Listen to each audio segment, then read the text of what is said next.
there's an important difference between this and there's an important difference between the candidates I'm running. The country wasn't built by Wall Street bankers, CEOs, and hedge fund managers. This guy is moving to just foment hate. The price for whatever the drug costs are. Well, folks, eliminate one tax loophole out of $1.6 trillion worth, $1.4 trillion worth. Out of $1.4 billion. It's hard to even say it, it's so much. And by the way, it's cost a lot of money. It cost about $740 billion over 10 years. Every single solitary person qualified in community college, increasing the number of 6 to 9 million people. If you like your employer-based policy, you can keep that policy. If you agree with me, go to Joe 30330 and help me in this fight. You want to be part of this campaign? Pick up your phones. Pick up your phone. Now. Send a text to the word United to the number 30330 or 303330 or BOO. Wait. You got it. It's on the back there. Now he's feeling the pressure of an economy that's teetering on a recession. To say that LGBTQT people have no civil rights. And immediately changed the law in the state of Delaware protecting transgender people. I took on Putin in terms of Iraq. In terms of what was going on in Ukraine. My long... Hey, Putin, wanna come out here? I'm built differently, I'm built differently, I'm built differently, I'm built differently. You don't wanna smoke, so ask for the chicken. I just made a big bag, I just brought a Bentley. Always on your mind, I be living rent free. The girl wanna fuck, even though she just met me. I'm built differently, I'm built differently, I'm built differently, I'm built differently. Wake up in the morning and I had to take a big pee. Only thing I know how to cook is spaghetti. Met that bitch once and she never forget me. I'm built differently, I'm built differently, I'm built differently, I'm built differently, I'm built differently. Hey, you took my dick. I barely knew her.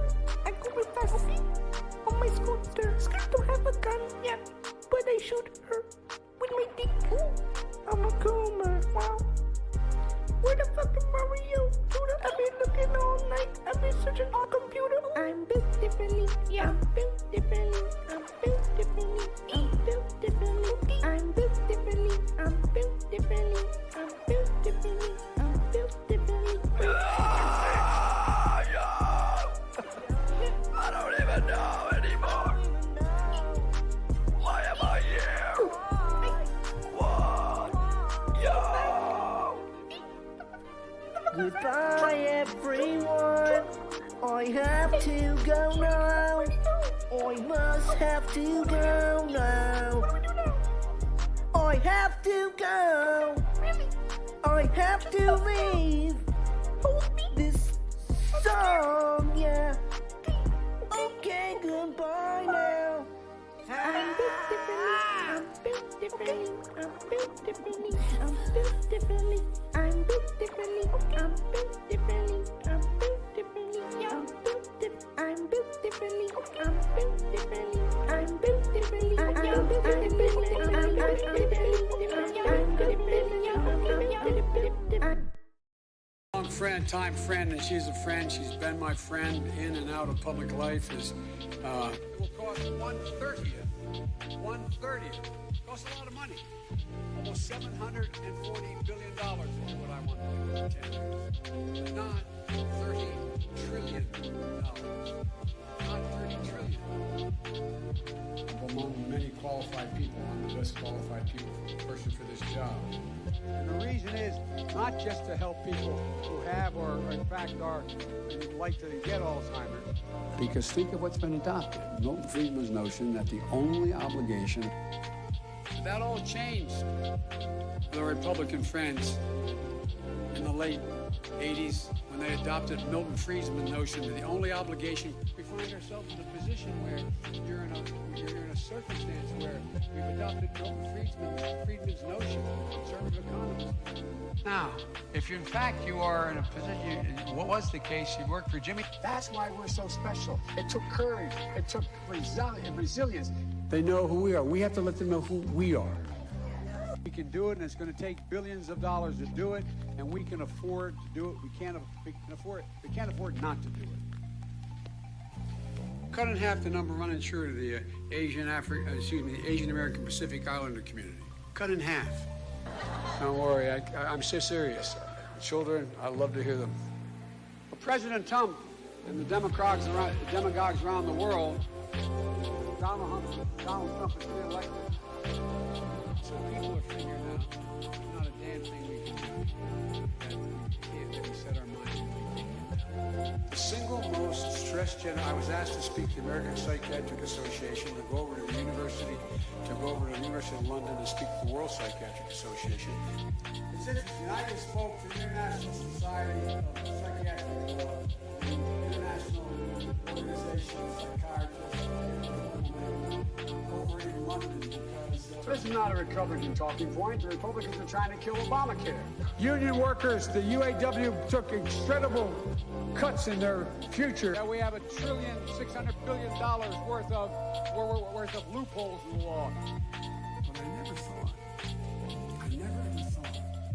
that I'd see what I saw in Charlotte. You know, I came home from law school, avoid having an excuse to walk by the deal and say, no, I'm not going to be a mule. I got something to do. I got to go do boom, boom, boom.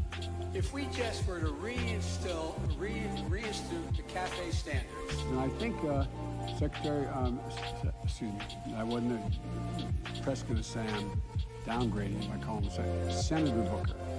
The fact is that the bills that the future president here, that the senator's talking about, and I was the one that suggested to the president, President Obama, I don't want to confuse presidents here. Look, we provide a Medicare option. That's exactly what Barack and I talked about in the beginning. Get it through, though. So I couldn't tell anybody but Barack. He's one of my closest friends. Invaded another country and annexed a significant portion of it called Crimea. He's saying that it was my boss, it was his fault. I got assault weapons banned for 10 years. It had to be reauthorized because of hanging chads in Florida. The last president said, no, I'm not going to reauthorize it. We need to work again with Canada and Mexico as neighbors, not as adversaries. Saks or Benettons or Nike or whatever in the market, in their places where the malls. Donald Trump does pose an extra threat to this. It's not hypothetical. We can put every one of them in school, cutting in half the cost of a four-year education. Why they do that? I ran the what they call the moonshot, dealing with cancer, and something after that set up the Biden Cancer Initiative. And here's the point: the conservative columnist, and they said, "You take my shotgun." I said, "I have three. I now have five because my son died, and I have three of his. I have 5 shotguns." So have a mechanism to control drug prices. You know, it's not. We're no longer using chemical-based things. All this thing is really with cancers and other issues relating to the immune system or bioorganic. And by the way, the idea that NATO, the only people who entitled to rewards are stockholders. Ladies and gentlemen, he is deliberately and completely ignoring the legitimate authority of the Congress, and he's doing what he does with the complicity. Stop trying to keep your workers organized. His failure to exercise any international leadership. It's about all these breakthroughs we have with the whole. Hello, everybody. Once again, we are back, and I have a new microphone. Oh, that's a massive. Wait, hold on, 1 second. Excuse me, immune system. I want you to know, if you look at PolitiFacts, we're no longer the wealthiest middle class in the world. It means investing much more in medical research to conquer devastating diseases like cancer and addiction and Alzheimer's. The opportunities are amazing. We are in a position to be able to lead the world like we've never been able to do it before. I mean, they're not bad votes, folks, but guess what? Okay, now we're really back. How's it going? Yeah, short 2-second stream. New microphone. It seems a lot better. Not necessarily in the media context, but it's easier, like it picks up shit better. It's an E320. Yeah, 2 streams in 1 day. Dr. Dibbles, thank you for the 6 months. Tier 3. Dr. Dibbles, thank you for the tier 3 6 months. Dr. Dibbles, thank you for the tier 3 6 months. What else? Other people subscribed. Aloof Supreme, thank you for the 5 months. Ugboy, Uggo Boy, thank you for the prime. Oh shit, Hype Train. Electric G Frunk, thank you for the 9 months. Okay, we can do a Hype Train. All cops are BP Working McCann, class. thank you for the Jeff Working Bezos hard. bucks. Okay, let's do it. Lizard time. Where's the lizard? Where did I bookmark it? Here we go. Are bad cops. Okay, folks. If you would like to subscribe, we're once again back. If you'd like to subscribe, I'll turn this down a bit. If you'd like to subscribe, it is only $5 a month. We got 27 T1 emotes. Lots of emotes, folks. We love to see it. Love to see all the emotes. Oh yeah, pan right. I'm sorry. There we go. Oh, I forgot to... Dang Techno, thank you for the 200 bits. Opinions on the Obama thing? I mean, it's hilarious. It's objectively very funny that he tried to get pussy and he failed by being like, let me be clear. Foucault once said that knowledge is power. Kingy Window, thank you for 200 bits. Let me be clear. I like your smooth skin. Bisexual queen. Amblaze, thank you for the 100 bits. Oh yeah, real version. Also give me access to your private Twitter. Oh right, okay, my bad. I'll do that. I leave the comment. Thank you for the 100 bits. I moved it up so that you have to have 300 bits for there to be an alert, because people were doing too many alerts and it was hard to stream with all the text to speech. I don't know why it's not doing an alert at all, which is bad. It should be doing an alert. It should just not be doing text to speech. Kelly, thank you for the 500 bits. Only time I don't feel ignored is in the alert posting stream. Well, I'm glad that I get to read off your name and you get recognized. What does an ethereal bisexual even mean? Let me be clear. I'm so horny for art hose. Estrical, thank you for the gift sub. Yeah, no, it's extremely funny. All of it's very funny. Saw here, thank you for the 200 bits. She takes half damage from non-magical weapons. Yeah. What are the other ones? So it was like he read. Let me be clear. Decolonization is necessarily violent event. It was Fanon. It was like Marx, Foucault, Virginia Woolf, and he just didn't get any pussy at all. I mean, you know what? He deserves it. Hot take. I'm getting his ass. 98% for the next tier of the hype train, folks. Let me be clear. The school, it's just like a prison. Yeah, really great stuff. Very funny. Oh, I'm confused. There was a thing in Obama's biography. Sorry, here. Thank you for the 100 bits. Gramsci did nothing wrong. Thank you for the 100 bits. Sorry, I turned off notifs for it somehow for bit stuff under 300. And I thought I just turned off the text to speech, so I fucked that up. I'm sorry.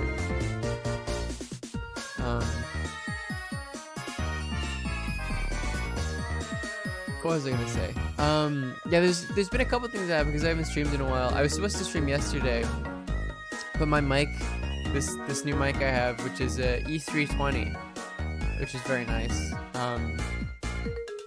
Just came later, so I delayed the stream, and I was like, well, I'll just stream when it gets here because it says it's gonna get here, and it didn't get here, so I had to wait the next day. Yeah, I think it is much better, which is good. And I also have this like this Focusrite. It's much cooler. You can see when I speak, it lights up. Equinite, thank you for the 10 months. Because you have to convert it to like a USB. It's like an actually nice mic. From big step up from my like Blue Yeti.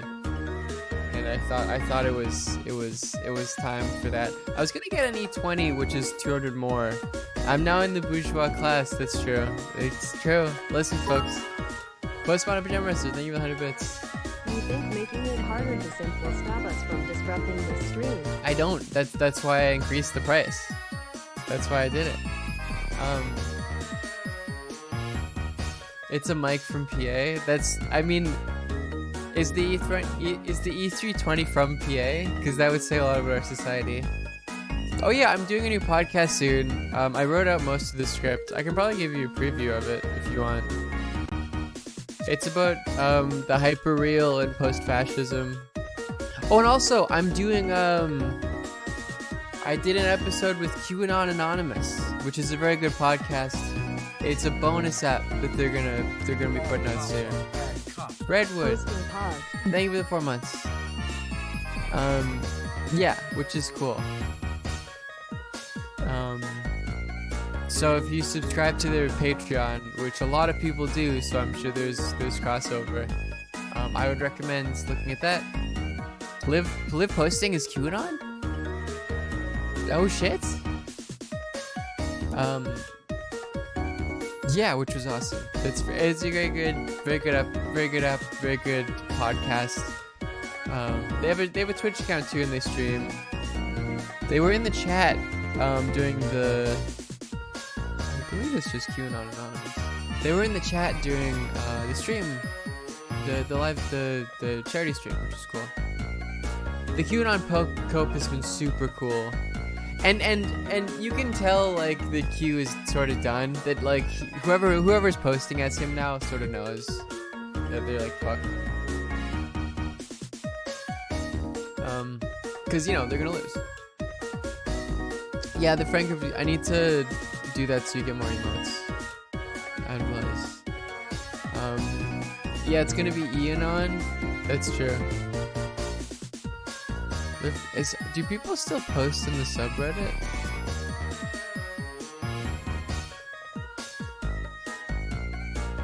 Oh, that's funny. That's like a okay buddy Hassan type of thing. I think, isn't there? It's like when. Yeah, we get it. It's like a okay buddy comrade. Which I might try to contribute to. Because I think, what was that? That was like a mic from PA/Lucid Fox Endeavor. How much did we make? Oh, we made $11,000 for the charity stream.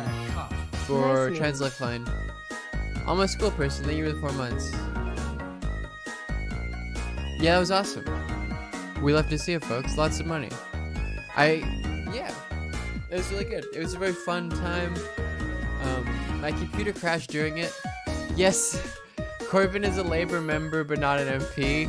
I mean, Labour is so cocked, dude. What an like not even from a, not, we can watch some of this. And there's also a thing related to, there's some Canadian politics going on. I did not post it on speedrun.com because my computer crashed in the middle of it because I'm streaming on a laptop right now. Thank you for the hype train, folks. It just ended, I realized. I forgot it was going on.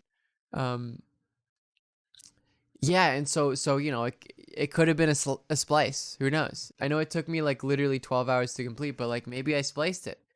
It's not a valid speedrun, sadly. Because my computer overheated because I'm on a laptop. So you know, feels bad, I guess, but it's fine. It was for the charity, etc. I've been curious about. Oh, this is one thing I was supposed to watch before that we haven't watched. We also have this, which is we can watch some of this. It's quite long. But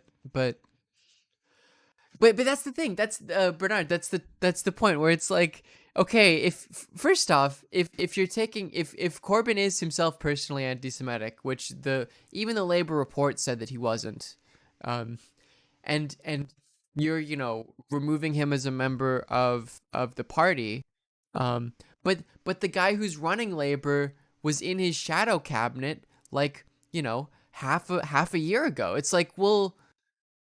So you were gonna this is a guy that's too anti-Semitic to be in the party, but you were gonna work for him, work with him. And now he's super anti-Semitic, so you kick him out, but then you let him back in. It's like it's like most of bourgeois sort of electoral politics is like messaging and marketing, and it's just the worst marketing ever. It's like you hired Rudy Giuliani to do your marketing campaign type of shit. Oh yeah, you just attacked Starmer with it. And again, like, what was that thing about how how wildly anti-Semitic like the Tories are, and that like anti-Semitic thing that like 30 Tory member of Parliament like MPs participated in, and there was just no mention of it whatsoever. Was it a statue? I can't remember the specific details. Which is to say, like, anti-Semitism is a real issue.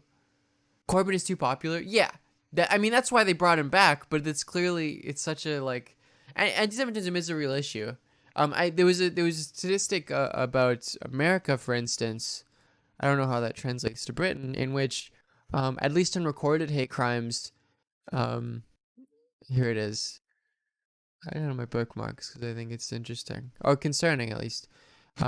Usually make 1.8% of the population, but they're the target of 60.3% of hate crimes, a 14% increase. So anti-Semitism clearly is on the rise, and it's clearly obviously like imminent and endemic to right-wing movements and indicative of the rise of radical right-wing movements.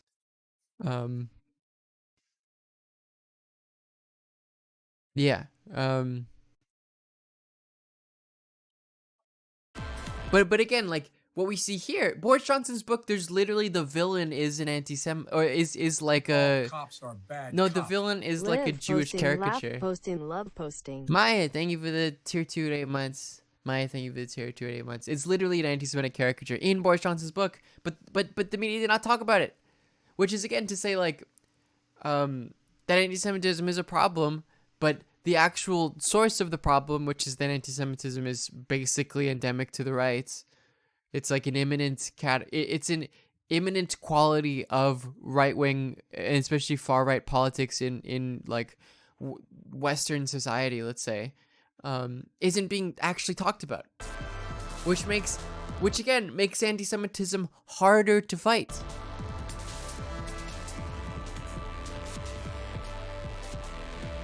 Oh yes, if you say Corbyn is personally, British labor laws are like, or not labor laws, sadly, British libel laws are super strong.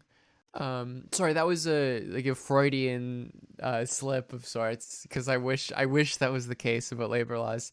And so if you like it even imply some sort of libel, you get like, I skip the first few minutes. Before we go on to our first story, you know the score. Share the show link and tweet on the hashtag #TiskiSour. How are you feeling?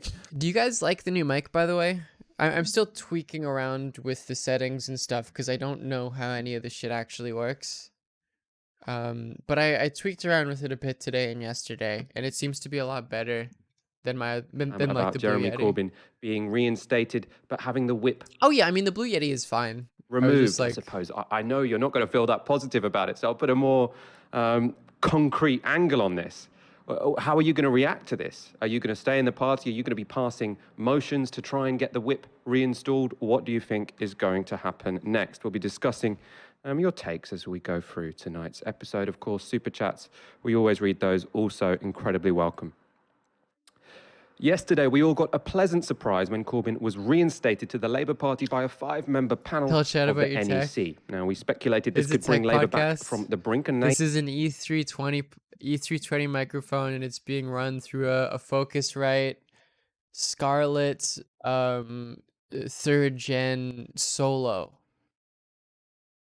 enable us to move on, to talk about something other than wrangling Yes. about what did and did not happen. Or over the no, past 5 REC20, years when sorry. it comes to anti-Semitism REC20. and the Labour Party. Unfortunately, Keir Starmer wasn't Is there a new having NES? any of Okay. it. So today he responded to Jeremy Corbyn being readmitted by withdrawing the party whip from him. This means that Jeremy Corbyn, whilst a Labour member, Oh, he is is? not Okay. a Labour MP.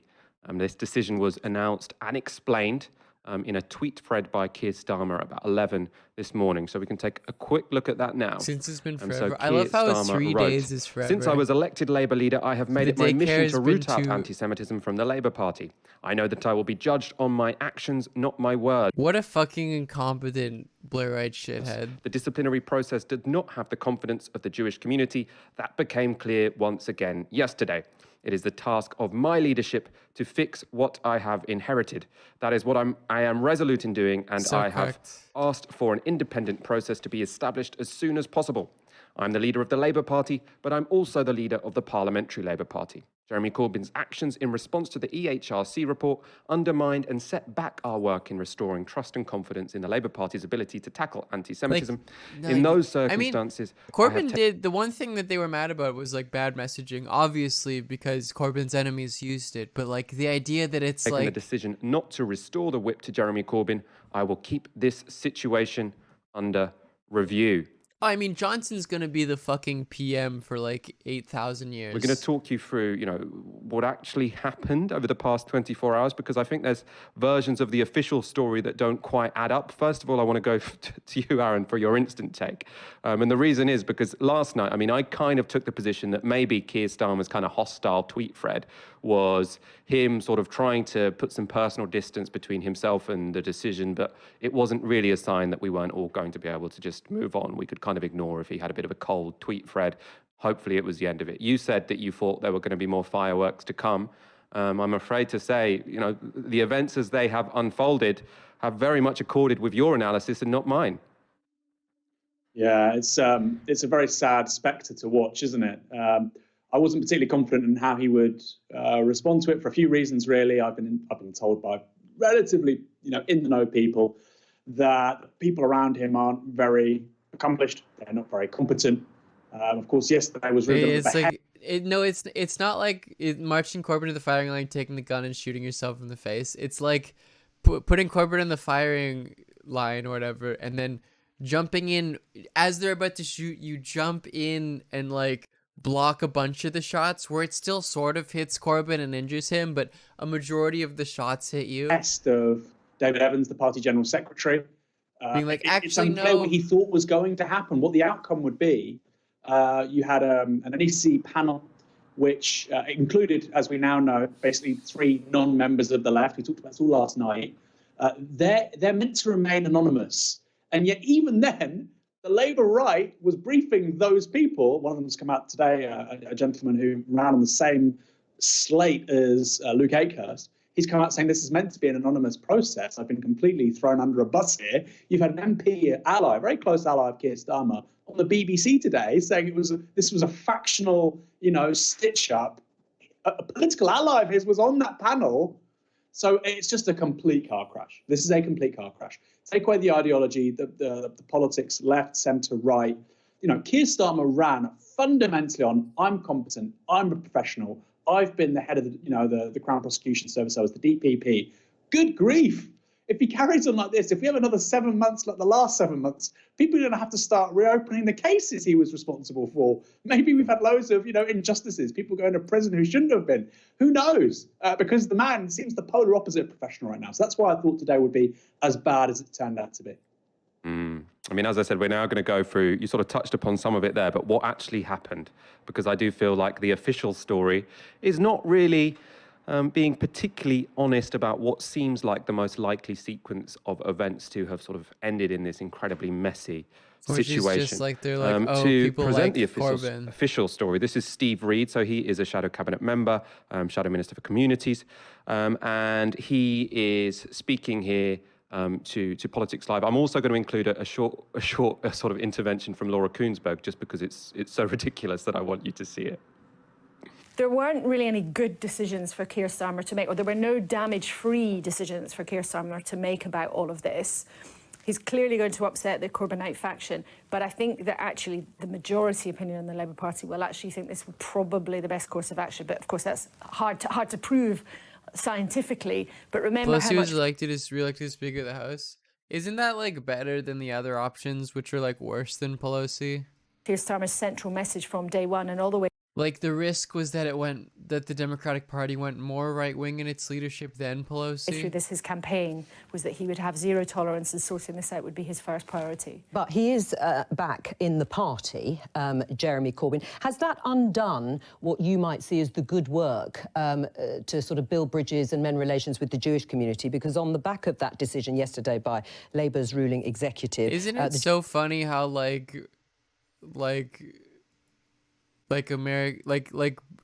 British left-wing Jews just have no participation in this discourse at all?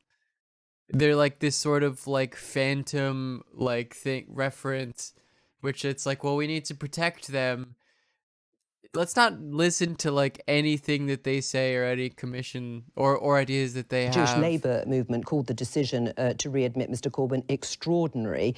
Karen Pollock, Chief Executive of the Holocaust Isn't it crazy how that happens? Educational Trust, said, what message does this send? Zero tolerance either means zero tolerance or it's meaningless. Yeah, well, I saw those statements as well, and clearly this has done great damage to Keir's efforts to repair relations with the Jewish community. But I think it's not even identity politics, because the conception of identity politics requires like an actual like some form of at least a facade of standpoint epistemology, where it's like, well, we're listening to the experiences of this identity and working around it. It's like they're not even doing that.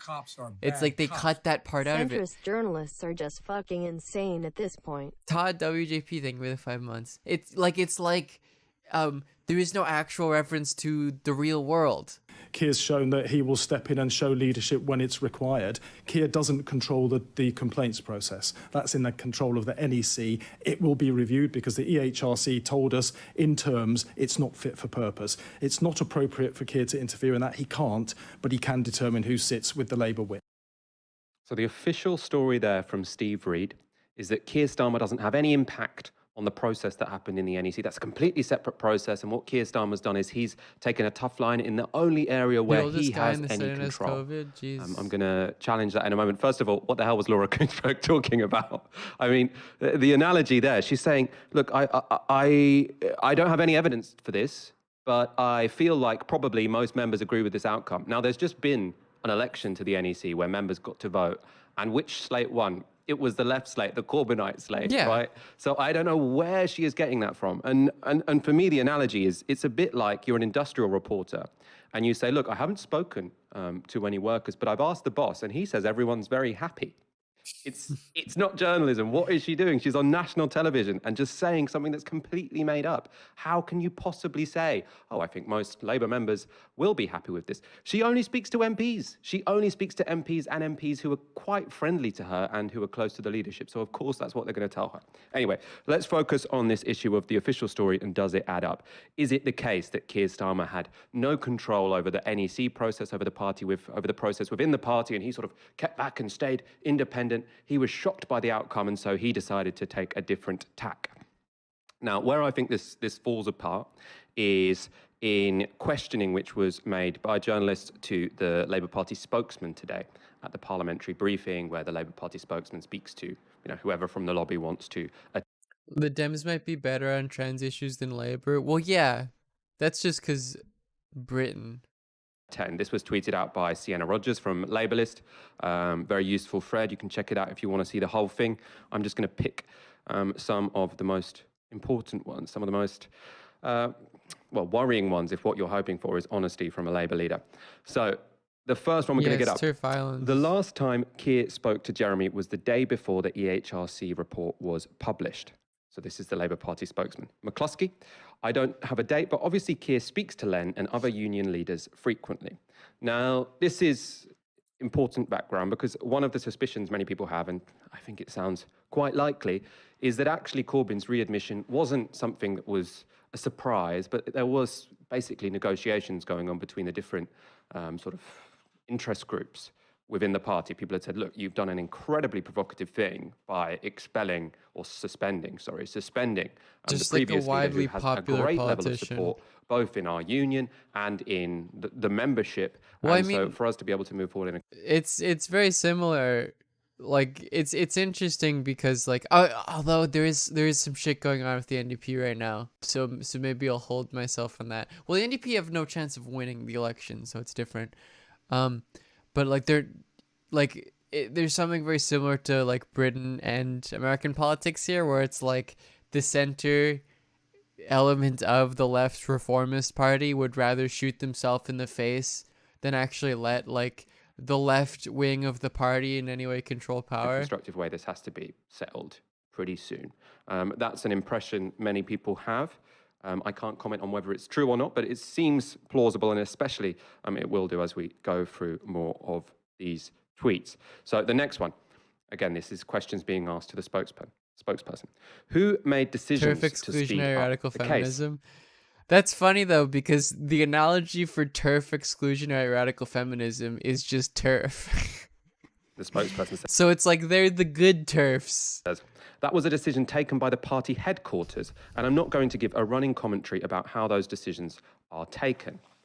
Now, this is really important because the fact that the hearing happened 19 days Young after Jeremy turfs. Corbyn was suspended, that has sort of raised questions among many people that are saying, why was this process expedited? And when many people are left for 6 months sort of in this limbo of suspension, I think dealing with these things quickly is probably a good thing, but that's what people are saying.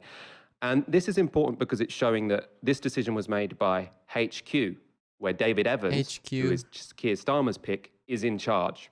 Now, many commentators have been sort of saying this is the result, and it was basically intimated, implied by Steve Reed there as well. What's happened here, what's happened within the party is the result of decisions made by the NEC, who are, it's usually implied, factionally aligned to Jeremy Corbyn. In fact, Stephen Bush from the New Statesman made that explicit yesterday in a piece he did. He said that Keir Starmer has got the PLP on side, but he still doesn't have control of the NEC subcommittees, and that's why this decision went against him. Well, if so that's the the case, Corbynites why did are still... his general secretary decide to have this hearing quite so soon after the suspension happened? The speed of this process is, you know, notable. And I don't think Mark Zuckerberg is going to shave his head. You guys know the reason why he has that weird ass fucking haircut is because he like literally has the haircut that Caesar has. Like, that's why he likes that haircut. It's because it's the one Caesar did. Process is only down to people who directly answer to David Evans. Now, the next one. Just absolutely psychotic. Who picks, this is probably the most important, who picks NEC disputes panels? And the answer, it's a decision taken by the party. Officials, not NEC members? Yes. Now, why I say this is the most important one, because as I've said, people are saying, oh, it's the NEC, it's nothing to do with Keir Starmer. Loads of people suggesting this is just a complete factional stitch-up because it's got people who are just lackeys of Jeremy Corbyn sitting on there. I heard on the BBC today, the chair of the BOD, Marie van der Zijl, saying exactly this. She's like, it's just loads of Corbyn supporters sitting on that panel who gave him an easy ride.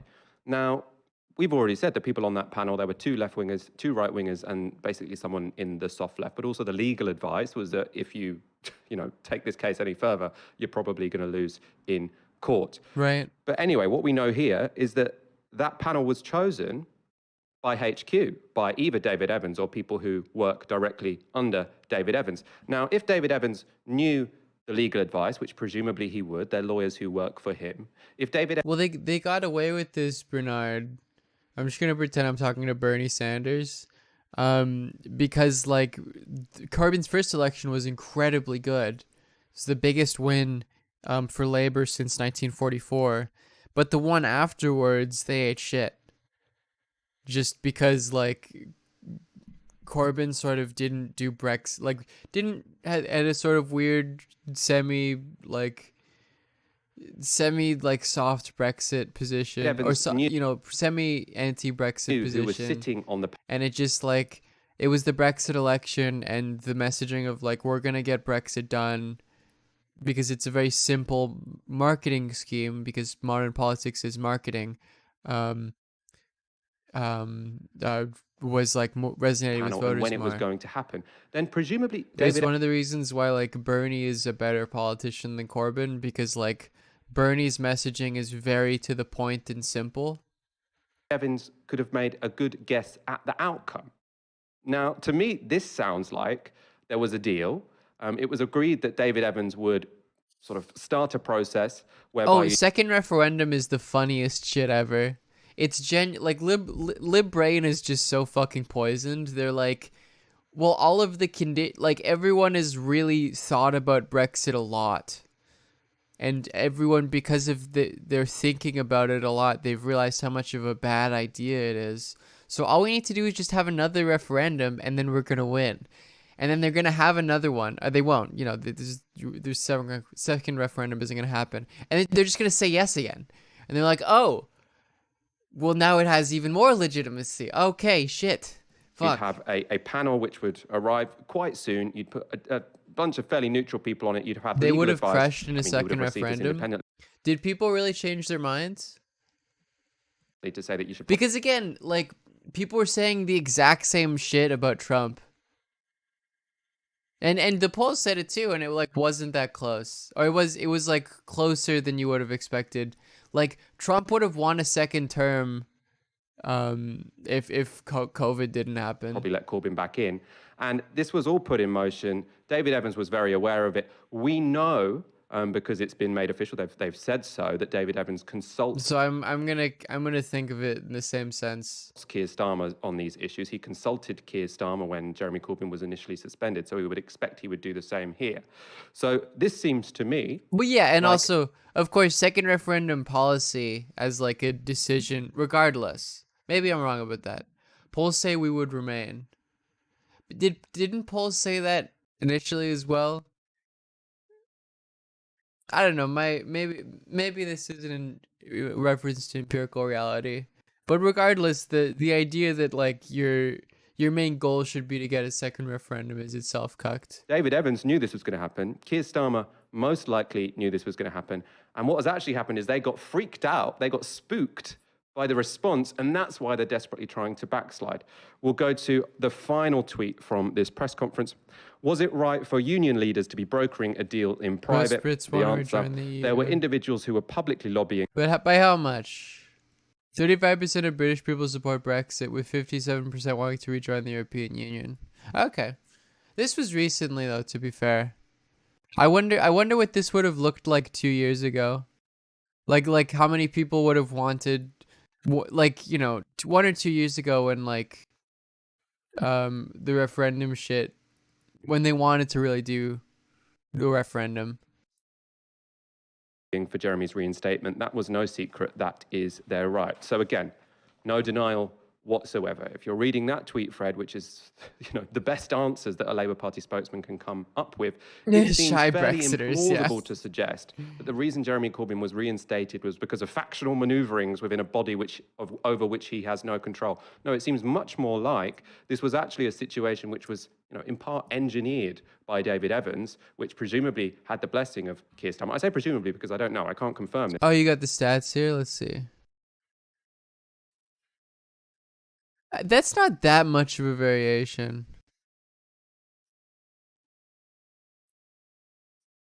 Let's see. When was Brexit again? So yeah, you have like 2016, really people stop being in the don't know position. It becomes a divisive issue. Would not vote. And then look at that, to leave the EU to remain. You guys telling me that, like, you know, that it's not an that it's, yeah, according to this data, it's very easy to imagine that especially like maybe a couple years ago, that Brexit passes again. That's pretty fucking close. And the first Brexit was a fluke in the first place. You know, Cameron didn't expect it to pass because why the fuck would it? So I don't know. But he is handpicked. Like People Keir saying Starmer. my take we know was they a miss. regularly I think speak. it's less We of a know that miss David Evans consulted than you Keir might Starmer think. about the initial suspension. So the idea that Keir Starmer had no knowledge that this was going to happen, I think is a little bit for the birds.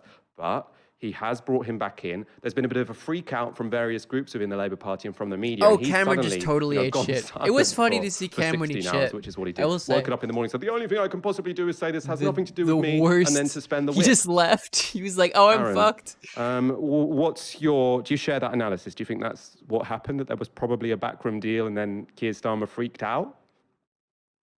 I think you're spot on. I think that's entirely accurate.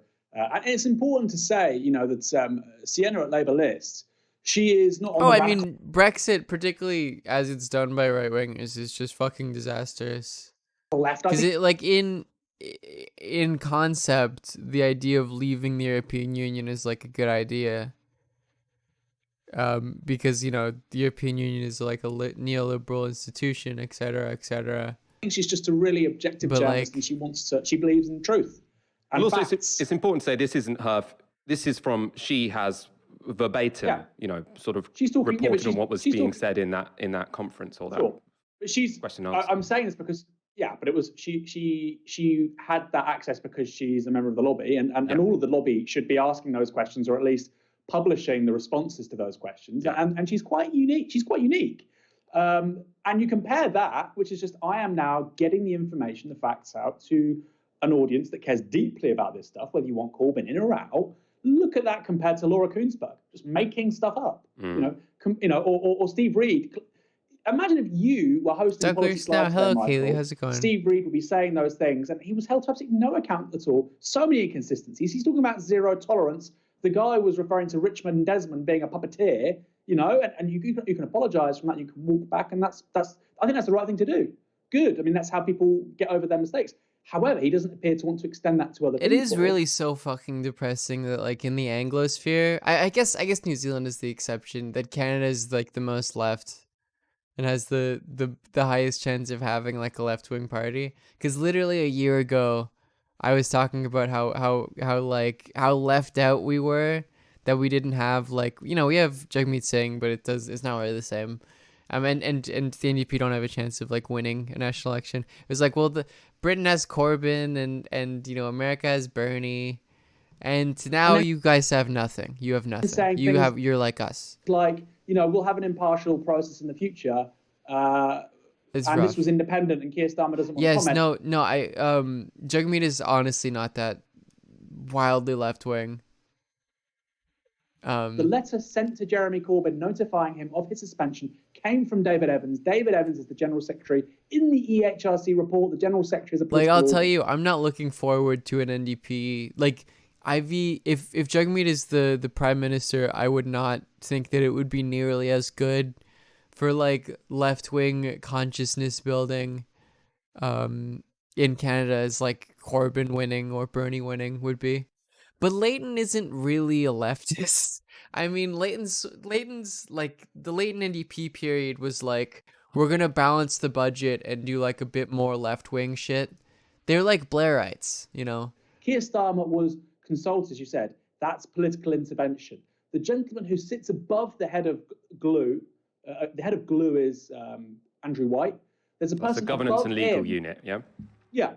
Yeah, and the person above him, and they shouldn't really exist, this was a role created by Starmer, was the guy who was the data controller for the Keir Starmer campaign. So you're seeing a supreme politicization and factionalization of the Labour Party disciplinary processes at the very moment they claim that they're being very impartial and they're not getting involved. I mean, a lot of this shit also, if Corbyn just purged the fucking party, just got rid of what's the new fucking party leader's name? Starmer, yeah, it's literally in the title. Was in Corbyn's shadow cabinet. And then he's removing him like a couple months later, it's like it literally be your own fucking shadow cabinet. That was like Keir Starmer so far has had this element of all of my. It's crazy. What is that? plausible deniability. Crazy how all my homies turn into What happened snakes. today was NEC. It's like which, there's by the a way, magician has, around a majority somewhere. of Starmer backers. It does. Again, the media is now having to descend into just a complete alternative reality and lies. Oh yeah, the NEC has a majority of Corbyn supporters. They have all the committees, and this includes Stephen Bush. So sad to see the degeneration and decay of this man's journalistic integrity. He had some. Oh, Scotland's voter base is very left wing. It's just that the SNP or it's that Scottish Labour, the Scottish Labour Party is totally cucked. Yeah, Starmer was involved in the attempted coup in 2016. Exactly. You shouldn't reconcile with these fucking Blairite freaks. You should kick them out of your party. You're better off. Yeah, Scottish. Well, this is not a surprise because one of the reasons why Scotland stayed in during the referendum was that the fuck is his name? The Conservative PM at the time. But he said like, if you leave, you won't be in the EU. And you're in the EU now. And then they left the EU. And it's like, well, why the fuck are we here in the first place? And yeah,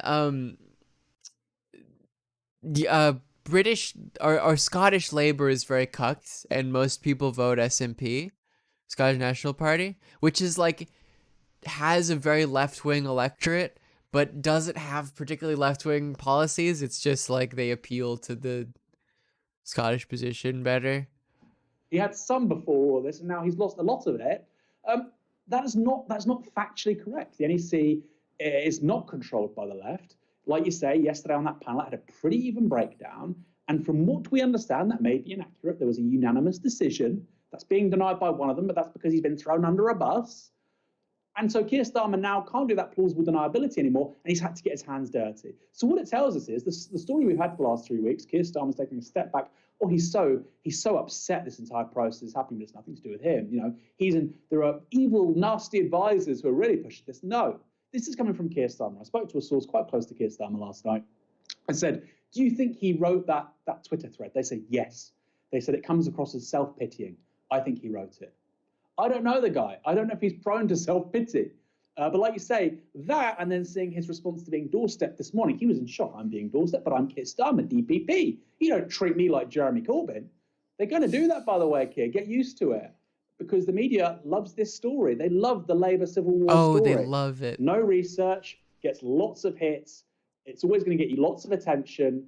And it's just for the worst reasons. And it's a very emotional story that people get invested in really quickly. SNP is and not so a what coalition with Starmer Labour, has done no. through this whole farrago is reanimate a narrative, a frame the media love to peddle, Labour Civil War.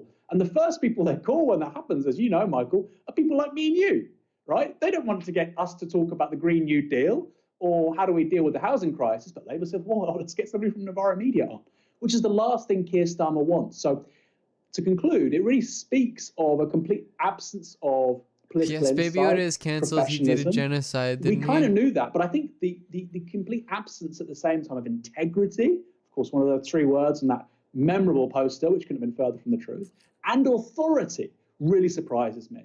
You know, Keir Starmer's only been a politician for 5 years. You get that. You know, David Evans hasn't been involved in Labour politics for 20 years. He has no clue what he's doing. He doesn't know the rule book, and yet he's suspending a former leader at the drop of a hat. Fine. But we expected some integrity. And it's clear that's completely absent with Keir Starmer right now. I think that point you make about the media is very interesting because I think on one level they will treat Keir Starmer completely different to Jeremy Corbyn when it comes to this.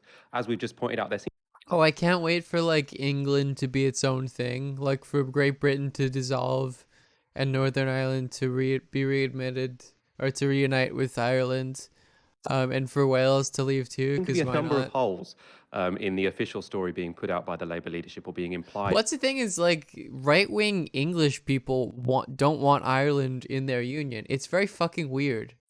Because like, and you can see this, if someone has like an English flag in their bio, they are the most racist person ever.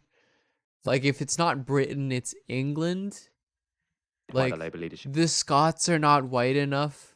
at this point in time. Now, if at Politics Live, Joe Coburn had asked Steve Reed, look, who Oh decided yeah, Northumbrian independence too. Northern England gets its own country as well. when this panel would happen? You say it's an NEC process. We should fuck it. We should just restore Danelaw. Why not? Bring in the Danes. Who decided when it would happen? They deserve it. If he has to give They a deserve it concrete more than answer, the that's Brits. difficult for him. If she said, who decided who would sit on that panel? Who was the who Yeah, made the Cornish decision? independence. If he has to answer those questions, then he's put in a much more uncomfortable position than he was, because he basically just got to say whatever he wanted, and then Laura Kuenssberg fundamentally agreed with him. Now, if it was a Corbynite, I don't think that would have happened. I think there would have been people trying to pick holes in their story. That doesn't happen with Keir Starmer. So on that level, he is luckier. Yeah, they're less and afraid he is of on him. safer ground than Corbyn was. But you're right, I think, that even though we won't see these political journalists being as tough with Starmer and finding holes in his arguments, so long as he is prolonging this particular debate, what most people just see is Labour divided, talking about stuff I don't care about, right? So that's where the damage is going to come. It's going to be these people are just having a war with each other, I don't care. And it's similar to, actually, we'll get onto this in one moment, because I was going to say, well, it's similar to Stephen Kinnock, because there's this belief, I think Kinnock had, which was that, you know, people like me, they don't like militants. So if I attack militant, then they will sort of respect me. But it turns out all people saw was a party talking to itself. Now, that's not to say that I don't know. Many people say it was thank you so necessary to much attack for the militant. rave. I don't have strong opinions. But what Hope I'm you saying had a is good this stream. doesn't generally work in people's favour. Apparently, I said Stephen Kinnock. I obviously meant Neil Kinnock, previous Labour leader. We're going to go to some good takes and some bad Mike takes moves in in and one out moment. of First of all, we the have other nearly sound 4,000 better, people I watching. think. Let's get What that do a you little bit mean? higher. Most importantly, if you're new to We this are show, do watching hit Corbyn the shit, subscribe button. which is, I guess, Doomer hours more We than go live anything else. every Monday, Wednesday, and Friday at 7 p.m. And there's a host of other amazing content which goes out from our YouTube channel, which you will only be informed. Some quite vague here's the things link about for it. fairness Navarre and Me equality. is great. He was not for public ownership. So he decided to assert my control over this party. I'm going to have a vote at a conference on bringing about a new clause for and abandoning our commitment to common ownership. Now, this really worked in Tony Blair's favour because it was a sort of controversial policy to try and implement. People had tried before and failed, but he managed to... I believe it was Blair that officially removed from the Labour Party, which it's so funny that it existed up until this point. One of the parts of like Labour constitution in which they want to seize the means of production for the members, workers. trade unions, the PLP, everyone to vote for his position. It was massively asserting his authority over the party. It showed the party was united, even if it was upon a decision I don't quite agree with. What has happened here is that Keir Starmer has shown that every single unit of the party is divided from each other. So not only are there factions within the PLP which are against each other, not only are there members who are opposed to the leadership, but you have got the whole membership organ, the whole organ, the official organ of the party at HQ is now against and opposed to the PLP. If you missed the notification, just follow me on Discord and it'll ping you when I go live consistently. Labour Party and Labour members, who are these two completely different units, who are now operating in completely different worlds, where Corbyn is good enough to be a member of one, but not good enough to be a member of another. And that's why I said this is much more like Neil Kinnock, sorry, not Stephen Kinnock, like Neil Kinnock, because what he is deciding... Oh, Lord. Okay, we'll watch this. Maybe we can go back to this in a second. This is not even a show. It's a very funny prank call show. It's like left wing. It's great. Shout out to Chris James. Let's go. Please subscribe to him. Nah, listen. We watch this every week. Let's go. Who are we talking to?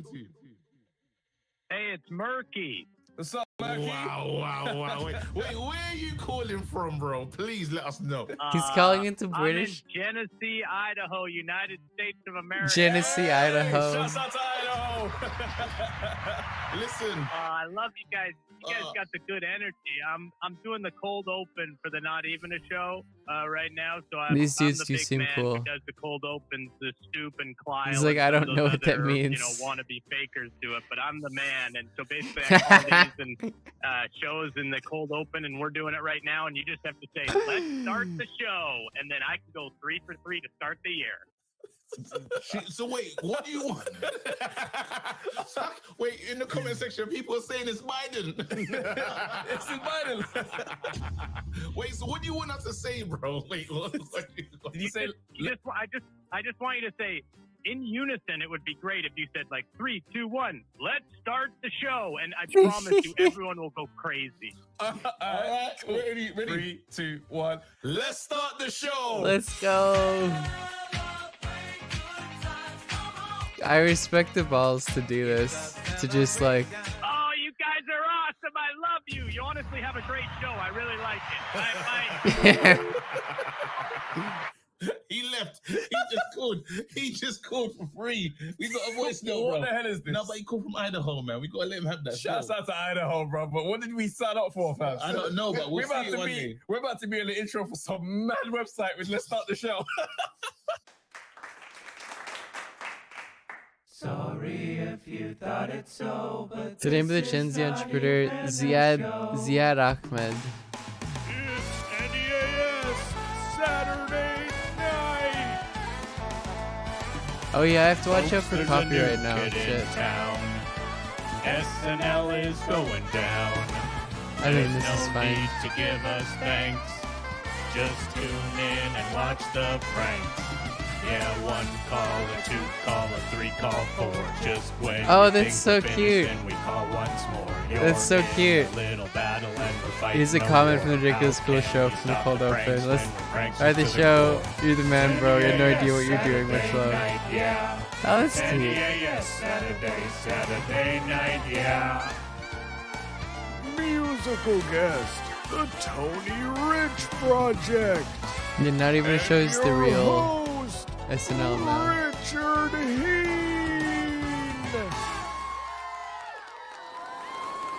He's Hey taking it everybody, over. welcome to another fantastic Hosting Stern edition Champ. of NEAS My violin. Thank Saturday you for the night. 4 months. That's not even a show. Saturday nights. I am your special celebrity guest host, Richard Heen, and I have a feeling like the viewers are gonna. Sarah the here. viewers Thank you for for the this 9 months. episode, as a result of me hosting, are going to balloon. It's great. And that's right, I am known as the father of the infamous Balloon Boy, but I'm here now Now he's hosting pretending to NEAS be the Saturday Balloon night, Boy and host. It's not a hoax.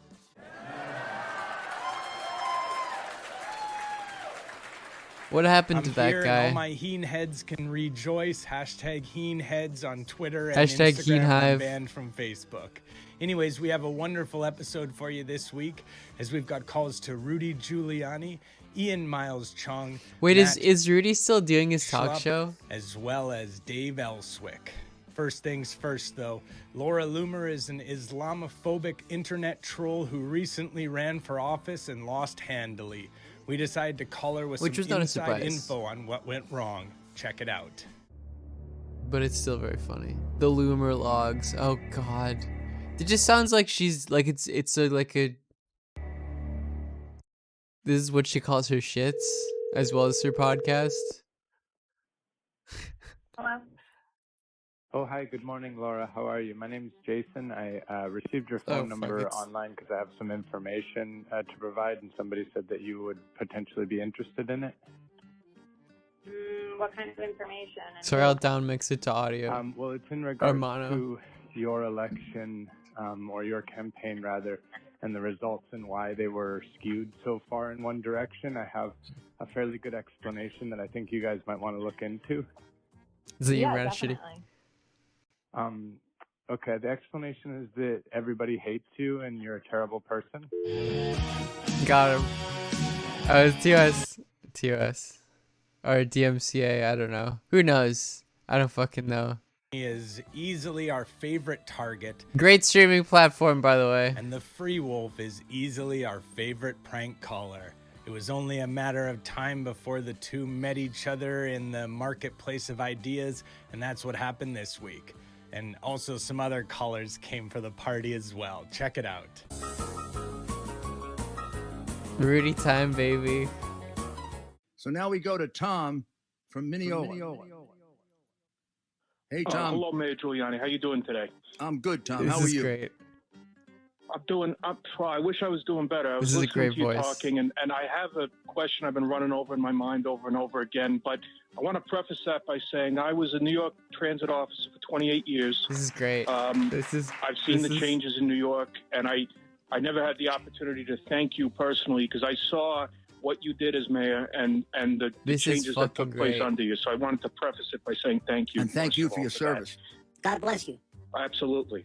Thank you, sir. I love the so face. my that question was, fucking- obviously, you know the bad old days in New York, what it used to be like, and I'm listening to you talk about all this crime going on, this massive rigging going on in all these Democrat-run cities, and I just want to ask if you think, if you think these crimes going on compared to the crimes of New York in the past, like when you had sex with your cousin. Got him. Got him. You can tell he'd like. I mean, I wouldn't have seen that coming. That was a great call. Oh, that was a good one. So I bet Yeah, you weren't a transit officer. it's good. I bet you weren't. So now we go to Randy in Queens. Oh, is he insulting transit officers? Oh, hey, Mr. Mayor. Thank you so much for taking my call. I really do appreciate it. I appreciate all that you're doing as well, continuing to fight. It can't be easy with everything that's going on, obviously. There was a little snafu with the Before Seasons place and the op-ed with your daughter. They do everything to try to bring you down, but The you don't Four let them, Seasons and shit we is still so appreciate that, good. sir. You have a question? Yeah, well, I'm curious if this is the most difficult week of your life, or is that still the time you found out your wife was your cousin?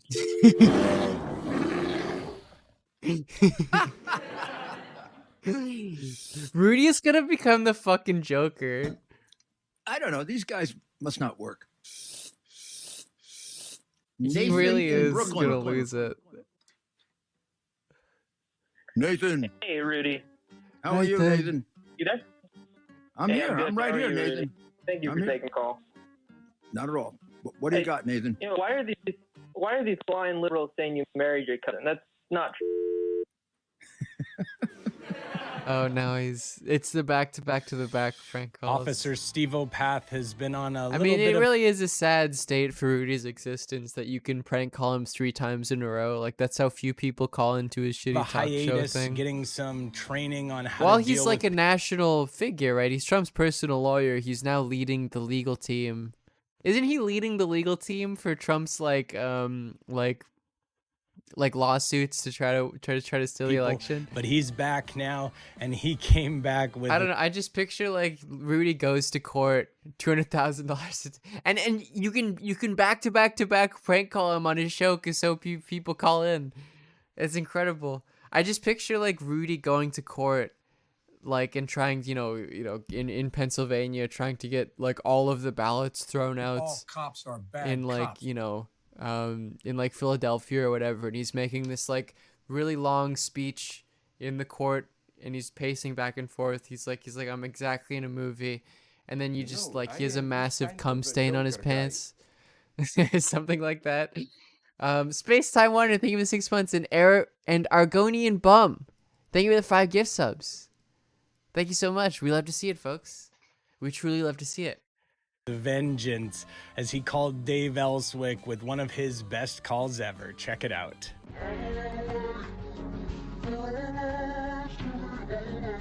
All right, let's get to a segment right before we go to the bottom of the hour news. So Steve joins us on the phone. We understand he's a police officer here in the area. Hi, Steve. How are you? We love to Hi, see good it, morning, Dave. That's correct. I am an LEO here in Little Rock. I appreciate you taking my call. I appreciate all you do, sir. Well, thank you. And what did you want to talk about? Well, first off, I'm concerned, obviously, I think as we all are, but, more so being a police officer, obviously concerned with the potential regime change, meaning a defunding of our regime change is such a funny way of putting it. Department and what the potential fallout would be from that. I mean, we need the money that we have, Dave. I think you can agree on that. I mean, we don't need to defund the police, but maybe more funds for the police might be a better idea. Yeah, I go along with that. Am I right, when folks? Stewart was police chief, I supported a lot of the things that he wanted to do because I thought he had your all's interest in his mind, and I thought they were the best interest for the city. Agreed. Don't just go along with it though, Dave. The Israeli I'd like you flag to agree is with like it and a- actually feel that way. When you say you just go along with it, it's like, oh, I'm going to agree with you, whatever you say, but I don't agree with it myself. That's how I kind of feel, and I feel like it is a little bit combative, and I don't really Oh yeah, he's appreciate probably that a, 100%. Sir. really right-wing I'm Christian. not being and thinks combative that at God all about for it. Jesus Well, you to are come right back. now, and you just are right all that now. stuff.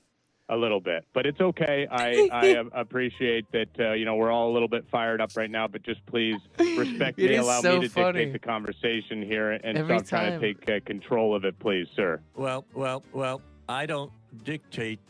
I'm let you be part of my show. All right. So you're not. You let me? Excuse me. You let me be a part of I the did. show? I'm It's a my police show. officer, sir. I'm a police officer. So Thanks for your call. All right. I don't know where you came from. I don't know what you think. But it's called the Dave Ellswick Show. You called me to talk about the election, which you pivoted from. He's a police to take up officer. on You should another pay him issue. some goddamn So, respect. at that point, I let you go. I mean, I have to make the calls about my callers. And at that Dave point, has no you're gonna respect become for the police. Combative. I'm not going to sit here and argue with you on the air. It's just not going to happen. It isn't going to happen. All right.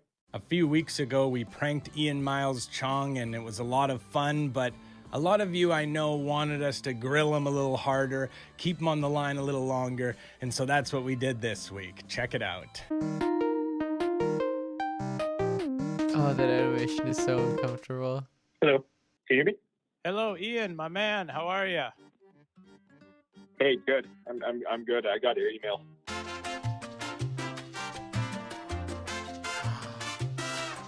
Yes. You got my email? Okay, cool. I wanted to ask you about a tweet, though. First things first. Yeah. I saw a tweet of yours from previous, like before the election. I'm just curious if you're at all sort of like embarrassed about some of the stuff that was said previous to the election. I see a tweet from you on November 2nd. It says, if Joe Biden wins tomorrow, I will start wearing deodorant from now on. Oh, that's not real. So you don't wear deodorant, or you're not going to start wearing deodorant, or where's the lie? That is complete fake. That's fake news. That's not a real tweet. I see. It's a fake tweet. I understand. Okay. So why do you care about the U.S. politics so much? Is it sort of a grift, or what's happening? What?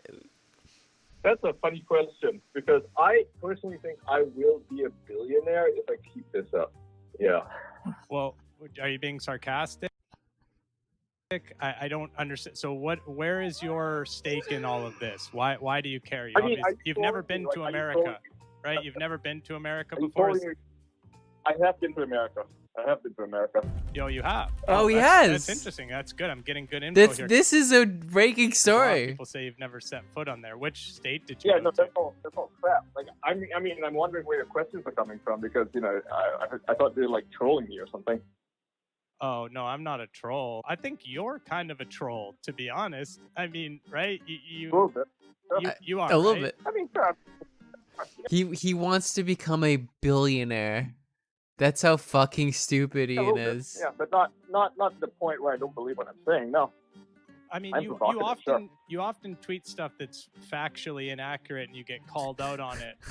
And then you just sort He's of such a ignore it. spectacular moron. You think that this election was stolen? What was and that there tweet he made where it was like, yeah, I lied to make a election fraud point. that happened, and that Donald Trump is in fact going to be found to be the president of the United States when it's all said and done? I think the courts have to decide that. I mean, we're looking at some evidence here. Some of it is fishy, but I don't know if it was like a wide scale. He's still being fucking candid with You need him. to look into it, because you can't get 70 million people to agree with you if you think that if they all think that it was stolen. So the courts need to look into it. I think just let the process play itself out. Yeah. Has anybody ever touched your penis before? Be honest. Does he get it? Does he get it What yet? fucking question is that? Well, it's an honest question because a lot of people say a lot of your anger towards the world has to do with the fact that nobody wants to touch your penis. That sounds like a lot of projection on your part because, that's a you issue more than a me issue. Yeah, I'm just telling you what people say, though. They say that the reason you're so angry and that you tweet all of that nonsense is because you're actually upset that no one will touch your penis. I'm actually Can you actually explain to me how I'm angry? So it's fake rage? Then you're feigning outrage when you tweet those things about BLM and stuff? You're just pretending to be outraged? I'm confused then. I don't know. It's up to you on how you want to read the tweets. I mean, like, you seem very concerned with. Honestly, what I have to respect that he really is just like, yeah, no, I'm making money off of this. I don't fucking care. My personal life, so maybe you might have some information on that I don't have. I'm just asking if anyone's ever touched your penis before. You'd have to ask my girlfriend that. That's crazy talk. Show a picture of her. I guarantee there's no way she exists. Oh, there we go. There we go. USA, so that I can trick the people to pay. I would like to think that Ian made a really angry email to that other person. Cause nobody's touched my thinking it was him. Made my name in Gamergate. Now I'm just some guy that the people hate. Cause wasn't he was like a feminist Reddit moderator during Gamergate? Dying inside. Cause nobody's touched my pee-pee. Ask my girlfriend Matt isn't Schlapp to know. is That's married true. to Mercedes Schlapp and also married to the idea of being an absolute fucking loser. We got a hold of his phone number and decided to call him with some of our patented insider information. Check it out.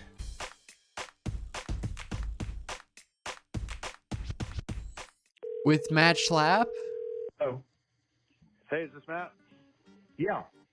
Oh, Hey, it's- Matt. Jason calling at ONN here. I got your details from some of Rudy's people. I just had a name to pass on to you that I think you guys want to look into. Somebody who's really embarrassing himself a lot, making a real ass of himself in this whole Biden thing and this whole vote stealing thing. A Get name him. that you guys probably want to look into. Get him. Okay, who's that? Matt Schlapp. His name's Matt Schlapp. All right, everybody, that's the end of the main episode. God, Over his on ass. the bonus episode this week, it's a Okay, real go big subscribe banger. to Not Even a as Show. Very we've got funny Todd stuff. Starnes, the Flat And Earth give him Society, $5 a as month well on as Patreon. Greg Gutfield from Fox News. Not going to want to miss I do. that. It's It's over at worth it. patreon.com/not You get a even a whole show. other I just want to episode. say as well, a month. My kid was in the balloon. PogChamp? Like, I know a lot of the, but the kid was in the balloon. And all of the stuff that came out afterwards and said that he wasn't, he actually was. And I just said I that he believe you. wasn't because I just wanted to make everyone leave me alone. So anyways, thanks to all my Heen heads, hashtag Heenhead on Twitter. Hashtag Heenhive. And if you know anybody at Facebook, I'd love to talk to them about getting my account reinstated. All right, bye. That's great. That's very funny. We can look at some of this if you like. Now, This is speaking Dave of Rubin shit. 18-dimensional chess players, the word Which has is gone always out great. to all the right-wing It's always great. talkers. We that love. the We love it. the legal battles are going to fail. All the big law firms are starting to pull out. They're Yeah, they're realizing like fucked. they're making asses of themselves. There was no coup because they're too incompetent to do a coup. If you look, I mean, yeah, it really is just. And they're I too say this incompetent. as someone who firmly believes that every single person who is charged with a crime, regardless of They're not going to steal the election. Trump is fucked. They're not going to steal the election. In the real world, Biden is going to win. In this weird, like, fake reality constructed by right-wingers, which is sort of put through by Fox, although not really. It's far more like OANN and more right-wing shit. Like, you know, Biden's election is fake and it's not real and Trump is still in power. of without even contemplating their guilt or innocence deserves a defense attorney. That's not the same as every possible plaintiff who is attempting to do anything deserves an attorney. I think you get judged But they're in the real as an attorney world, if you which, you take know, certain- and by the way,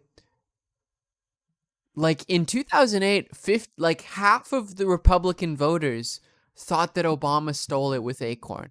Literally half of them in 2008. So this isn't a new thing, by the way. We've already been, art existed in a world with this insane type of politic where everyone's fucking brain is connected to the TV screen and facts don't matter or whatever. This like sort of post-truth hyper-real world. 2008 was a blowout. It was not even close. So all of the logical conclusions of that indicate that the continuation of politics in the American context specifically is going to be the same as it always has been, just even more insane. Certain clients. Well, but then in this case, the attorney is Rudolph Giuliani. Well, but there's other massive law firms Now I know. that have been representing, Yes, and the biggest one that was left dropped out of the Pennsylvania case. Congratulations. So Well, they have this to is move 10 days on to the ago, next so it's old thing, news. which is just common sense. Let's stop letting let's just stop letting the courts adjudicate this and the experts. Let's just use common sense. Common sense, like, could Joe Biden have actually won? I don't think so. That's what Dave Rubin's telling us. Somehow, to me, the idea... Dave Rubin is such a spectacularly stupid human being. Like, in such a beautiful way, Like, his brain is so uniquely smooth. Like, you would expect most smooth brains to be shaped in a very similar way, but that's not necessarily true. That Joe Biden, who did not... The particular way that Dave Rubin's brain doesn't have folds in it is so particularly unique. Campaign, who we all know has cognitive problems, who's not going to be in charge, and all of those things, you're telling me he got something like 15 million more votes than Barack Obama? Yeah, that is a hard one to swallow. Something Population ain't right here. growth. Something ain't right here. Yeah, it's your candidate, Trump. Like, again, we were talking about how the Democratic Party loves to blame the left for everything. Why don't they blame their president for botching the whole pandemic and 250,000 Americans are dead and the economy is in shambles? Yeah, let me look. So I'm assuming this is 2008 numbers. Because like Obama won in 2008 the popular vote by 52.9%. 2020 election. Oh, you can see this. I don't. Oh, I guess fucking wiki page. 51%. You can't see it. I'm too zoomed in, but it's like Obama won by a proportionally more of an amount. Like, could that happen? Yes, turnout was also just extremely high in this election. That's something to do with the fact that the American people sought an alternative president. Yes, turnout was very high for both sides. I think what I would... Which is the hilarious thing is, and Trump says this, where it's like, I am the most voted for presidential candidate in history, not counting Joe Biden. It's like, that's true. That is true. Google Donald Trump is sort of the World War I of candidates insofar as like votes related to death counts, where World War I at its time, not counting World War II, was the highest amount of deaths in human history in like a single war. You just like collectively. But it doesn't mean shit because World War II is so much bigger. Approval ratings. And look at the president how to end all many presidents. people do not like. World War I did not have more deaths overall. No. World War II had more deaths than all human conflict combined in previously. But World War I also had more deaths than all human conflict combined previously. Yeah, no. World War II had way more deaths. Donald Trump. Is there more, Ruben? Oh, let's play a little bit. Is that Trump in the last 4 years, and even before that, because it was before he was president, at almost every turn has got the media to expose themselves. Did that count the Holocaust? I don't see why it wouldn't. He has gotten almost all his opponents to expose themselves for what they are. He's gotten people to chase crazy conspiracy theories and say things that... I think that also counts the Eastern Front and invasion of China, which I think it should. They find out are untrue. He's gotten smart people to be screaming about Russia and now saying nothing about potential errors or violations in voting. So he's played this game so well that the reason I see some possible chance here is that it seems odd to me that the guy who got everything right, pulled the mask off all of these people for 4 years, only 20 to get million to the deaths end of the World War game, One, the big 80 boss, million World if we're War in a Two. video game, right? He got to the end of the movie, and he didn't have a weapon in his pocket. He didn't have something. Now, maybe that is possible, and maybe he was doing so much of this on the fly that he didn't prepare. I personally it seems think to me that something's got to be there. Oops, that time where you think you're genius turns out to be just an idiot. Yeah. That's full on Q stuff, right? I mean, that is the Q. That is the Q. Truly a special mind brain. structure, which is like, oh yeah, no, Trump has lured them in, and he's got some big. It's cannon. literally, it's what all the Dems thought about fucking Obama in like 2014. In his pocket. No drama, Obama. He's got it all locked down behind the scenes. He's just playing 7D chess. Take out, and it's not there. You know what I find hard to believe? Dave Rubin is one of the dumbest people I think I've ever come across. Absolutely. In public life, who is in a position of explaining phenomena. Oh yeah, it's awesome. I've come across a lot of. That's a dumb great people. way of He putting doesn't it. even believe it. That's a great way of putting it. I think he believes it. You don't think he believes anything? I think he says? believes it. I mean, some. I he's think he gotten does. to believe some of it, but God, Dave the Rubin grit- is too big of a narcissist to say shit that he doesn't think is real. Insofar as like so open. if he says a thing, he's so confident in himself that he's going to he's believe just it. so openly cashing in. I find he it hard to believes believe it. he's doing this well. That's what I find. That's very suspicious to me. You don't have to be doing well when you have like right-wing money just backing you up. He's got and like a propping $4 up. or $5 million house. I think there's something very Jeez. suspicious about that. I don't know. I think he believes in it the way a lot of people believe in astrology. It's like, Yeah, it's it'd be irrational. fun to believe in that. This is a game to me. Right. Could not have said it better. Right. Well, that's a great point because there's no I have a emotional whole connection. podcast episode to it. about That's literally what happens when astrology, you too. really Yeah, that's absolutely what divorce it's like. all consequences from politics and it just becomes about yourself and narratives and personalities, and he doesn't care about outcomes. It's just about selling books and outrage. Yes, that is also that's like the Tim Pool formula too. He doesn't. Tim Pool really doesn't. Although Tim Pool, I think, is actually smarter than Dave Rubin from a business sense. I think Tim Pool just is like, oh, this works, and he's really he's regular. Yeah, Tim Pool is a different type of idiot. Tim Pool is like again, when I say that Dave Rubin's like a spectacular moron. Oh, my podcast is. I should make a command for it. SoundCloud.com/live posting. And it's also on like Spotify and Anchor FM and shit under live posting.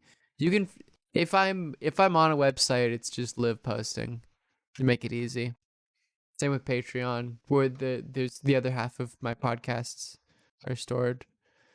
Yeah, Tim Pool is sort of an average type of idiot. Whereas Dave Rubin is like the spectacular kind, far more interesting. I don't know why people like Tim Pool.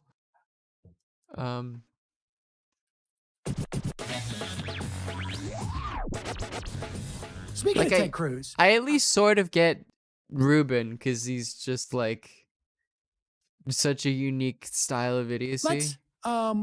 But Tim, I don't get it. I don't understand. Brendan, can you go to like a COVID page so we can just look to see what the stats are and what the date is today? Because Ted Cruz is an effing despicable. I mean, everybody knows this. This is not a news report, but this is, I guess, this is like the entertainment news of like it's not hard hitting news. This is the COVID in the U.S. latest map and count. Can you zoom in just a little bit so people can see that? It's here we are. Okay, there we are. Look at where we are in July. I was gonna say now, like COVID look at where isn't we real. are in November. It is. Look at where we were in April, right? I mean, one of the depressing parts about this too is like it's not even a thing of like looking at the Spanish flu and how it had 3 main waves. and being like history repeats itself, because the third wave is way fucking bigger, and there's no indication that there won't be a fourth wave as well. This is what we have here. You know, you can look at the 14-day change. It is plus 82. Like, at least with the Spanish flu at this point, it was like, oh, it's the last wave and it's not as big, and then we'll go back to normal. 2%. Wow. Remember, deaths are a lagging indicator. Oh yeah, and most of the deaths. Here is, and also November 16th. Like in Canada, we have an early Thanksgiving. It was like a month and a half ago, and we're really just starting to see like the death count for that rise. Remember, is a Monday. A million cases in Texas. I mean, it's Sunday, just such a tough to catch up. Here's Ted. This is. I think that this is a good example of like how Trump could have never stolen the election. Like, this is an administration that is this fucking incompetent. There is no reason that any even right winger would allow for this to happen. Any right wing, like, rational management, if that even exists, of a country would not allow for this to happen. This is not even biopolitics in the Foucauldian sense of the idea that, like, well, the point of public management, a necessary characteristic of public health management, is that some people get excluded. There's this sort of like Schmittian state of exception that's created. It's not even that. It's not even like, well, this for the sake of political power, there needs to be the state of exception. It's like purely irrational, purely an incompetent management system. And here is, and also November 16th. Ted is born. Ted is Canadian. Yes, Monday. you're right. Usually when it's Sunday, he counts as a Canadian export. Here's Ted Cruz on July 22nd of this year, explaining to people. Trump and France and Germany are also getting hit with crazy second wave, but not nearly as bad. Also, by the way, second wave. Oh, you guys are on a second wave. You're only on 2 waves. About COVID. You know, an interesting thing, if it ends up that Biden wins in November, I hope he doesn't. I don't think he will, but if he does, I guarantee you the week after the election, suddenly all those Democratic governors, all those Democratic mayors will say, everything's magically better. Go back to work, go back to school. Suddenly the problems are solved. You won't even have to wait for Biden to be sworn. Wow, that's crazy. Oh my God. It's almost like that's going to go away. Week after the election. Yep. Hot take. Good prediction.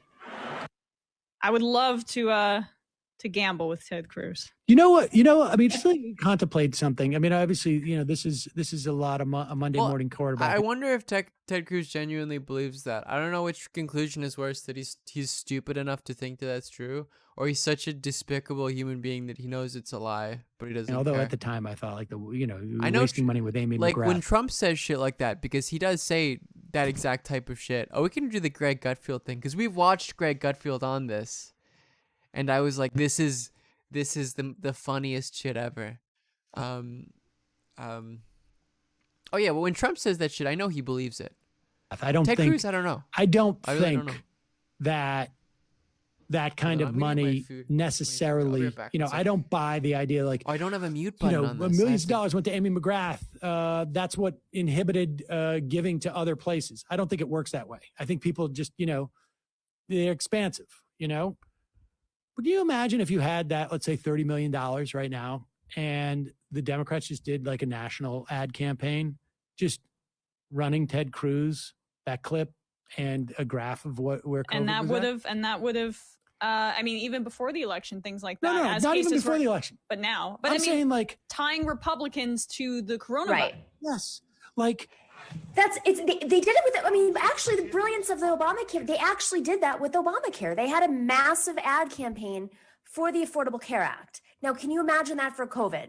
If anybody's watching from the Biden transition team administration, how about you take a little bit of that money? I mean, that's how you're going to win Georgia, by the way. That's it.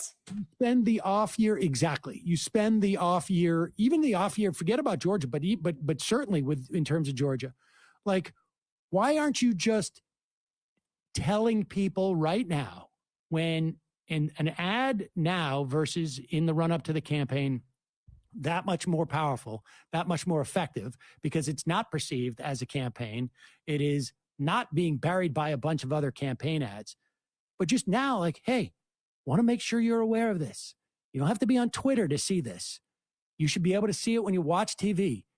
Ted Cruz, paid for by people who actually care about Americans' health, or like Americans for Sanity. Like what? Like why are we not seeing something like that? Like how hard would that be? Because I got news for you. Like this is the thing, and when Brett Kavanaugh is up for the Supreme Court, when Amy Coney Barrett's up for the Supreme Court, millions of dollars flood the airwaves in support of these guys.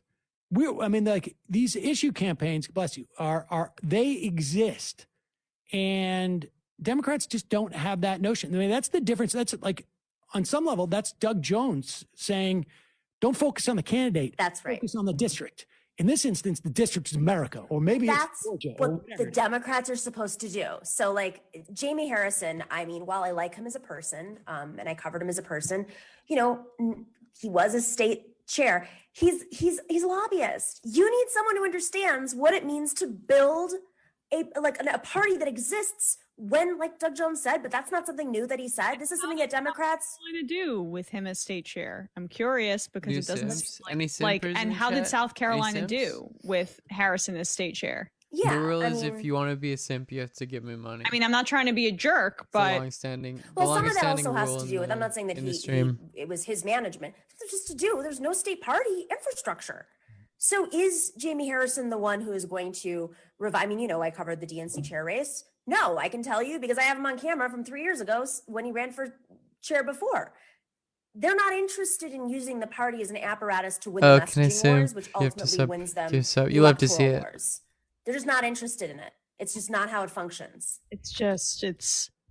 But it did function that way. Also, if you have a Twitch Prime and you haven't used it, make sure to use it on me. Hold on, I'm still fucking with the sound. Not that long ago. Like, that's what's annoying is that, like, Dean did try to implement some of these changes. Like, why is the imagination so short? Like, I think about that when people talk about abolishing ICE as like this radical idea. Like, it's not been around that long. It's like a 13-year-old agency. From, an electoral perspective, I'm talking policy, obviously. But, like, why are people's memories and imagination so goddamn short? What's his Off-ed cycles. Gore Vidal. Yeah. I talk about this is like, it's Prime Gaming. Oh, I guess. You know what I mean? Twitch Prime Gaming. It's like what's it called? This is an argument in like prison abolition. Is like why are people's memories so short in relation to like prison? And the existence of the prison is like it's a 180-year-old political institution, and people are like, society cannot exist without the prison, and it's like, no, yes, it can. It's existed for plenty of time without the prison. About this all the time. Gore Vidal was one of our early guests. But now we've seen it. We've seen it in the most absurd sense with an institution that is 13 years old, in which a vast majority of American history has existed perfectly well, the settler state functioned perfectly fine. Without it, people are like, how could we possibly abolish this institution? The Regional Majority Report on the radio show. And was he really? He's alive? Oh yeah, he came in studio multiple times. Yeah, I'm vaguely familiar with Malatesta. He has a sort of anti-democratic position, right? Or not anti-democratic, but he's against the idea of democracy from an anarchist perspective.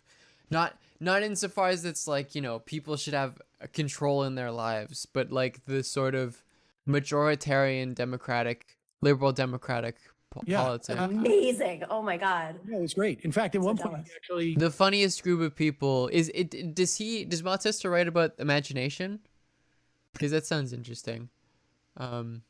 Consensus, not dictatorship of the majority. Yeah. That's the Malatesta position. What was I gonna say? It is funny how people are like, well, anarchists are like this has absolutely happened with multiple lefties where it's like, particularly Soc Dems, where they're like, what, like anarchists don't like the idea of democracy, like they're so authoritarian, I fucking hate anarchism, which is the funniest way of like bastardizing Malatesta. I think we had him on and called up Janine's dad and had tried to have Gore Vidal like convince Janine's dad. I think they actually became sort of friendly. Wow. But he I think at the time, maybe right before, sometime around then, had a book United States of Macron amnesia. was trying to make it and illegal. he would come in and he would like talk about this, and I was just like, To film you know, I police, vaguely Jesus. know the historical. Like, I don't like, I couldn't really. I'm not an anarchist, no. Grasp what he was talking about. You know, like, I mean, I understand. You know, I could understand the concept, but I just couldn't feel it viscerally. And now, having done this. The PV of the labor theory value, it is correct to say that labor creates all value, but supply-demand relations determine how much value the labor... But that's just... Marx has the idea of there are three main types of value. There's capital V value, which is value produced through labor. There's exchange value, which you're talking about, which relates to market inputs and outputs in a system. And then use value, which is the practical value that an individual has in use of an object. 15 years.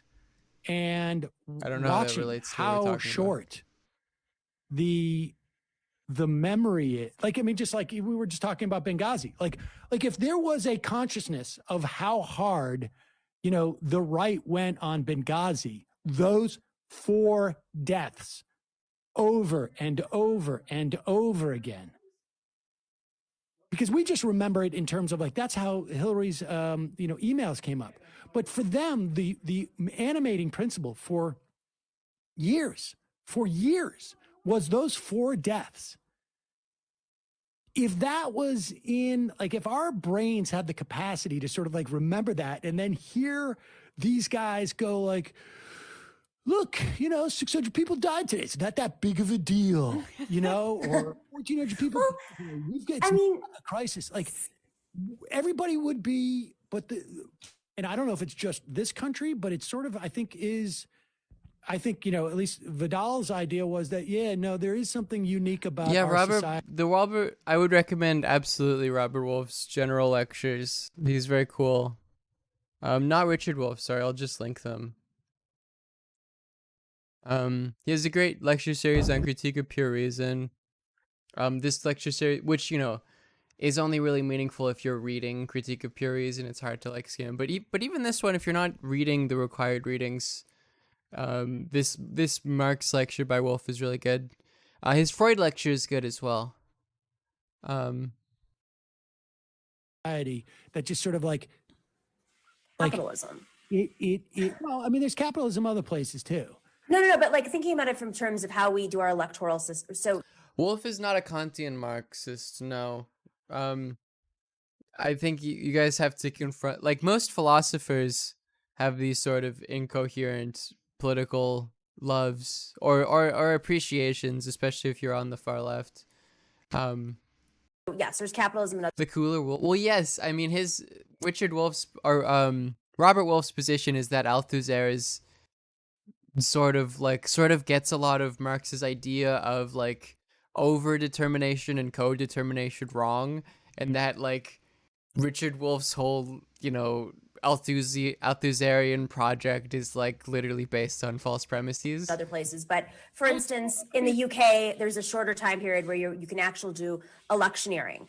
Everything is ratings driven here. Which you know, I am honestly inclined to agree with. I think Althusser sort of did get that like wrong. You have more public media, even if it is being slowly privatized in other countries or they're oligarch owned.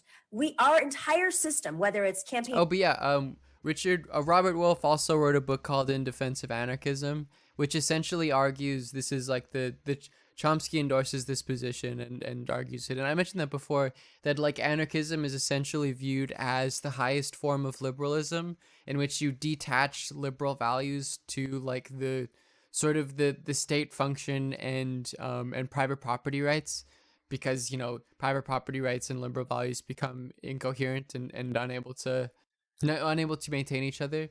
Even if they appeared that they were complementary coming out of the sort of feudal period. In the French Revolution beyond. Penfresh, thank you for the 100 bits. Yeah. I don't know what I was going to say. Finance, whether you're running for office, is quarterly. There's some point I was whether gonna make. it's just Wall Street in general is quarterly. Daily stock markets. Oh yeah, but it's a very good book for libs, if you want to give it to them.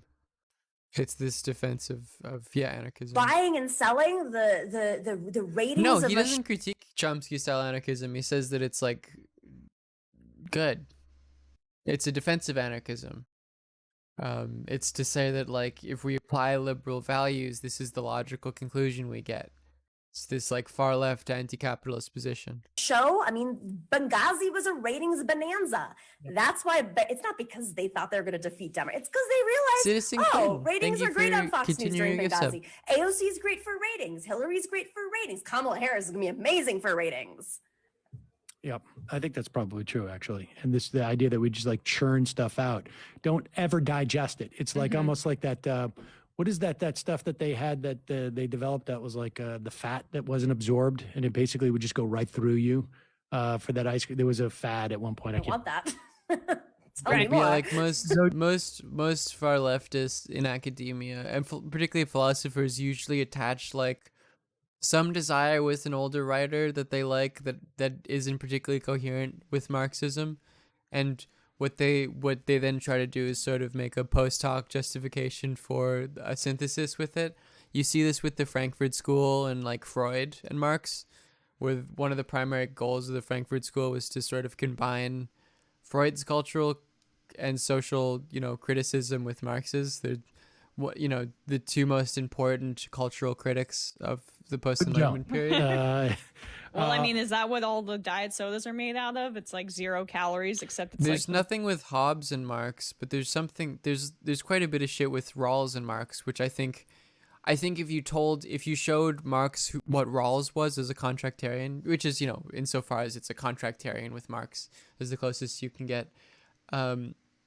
I think if you explained Rawls to Marx and then you told him that there were academics that were synthesizing his work with Rawls, I think you could power the earth sustainably if you were to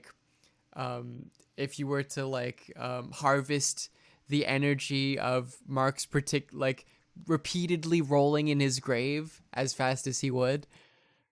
There was some type, they had like the fat-free ice cream at one point that was like, it wouldn't, the fat wouldn't bind. And, but you're putting that.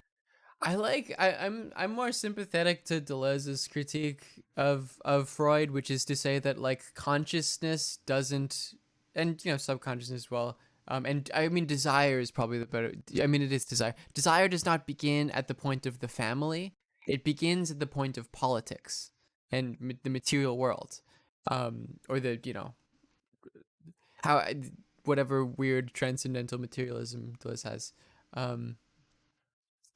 Yeah, that like the beginning of your understanding of that isn't your like the mommy daddy me sort of Oedipal triangle, but it is like politics in the political world. You can have family members that are very intimately your family members are very intimately related to politics in the political world, and their politics and their political context affects you fundamentally. Your body, and it's just going right through you.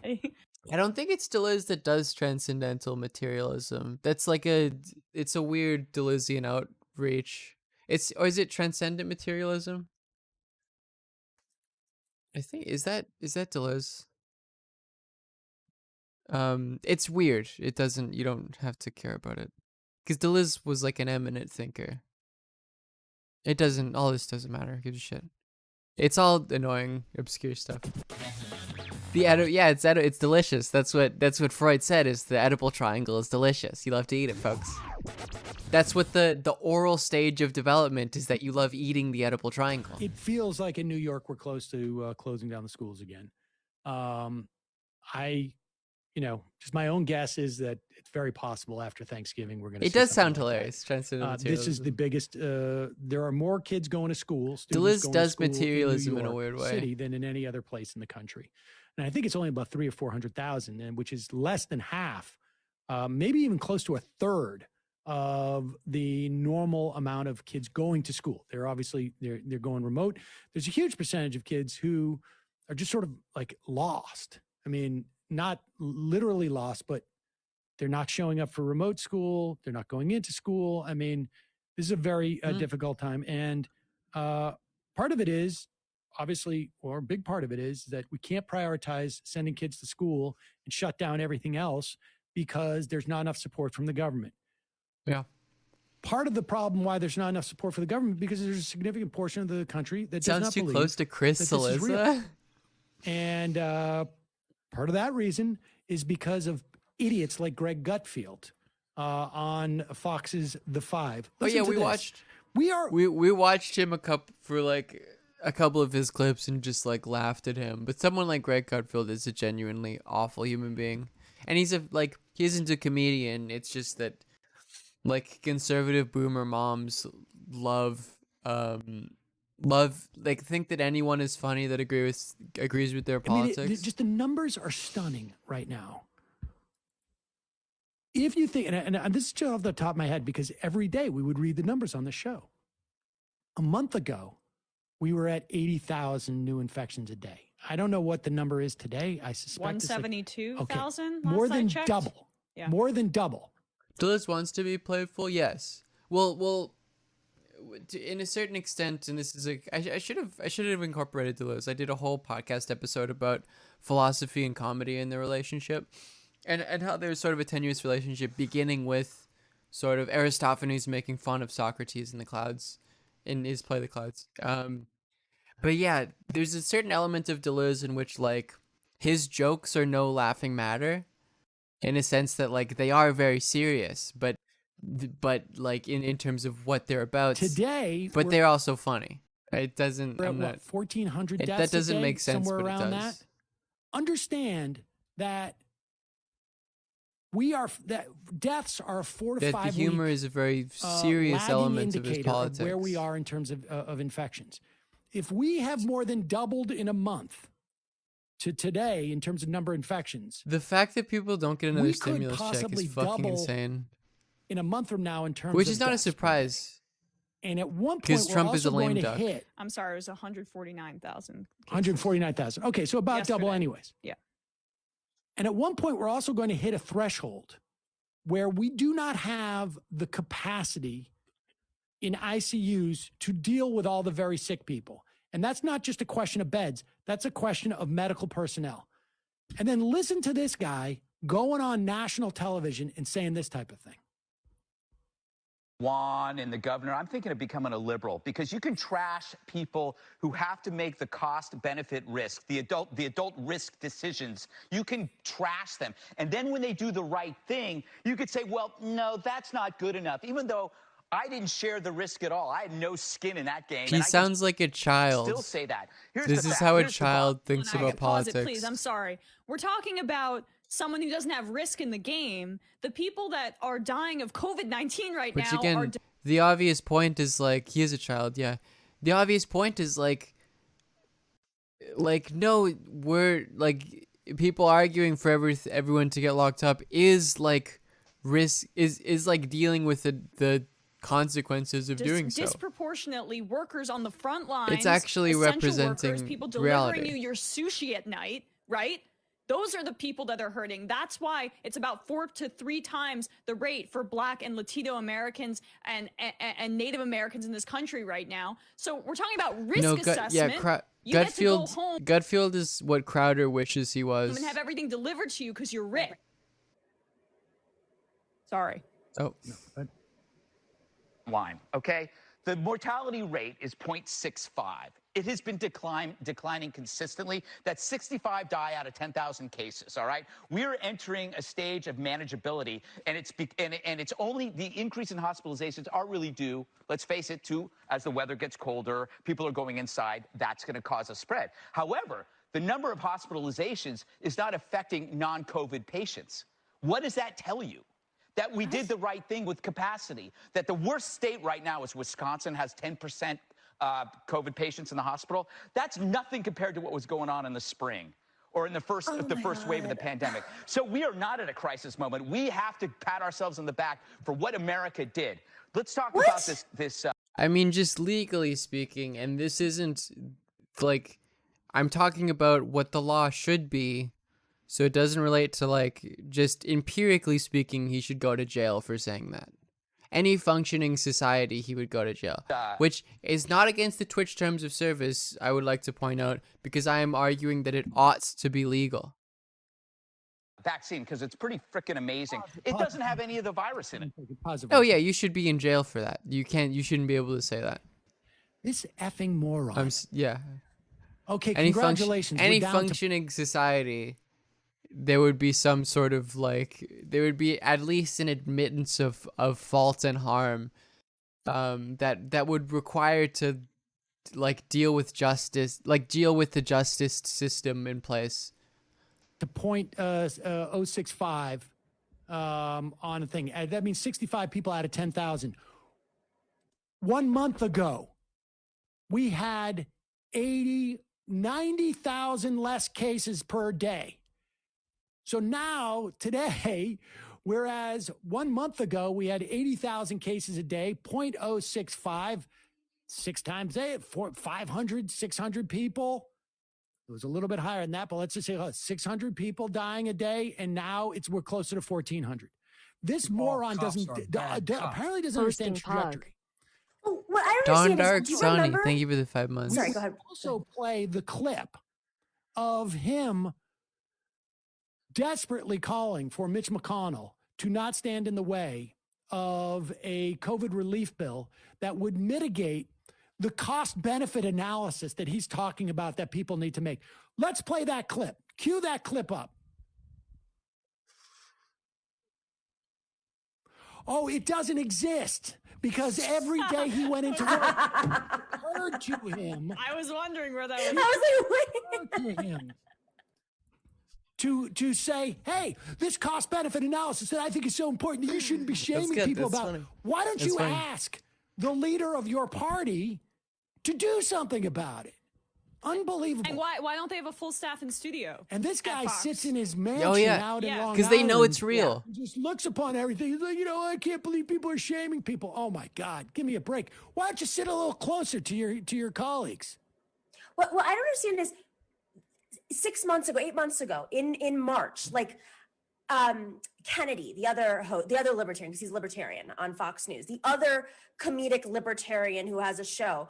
I remember she saying There's that type of guy, comedic libertarian that has a show, is just like the way that they reproduce is not through, it's through like cell division, where it's just like they split apart and create like an exactly equal equivalence.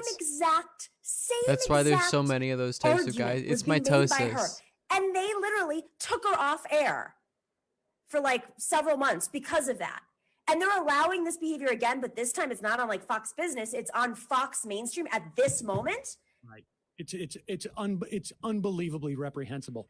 There's no doubt the vaccine has the potential of being a big success story, but it's going to come after there are going to be hundreds of thousands more dead Americans between now and we get to even close to saturation point that we need for vaccination. It takes such a specific kind of stupid and cognitive dissonance, but that comes from your own stupidity and lack of understanding of the world, to not connect the numbers you're seeing with deaths to the actual pain that people are feeling. Well, they don't feel, right? They don't feel fucking emotion or empathy. That's what I always shocks me when I watch these Fox hosts. They're always, talking about meritocracy we totally need I live like a capitalist every day, Jank. Noted for subs. Absolutely. Smartest people rise to the top, and part of being smart is What's understanding therapy? and connecting real life data to what's happening and visualizing it and understanding that people are suffering in this insanely acute way. I mean, people get COVID and don't feel right for months after. Are you volunteering, Greg Gutfeld, to get everything back to normal? Why don't you make the risk assessment if you think this is so important and put yourself out there on the front lines? How many? Because it goes up against his short-term cost-benefit analysis, which is exploiting workers makes them money. That's the business model of the Republican Party. And as long as that's the business model, they're not going to be taking into account real math and real human lives. And think long-term, right? Are you an animal with a very, I don't know, a frontal lobe? What's the right part of the brain, right? I don't know. Think long term. That's also a part of being a thoughtful human being existing in society. On some level, we're maybe giving him too much credit for actually being sincere about this, because there is no doubt in my mind that we could compare the number of times he has called upon Republican leaders to provide resources for people to not have to make that cost-benefit analysis. We could compare the number of times he has spoken out about that on his television show with the 4 people who died at Benghazi. 4 people are dying in this country in 15 minutes. Given 15 There's minutes. a Benghazi every 15 minutes, and you're telling me conservatives don't care about Probably it. more, actually. Well, Sam, wait till they do the Christmas special, because the war on Christmas is really going to be about COVID. And God forbid you don't spend time with your family on Christmas and get COVID. Yeah. Like you can't, it's just, you can't do those two things. It's a fully irrational system. The ego aims that actually exist in society are totally perverted. And you have people pursuing what they think are rational ego aims to protect themselves and the body politic, but are literally killing themselves and people around them as a result of, not wearing masks. You can't stay thinking home. COVID You have isn't to real. spend money. You have to be with your family. You have to worship Christ. It's in the not Christmas like Benghazi ain't going away, folks. I mean, if one's happening every 15 minutes, tree. what format does audio need to be in for notice? Any audio format, I can put it in. There are 60 people. There you have one person On the dying Streamlabs thing. a minute in this country now. Every A Benghazi every 4 minutes. 60 not to seconds. care about that, speaking There of is Christmas. a person dying in this country of COVID. All cops are bad Every 60 cops. minutes. Liv, what do I Excuse have me, to every do to minute, get VIP? there is a person. Okay, fine, Isaac. Thank you for the 7 months. If I know you personally, you get a VIP in the chat. That's a rule. Dying of COVID With in the this little country. Maybe it's diamonds. closer, like a minute and 20 seconds or 10 seconds. And you think about how many hearings the Republicans held over Benghazi, how many hours of television were dedicated. I am sure that Greg Gutfield Oh, could I'm fill sure. Let's look. Wait, I want to look. Let's look at what Greg Gutfield said about Benghazi. Which, again, none of this is rational, but it doesn't matter. No one gives a shit. You can't, you really can't, deprogram. Here we go. If Benghazi was on my resume, I'd hide it too. Who's telling the truth about Benghazi?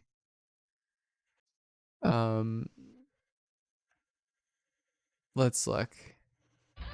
As the new Remember, this is about 4 people dying. movie on Benghazi comes out, remember this. On September 14th, 2012, at Andrews Air Force Base, Hillary Clinton told the family members of the men What difference does it make? killed in Benghazi that their deaths were sparked by a video. 4 relatives claim she actually did say this, and Tyrone Wood's dad actually made notes after she talked to them. This is key. Remember when just weeks ago, George This is about 4 people. Stephanopoulos asked her this. Did you tell them about the What film and what's your difference response? does it make? You know, I understand the continuing grief at the loss that parents experienced with the loss of these 4 brave Americans. And I did testify, as you know, for 11 hours. And I answered all of these questions. Now, I can't help it that people think there has to be something else there. Well, that does it for me. She's telling the truth, and those families are liars.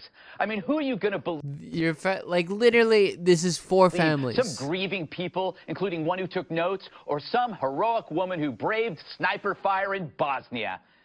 Do you trust some dead hero's relatives, or a lady who said she was dead broke after It's like it's a fake political position. the White House? Who would you accept? Like any actual consistency in the Fox News political position is genuinely an anomaly. The word of people with I mean that sincerely. It's anomalous. It's like it's not supposed to be connected. precise memories of that event, or a person who blamed a planned act of terror on a video? Who are you going to believe, weeping parents or the person who said she was named after a certain... Again, 4 families, and there's all of this made, and literally hundreds of thousands of people are dying of coronavirus. And it's like, well, weeks of What are you gonna do? It's the economy. With how I decried what was going Or on with Benghazi because you're gonna get 4 mad at Trump for overseeing hundreds of thousands of people dying. people who died. There are 4 people That died is crazy. before during the course of his rant we just watched. Maybe we should blame Hillary for COVID. There was a Benghazi that happened during Then they'll care his about fucking COVID. rants. How many? I mean, that's the I guess, is this like 821 territory where you ask someone like, oh, 100,000 people don't dying doesn't matter. Well, what about 3,500 people? Does that matter? So that's more serious Put in than place the... after 9/11, right? Of course, one of the most tragic events. And that's just, by the way, 11/18. How many multiples? How many multiples of people have died due to COVID? Tucker says the forever war is a left-wing position. Well, of course he does. Tucker is an individual who actually understands how aesthetic politics are and how you can literally fucking say anything and get people to get on board with it. The three and that you can use that for your own political goals.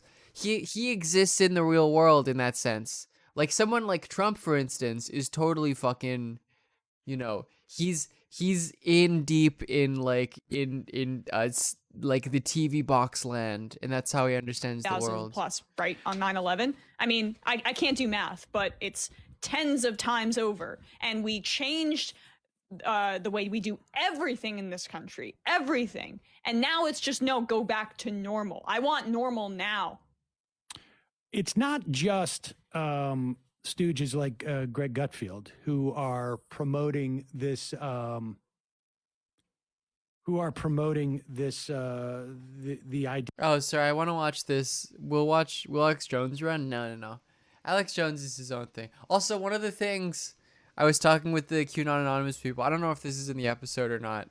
But they were covering the Trump Million Man March thing, and apparently Alex Jones just shows up, and it's just he has this bulletproof rover or something. He shows up with a group of people and has a microphone, and he just steals people unplanned, totally unplanned. Doesn't have a crowd, anyone wanting to see him, and he just steals crowds from other people, from the Proud Boys and other right-wing groups who are oh, it's Alex Jones, and then they go follow Alex Jones, and apparently half of the crowds of many of these different groups just saw Alex Jones, talking about interdimensional, intergalactic demons on a megaphone, and just started going to his crowd, which is so funny to me. Not particularly real. It's not a crisis. Oh yeah, I mean that's yeah. We don't have to worry about any of these things.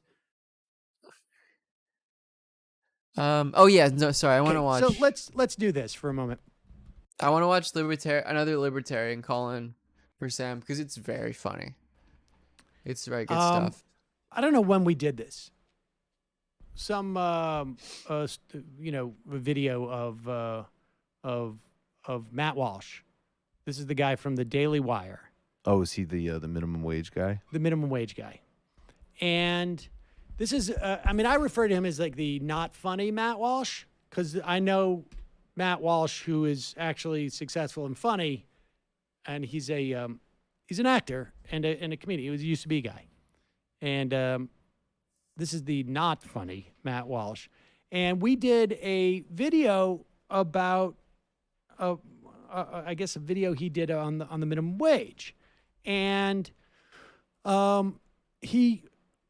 listener sent this to us. I guess I don't know why it took so long. I don't know when he did this on his show, maybe a couple of weeks ago or something. And oh fuck! Wait, what? Oh shit! All-Star Canadian Among Us. I've already got it's a thing. Oh, Pog? Oh, Pog? Let me just... Oh, Pog? I'm gonna have to see if I can get in on that. That's pretty Pog. And so he apparently was very upset because he felt like I was just mocking him the whole time. We did like something like a 20-minute video on him, and he said that Sam says apathetically steamrolled him? Yeah, Sam says I'm irrelevant, but he spent 20 minutes on me making fun of us. And I just want to be, this is more of like a general show note. We do 3 hours a day, and when I see someone out there who is saying something stupid about the minimum wage, that doesn't mean that I think you're relevant. It just means that I think your point was stupid and you're just copying some right-wing talking point, and you're a good vehicle for me to discuss it. We're not on the Matt Walsh's turning people beat here. I want to make that clear. Definitely did not remember this guy's anything until today's sound sheet. I know that he talks a lot about abortion. That's the only thing that I associate him with. I just remember. I remember the minimum wage stuff. But it's like people should have babies who don't let get me just paid preface for their this jobs. with this, because this is going to get a little bit weedy, because he was very, very upset that all we did was make fun of him, saying that his work was worthless, that it looked like he didn't prepare. Did we do the hacky, well, we do support the minimum wage, but if anybody's not going to get paid for their work, maybe it should be this guy. Well, no, he was trying to Okay. make the argument that you are always paid what you're worth, that's what happens, and the minimum wage is wrong. And I was suggesting that what you deserve, you're always paid what you deserve and what you're worth to the employer. And I was suggesting, like, no, I think the work you're doing is an example that you don't get paid what you're worth, assuming you get paid anything. And yeah, also, it's you always see. Maybe he doesn't. Maybe. Michael Brooks, Maybe rest it's an in elaborate peace. internship. It's possible. And then he was upset. He was upset that I compared him to my 14-year-old daughter, and he said that was rude of me to do to my daughter. And that's probably true, because there's times where I think she's more astute than this guy. But my point was, daughter, son, any junior high student, and I have to maybe amend this, early junior high, like more like 6th or 7th grade as opposed to like 8th grade, when things get a little more sophisticated. So and then he complained because we didn't really address his argument. And so let's play some clips from this, but this is going to get a little bit weedy. This is such a basic concept that I didn't think I would have to do it, but Matt believes that workers get paid exclusively based upon their value to an employer. In other words, how much do they make for the employer? So let's just keep that. Okay, that's like how much profit is generated, in mind. which is obviously not true. Let's listen to what he's saying here. Probably someone who's going to be fired. That's someone who's not going to have a job anymore. So Sam is exactly right about that. Oh, so positive. now So apparently, I think that was like where Matt also thinks that you can make theoretically zero as an employee. There's a cool quote by Marx about like how like the more the laborer works, the less he has. But insofar as the more he works, the more money is gained by the boss, proportionally speaking. It's way dumber than that. Awesome. If you're not making any money, then you're. It's a sort of Hegelian, anti, Not or like really an employee. what seems like a paradox, but it is logically consistent. Now, that's a sticking point, but it's relevant, because having a job is not just about like, it is. The you're more I setting bust, the less I aside nut your is labor also as a is also a very similar Hegelian sort of commodity. twist. And you're also having to deliver that and Bad provide economic for video, it sure. to the employer. We've watched a bunch of. I think he's getting it. Maybe their he's catching on. videos. The people who are on the minimum wage, the real minimum wage in this scenario, CIA are and the probably going to be Queen the people overthrow okay. who mostly don't have jobs. They have zero worth to any employer, thus they have no job. Thus their wage, in effect, is zero. And that's the starting point. Okay, the least That's a great amount starting you point, can be man. worth to an employer is nothing. Positive. Right? No, wrong. Because if you're worth nothing to an employer, then you're not an you're employer. not an employee. They're Employee. not an employer. This is a relationship between two people. Yeah. I don't walk around in my life as an employer. You do. It's very confusing. I've seen you at. People don't say to me, like, and I go into the supermarket, well, there's one of our employers. I've had some coffees with Sam, and it's so bizarre where he just will look up and say, "You offered nothing to the This is organization." important because he No one doesn't gets it. understand what work is. And he doesn't understand. Does not understand how labor creates employers, value. when they are employing people, make assessments about their worth. And continue. Least amount you can be worth to an employer is nothing, right? What's hard to understand about this? Have you ever heard of the concept of zero, Sam? It's possible to be worth nothing to an employer. For instance, right now, as an employee, I am worth nothing to Subway because I don't work for them. Oh, I didn't realize it was that fucking stupid. So I get paid zero from them. I'm worth nothing to them. My wage from them is zero. What? All right.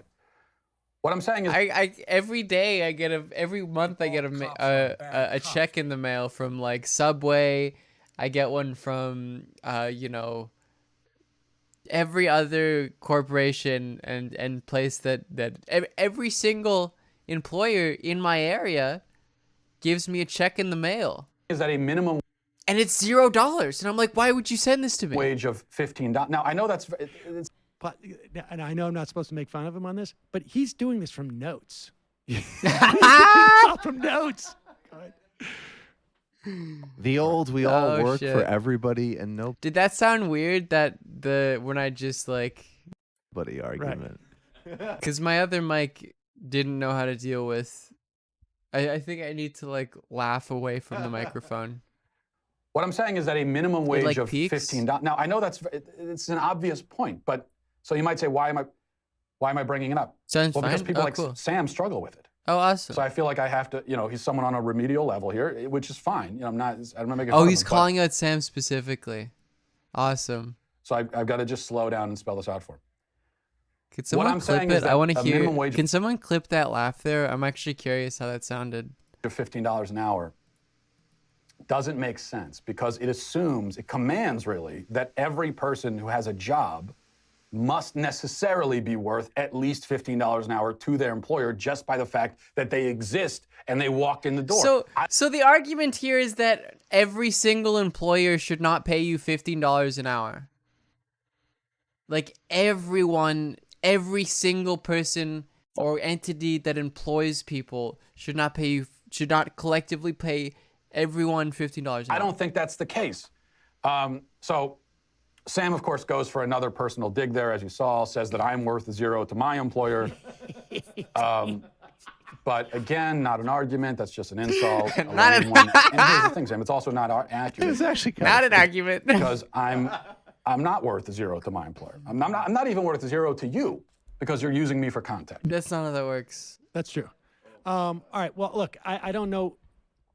The basic problem that Matt has is that he assumes that wages are set based upon value produced, the value that the worker produces for the employer. And if that was the case, if that was the only thing, now obviously, I'm not going to hire workers. It would be way fucking more than $15 unless I think they're going to. All right, let me see. I want to see. I'm just like, because this is a new mic. He's doing this from notes. Oh, that's great. Okay, awesome. Provide value to my business. That's obvious. Yeah, I mean, but if this it was mic, the case, this is like the RE320 is like a nice ass mic. That there was some type of very it better if works better than my Snowball or my Blue specific Yeti. algorithm that yeah, a worker has to produce X and they are worth Y to me, then you wouldn't see things like this chart. This chart is the gap between productivity and a typical worker's compensation. I also have to run it through like a voice thing because of my fan is like right here, but I'm getting a non-laptop when is that? Cyber Monday? And so this will sound even better then because I won't have to use gap that. has increased significantly since 1973. I don't have much processing stuff. I think I could process it in a lot better way because I have like the Scarlett Solo settings or whatever where there's like a sample rate and buffer size, and it's the default. I don't know how to fuck with it. I'm sure it could be a lot better. Now let me just, before we go into this, just make it clear. You'll see that as you go up to like 1973 this starts in 1947. That dynamic is used as the baseline. There is necessarily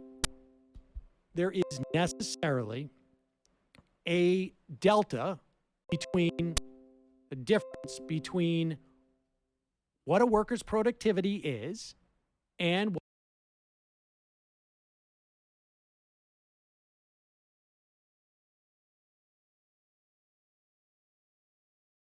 Is it not?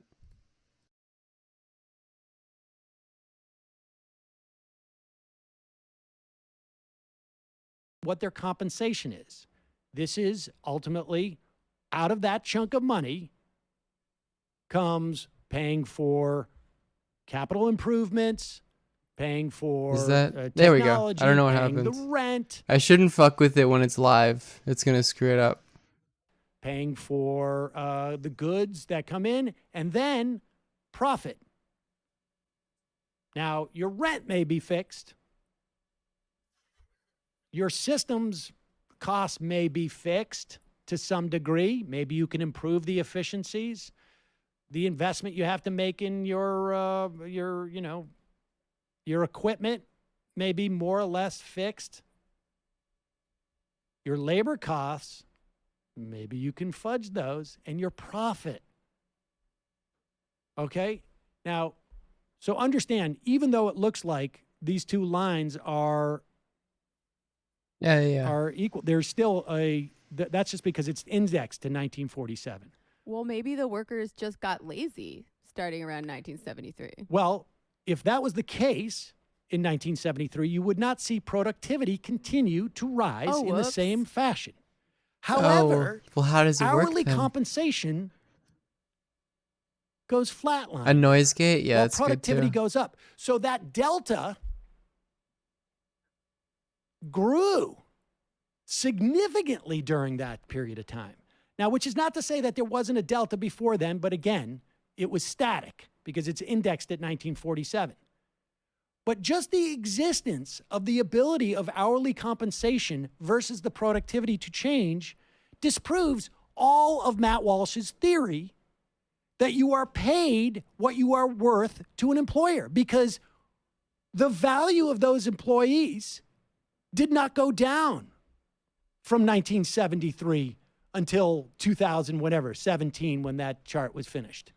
It continued to go up. In fact, I genuinely don't understand how you could argue that like wages are based on value produced. Went up slightly steeper than it had gone before, which means that productivity got even more efficient and there was even more productivity. I'm basically eating the mic. But compensation barely budged. Sam, I do have a question for you, though. It's what like would you say the less relative than my value hand you're away. providing as an employee to North End Motor Proletariat, Sales? how's it going? I would say How about it's a this? used car dealership in It's Worcester. real close. 0. Right.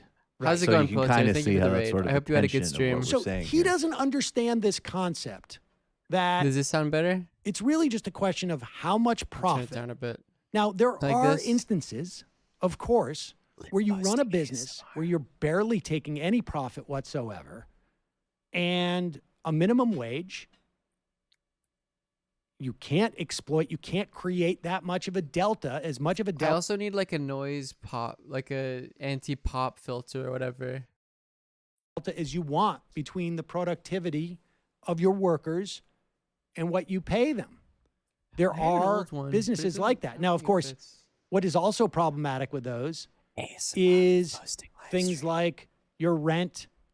Maybe your rent is actually the problem here. Maybe your other fixed costs, or maybe you have a bad business idea, or maybe you don't have access to other forms of capital. But the point is, you shouldn't be allowed to shift that onto your workers. And not only that, which is true, but we know that the minimum wage, it's not Francophobe. as it has We're been literally historically pointing out there, that you're French. has been able Are you to denying you're French, create proletariat? productivity and economic growth in the past. Here is where the value of the minimum wage. Well, Yeah, no, here, do pop the other one, filters are that just one, like- yeah. I had So one for my old if you go mic, but I back don't think it's to the gonna fit. 1960s, you will see here from this chart that the minimum wage kept pace with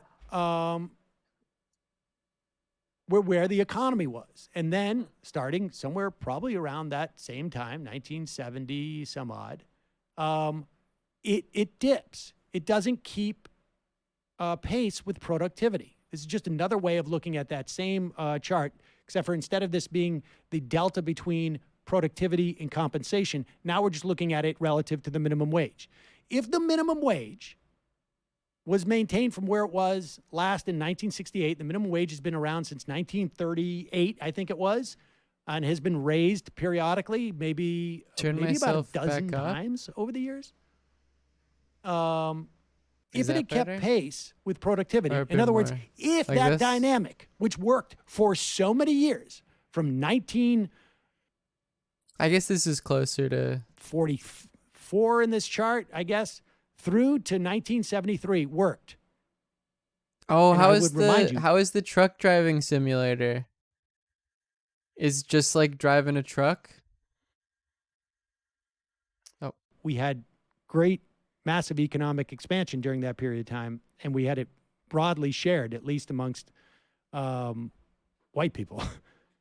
Largely due to that's wars, true. but There was this sort of racial contract in like the 40s where like a lot of the white working class were like in on racism or were like in some ways complicit with the labor relations, like and labor rights continuing as they were, and it's not being radicalized.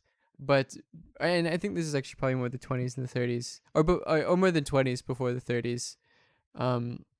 As long as the labor market was less competitive, as like it wasn't including people of color.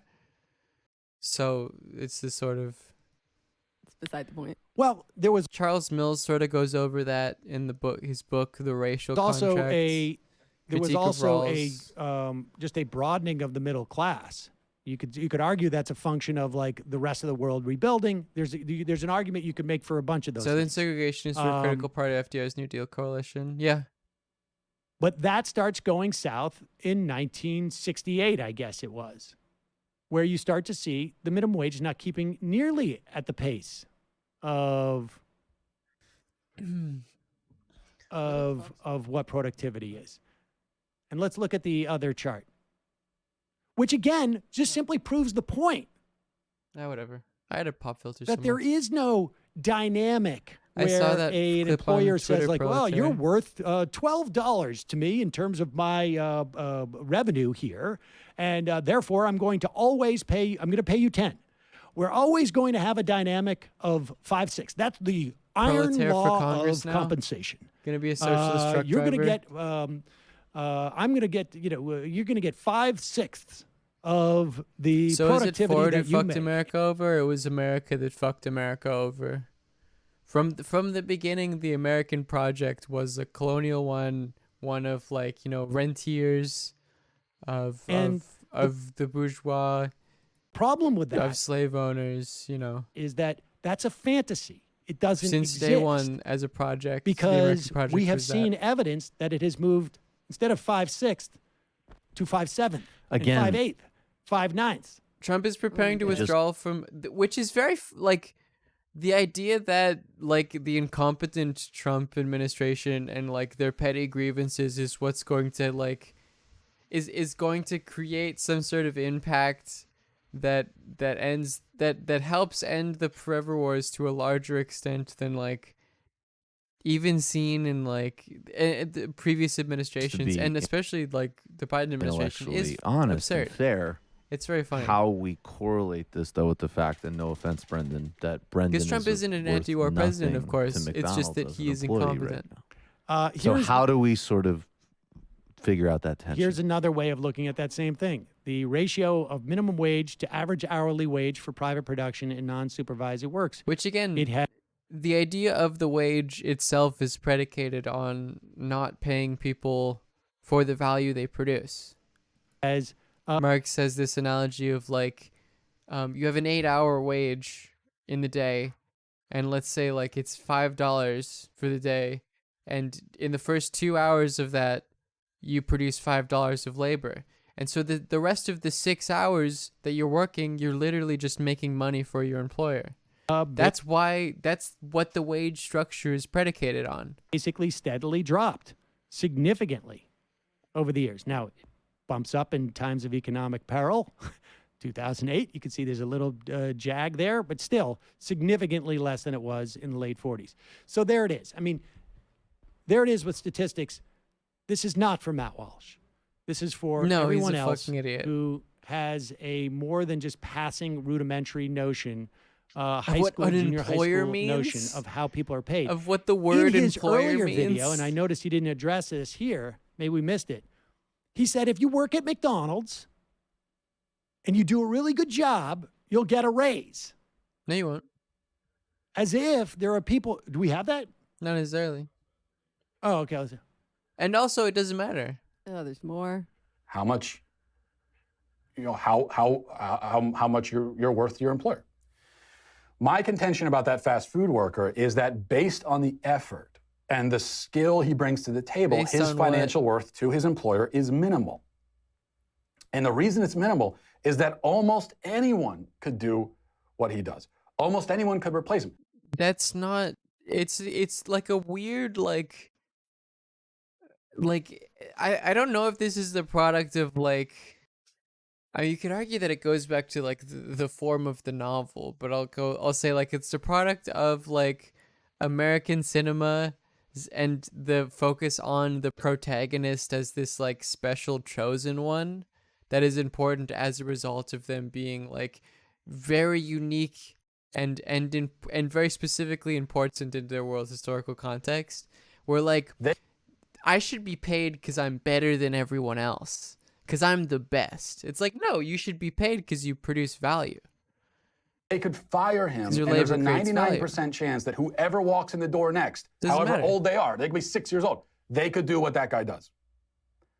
So we're bringing back child labor labor financially to his employer. It's not. This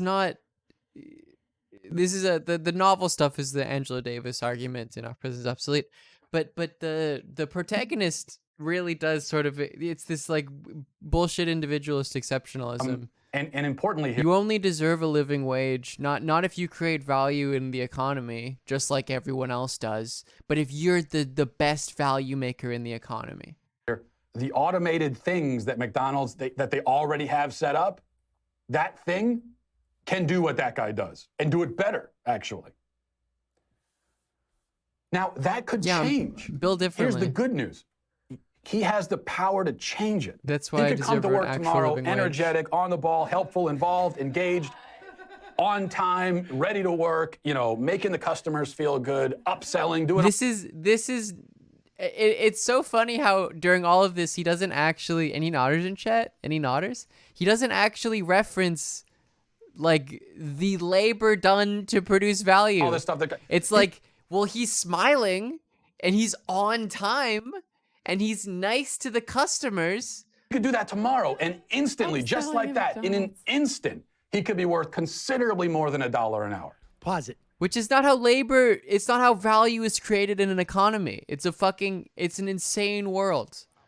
Last week we had on labor is created in an economy when you smile at customers, and the more customers you smile at, the more value you produce. A woman who spent time. Or value is created in an economy. Working sorry, at not labor. Working at a call center, and she wrote the book. What was the name? What was the? On the Clock. On the Clock. Emily Gundelsberger. Can I fit anything else into this box? I just want to upsell it. She worked at McDonald's, and there is no. First of all, not only instantaneously do you become not more worth to your employer, the last thing an employer would do, like, you know what, yesterday you were lazy. Today you're great. I'm giving you a raise to do the same job. That why would they do that at McDonald's? It doesn't happen at all at McDonald's. It doesn't happen over time. Also, another point is you're already doing a great job. Why would they need to change it? Especially if you're good at that specific job, why would they need to change it? What's the point of that? McDonald's. You don't get, there's no two people working the fryolator and who have been working there for the same time, and Yeah, one's you getting become a paid burger more. That's not the way it specialist? works at McDonald's. And it's also not the case that Doing they're a great paying job. just Thank for the you. skill set. Well, it's different. This is. I'm not getting paid on a wage. I'm getting paid because a group of people arbitrarily are like, well, this is nice. I'll give them money. They're paying based upon It's far more of like a craftsman relationship than it is like a wage. on how much labor is available to me, not the quality of it. How much I'm labor glad, is available Proletariat, I'm glad that you have your own truck in the video to game. me that can do this. I hope it makes you feel better. I sort of. And how much control? How much is the truck simulator? Anonymous, thank you for the gift sub. Tadera, thank you for the 11 months. I'm glad you all think this is nice. Over their wages. How much is one the truck of the big simulator? dynamics that we have that's problematic in this country, and I know this is a little bit far afield from minimum wage, is that we have such a And of course, you know, one of the things that capitalism does is it attempts to subsume, like there's a reason why the artisan class and the craftsman class were sort of destroyed in capitalism, is because capitalism attempts to subsume everyone into like the proletarian labor relation. So, you know, it's not in the traditional sense you would imagine that you could go on a website or, you know, create your own website. I don't know how the modern equivalent would work. And like, if you give me $5, I just get $5, but I get, you know, what is it, like, whatever portion, I don't even know if I'm allowed to say that, the portion of it. And, you know, Amazon takes a cut because they own the website. We have such concentration. And if I want to stream, I have to go to them. Power in this country. So it's you have subsumed far under the wage or the firms starting up, proletarian relation. Far less employers. And what happens is you get single buyers for labor in localities. It's determined by the labor market. Yes. Yeah. To some extent nationally, and that drives down wages, which again is more proof that wages are not a function of the value you bring. It's determined by the labor market, determined by the capitalist firm and their evaluation of inputs and outputs and how much money they make. That's, you know. Yes, there is a baseline that you have to bring in terms of value to someone to get hired. But wages are not how much money they make, but how much money they could make. Are not merely a function of the value you bring to the employer. There is a lot of other factors. Or how much profit they can make. His whole Fleece, argument thank you for the 5 months. About why a minimum wage is wrong is fallacious. I've said it before and I'll say it again. There's nothing worse than unearned pedantry. Indeed. Yeah, these are always great. I want to watch one more because they are very fun. It's fun to watch him talk to libertarians. Hates the minimum wage. It's very fun. Because I mean, Sam is a lib, but he at least sort of gets the labor theory value. I mean, no, he clearly understands it at some relative level, even if he isn't like even if at best, or at best, at most left wing, you could describe him as like a democratic socialist. Let's go to the phones. You're calling from. It's hard to not recognize the labor theory value. 385 it's sort of hard area not code. to. I think it's who. I mean, I think you called yesterday. Is this the guy who called yesterday? Oh yeah, baby. Yeah, baby. Great. He's already the most charming libertarian caller ever. What's your name? Where are you calling from? Yeah, so it's Josh. I'm from Salt Lake City, Utah. I just got to say real quick, Michael, he said he was going to have a migraine, but I just knew that he loved libertarians so much that he miraculously did get over it before I called in. So that's a good You're news handling for it everybody. better than most so far. All right. So what was the point you wanted to make? Yeah, and so basically, so the word on the privatized street Oh, is that why did I do you like the minimum wage, Sam. I might lose my. And Oh, no, I've watched this your is show fine. a little bit, and yeah, I think that you make some decent points. My whole thing with the minimum wage, and Let's the question go. that I asked you originally Let's go, yesterday dude. was, why do you want businesses to subsidize an individual's bad decisions with a minimum wage? And so that's exactly Libertarian, what it is. Like the when you libertarian mind have works. a- in Okay, such wait, a wait. Let me weird just way. see. Wait. Let me just ask you. It's so funny that a wage is like a subsidy. Okay. This notion of subsidize, I'm not 100% sure I understand your use of it that way, but let's put that aside How for a moment. wages are a What bad subsidy. decision is it that someone made that they're in a job that, what is the bad decision they made? You're paying it, they took a job that pays less than minimum wage? Yeah. Well, so so here's I can't remember exactly the name of the study. You're gonna have to forgive me on that, but at least take it for my word. But there's a study that basically says that in order to have success in America, you have to do three things. You have to graduate high school. You have to not have a child out of wedlock. Oh, God. And I'm having a Rick Perry moment. I can't remember the third one. There's another thing. It's like it's graduate high school. Don't have a child out of wedlock. And get a job. Probably- Yeah. So the third one is just get a job. Get So any these job. are And the eventually what minimum, these are, no. These are the, let me just be clear. Those are the minimum things you need to what in America? To not be permanently in poverty. Okay. Just get a So job. these by are, Fed. these, I mean, And study so- shows, and it's not. If you want to have sex, the condom breaks, and you don't have access to abortion, you know, Not necessarily. should have planned better. I guess I don't know. Let me just be clear on what Didn't happen to me. Not my problem. what the study, the unnamed That's study. actually. I won't get into You're saying this. this. Because I've talked about this a lot, that like the libertarian view of the world is purely based on their own self. And if you can't explain why a thing is individually bad for them in their specific experience, then they won't understand why it's bad. But the perfect summary of that correlates. is like, it didn't happen to me. It is not my problem. It's not necessarily I mean, causal. hey, it's a pretty popular study. Ben Shapiro cites it. In that case, Ben Shapiro Many people cite this All right, study. here I think we hear it's the Sawhill and Haskins success sequence. Yeah. This is an AEI paper. Okay. Sounds so legit. that you need these 5 rules as a minimum, right? I mean, not everybody who graduates high school or gets a full-time job or gets married before having children and waits at least to get to age 21 to get Is married this an and example wait until of at least age 21 meritocracy? to have children. It turns out there was actually 5 of them. Okay. But I guess maybe there's another AEP paper, a different group that say graduate high school, get a full-time job, get married before having children, and that will.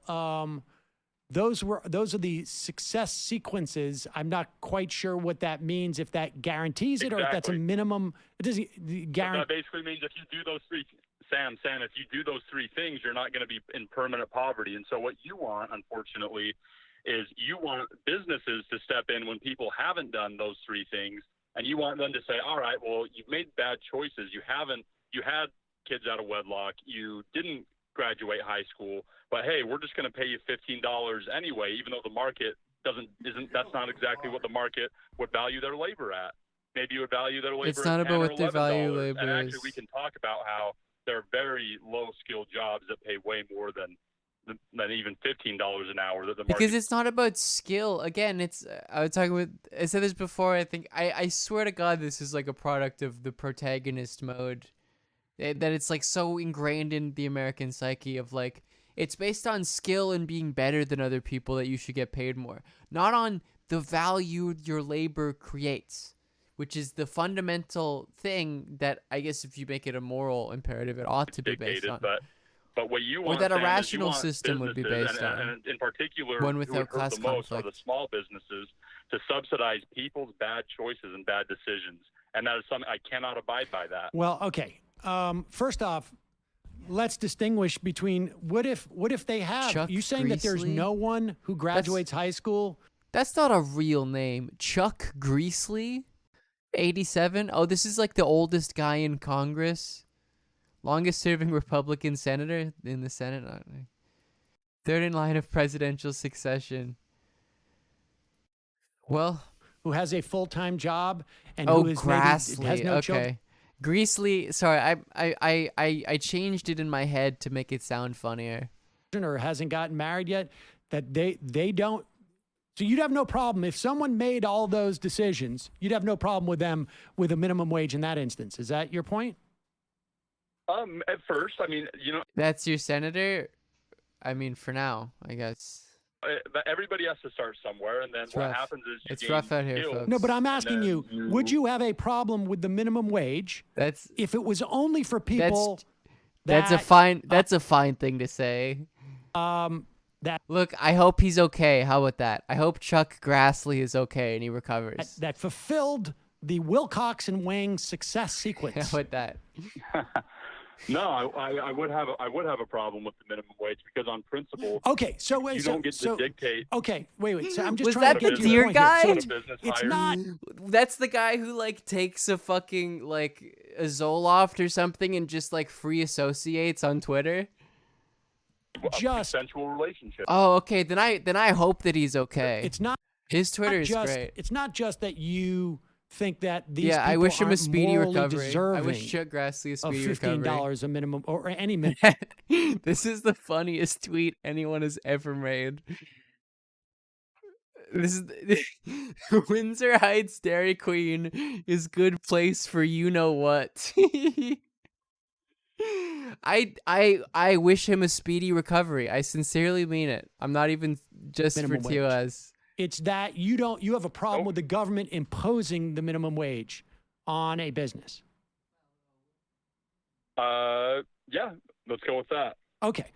Now, all right, so let's just stay that, because I think the other stuff, I mean, look, the idea that you don't think that they are morally worthy, I mean, I may not subscribe to your sense of morals, and so, then it's really just like, right?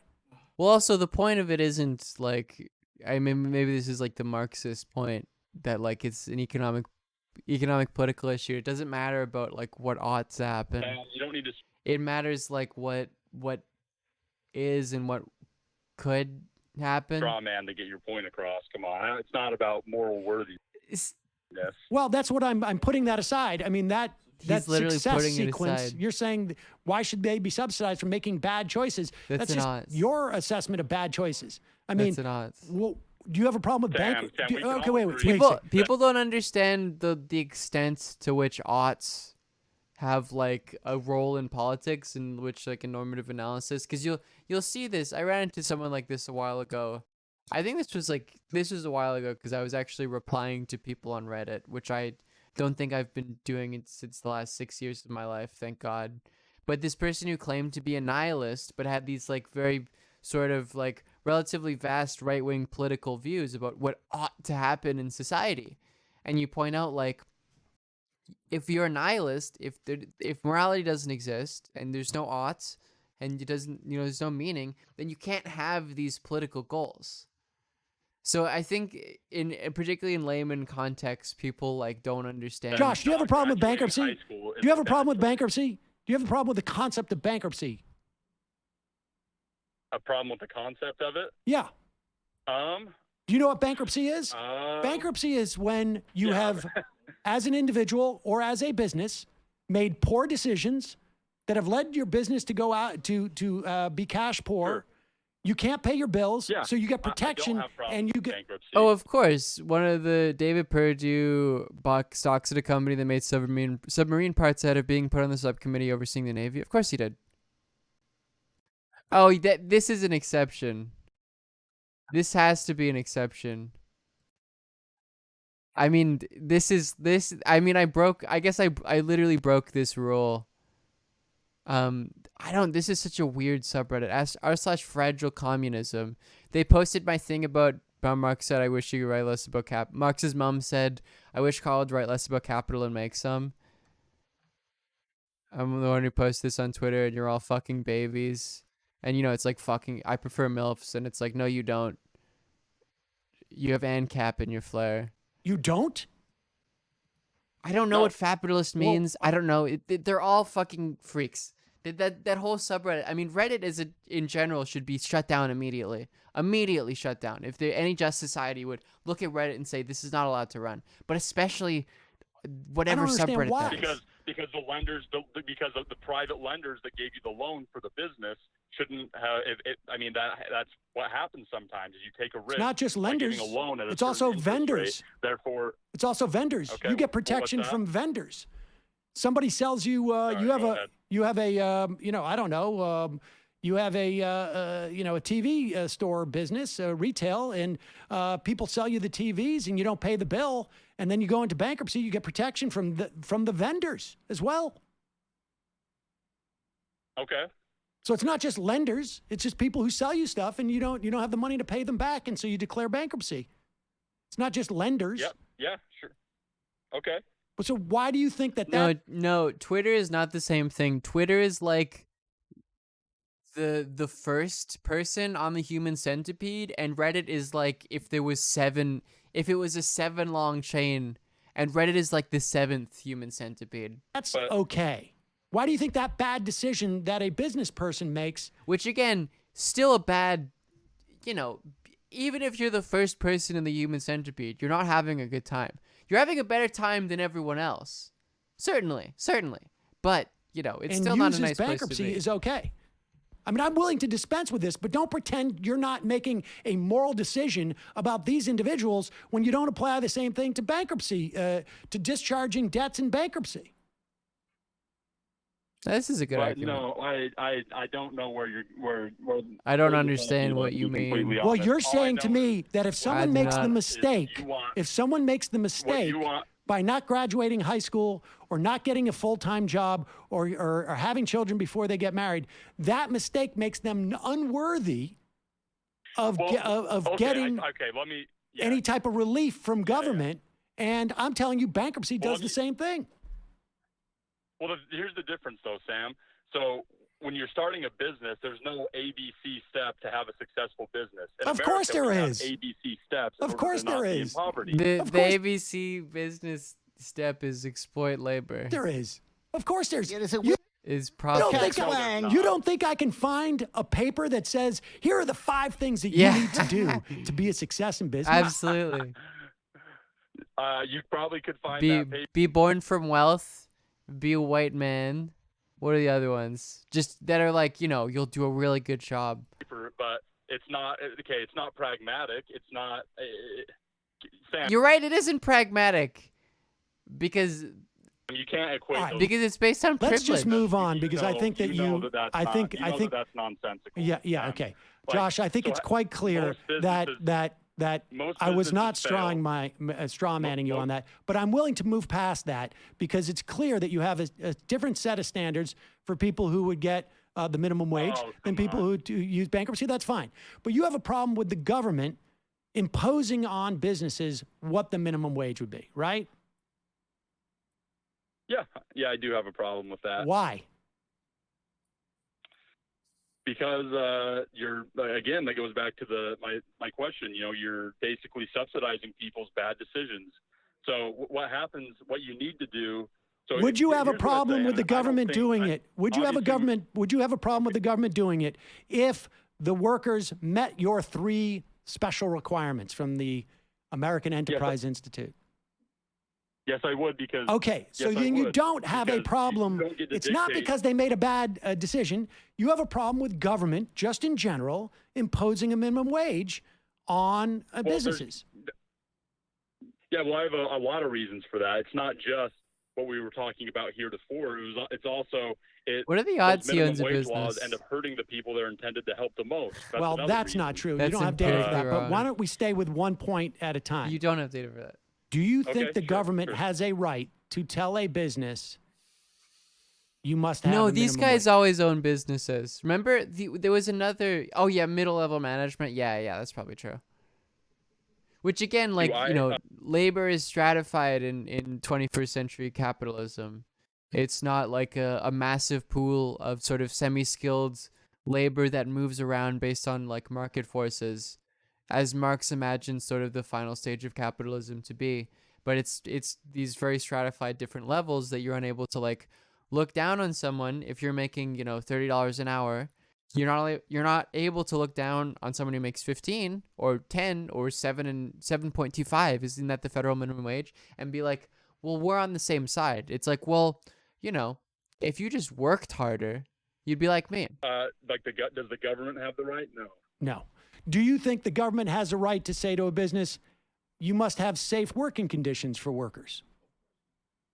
Yes.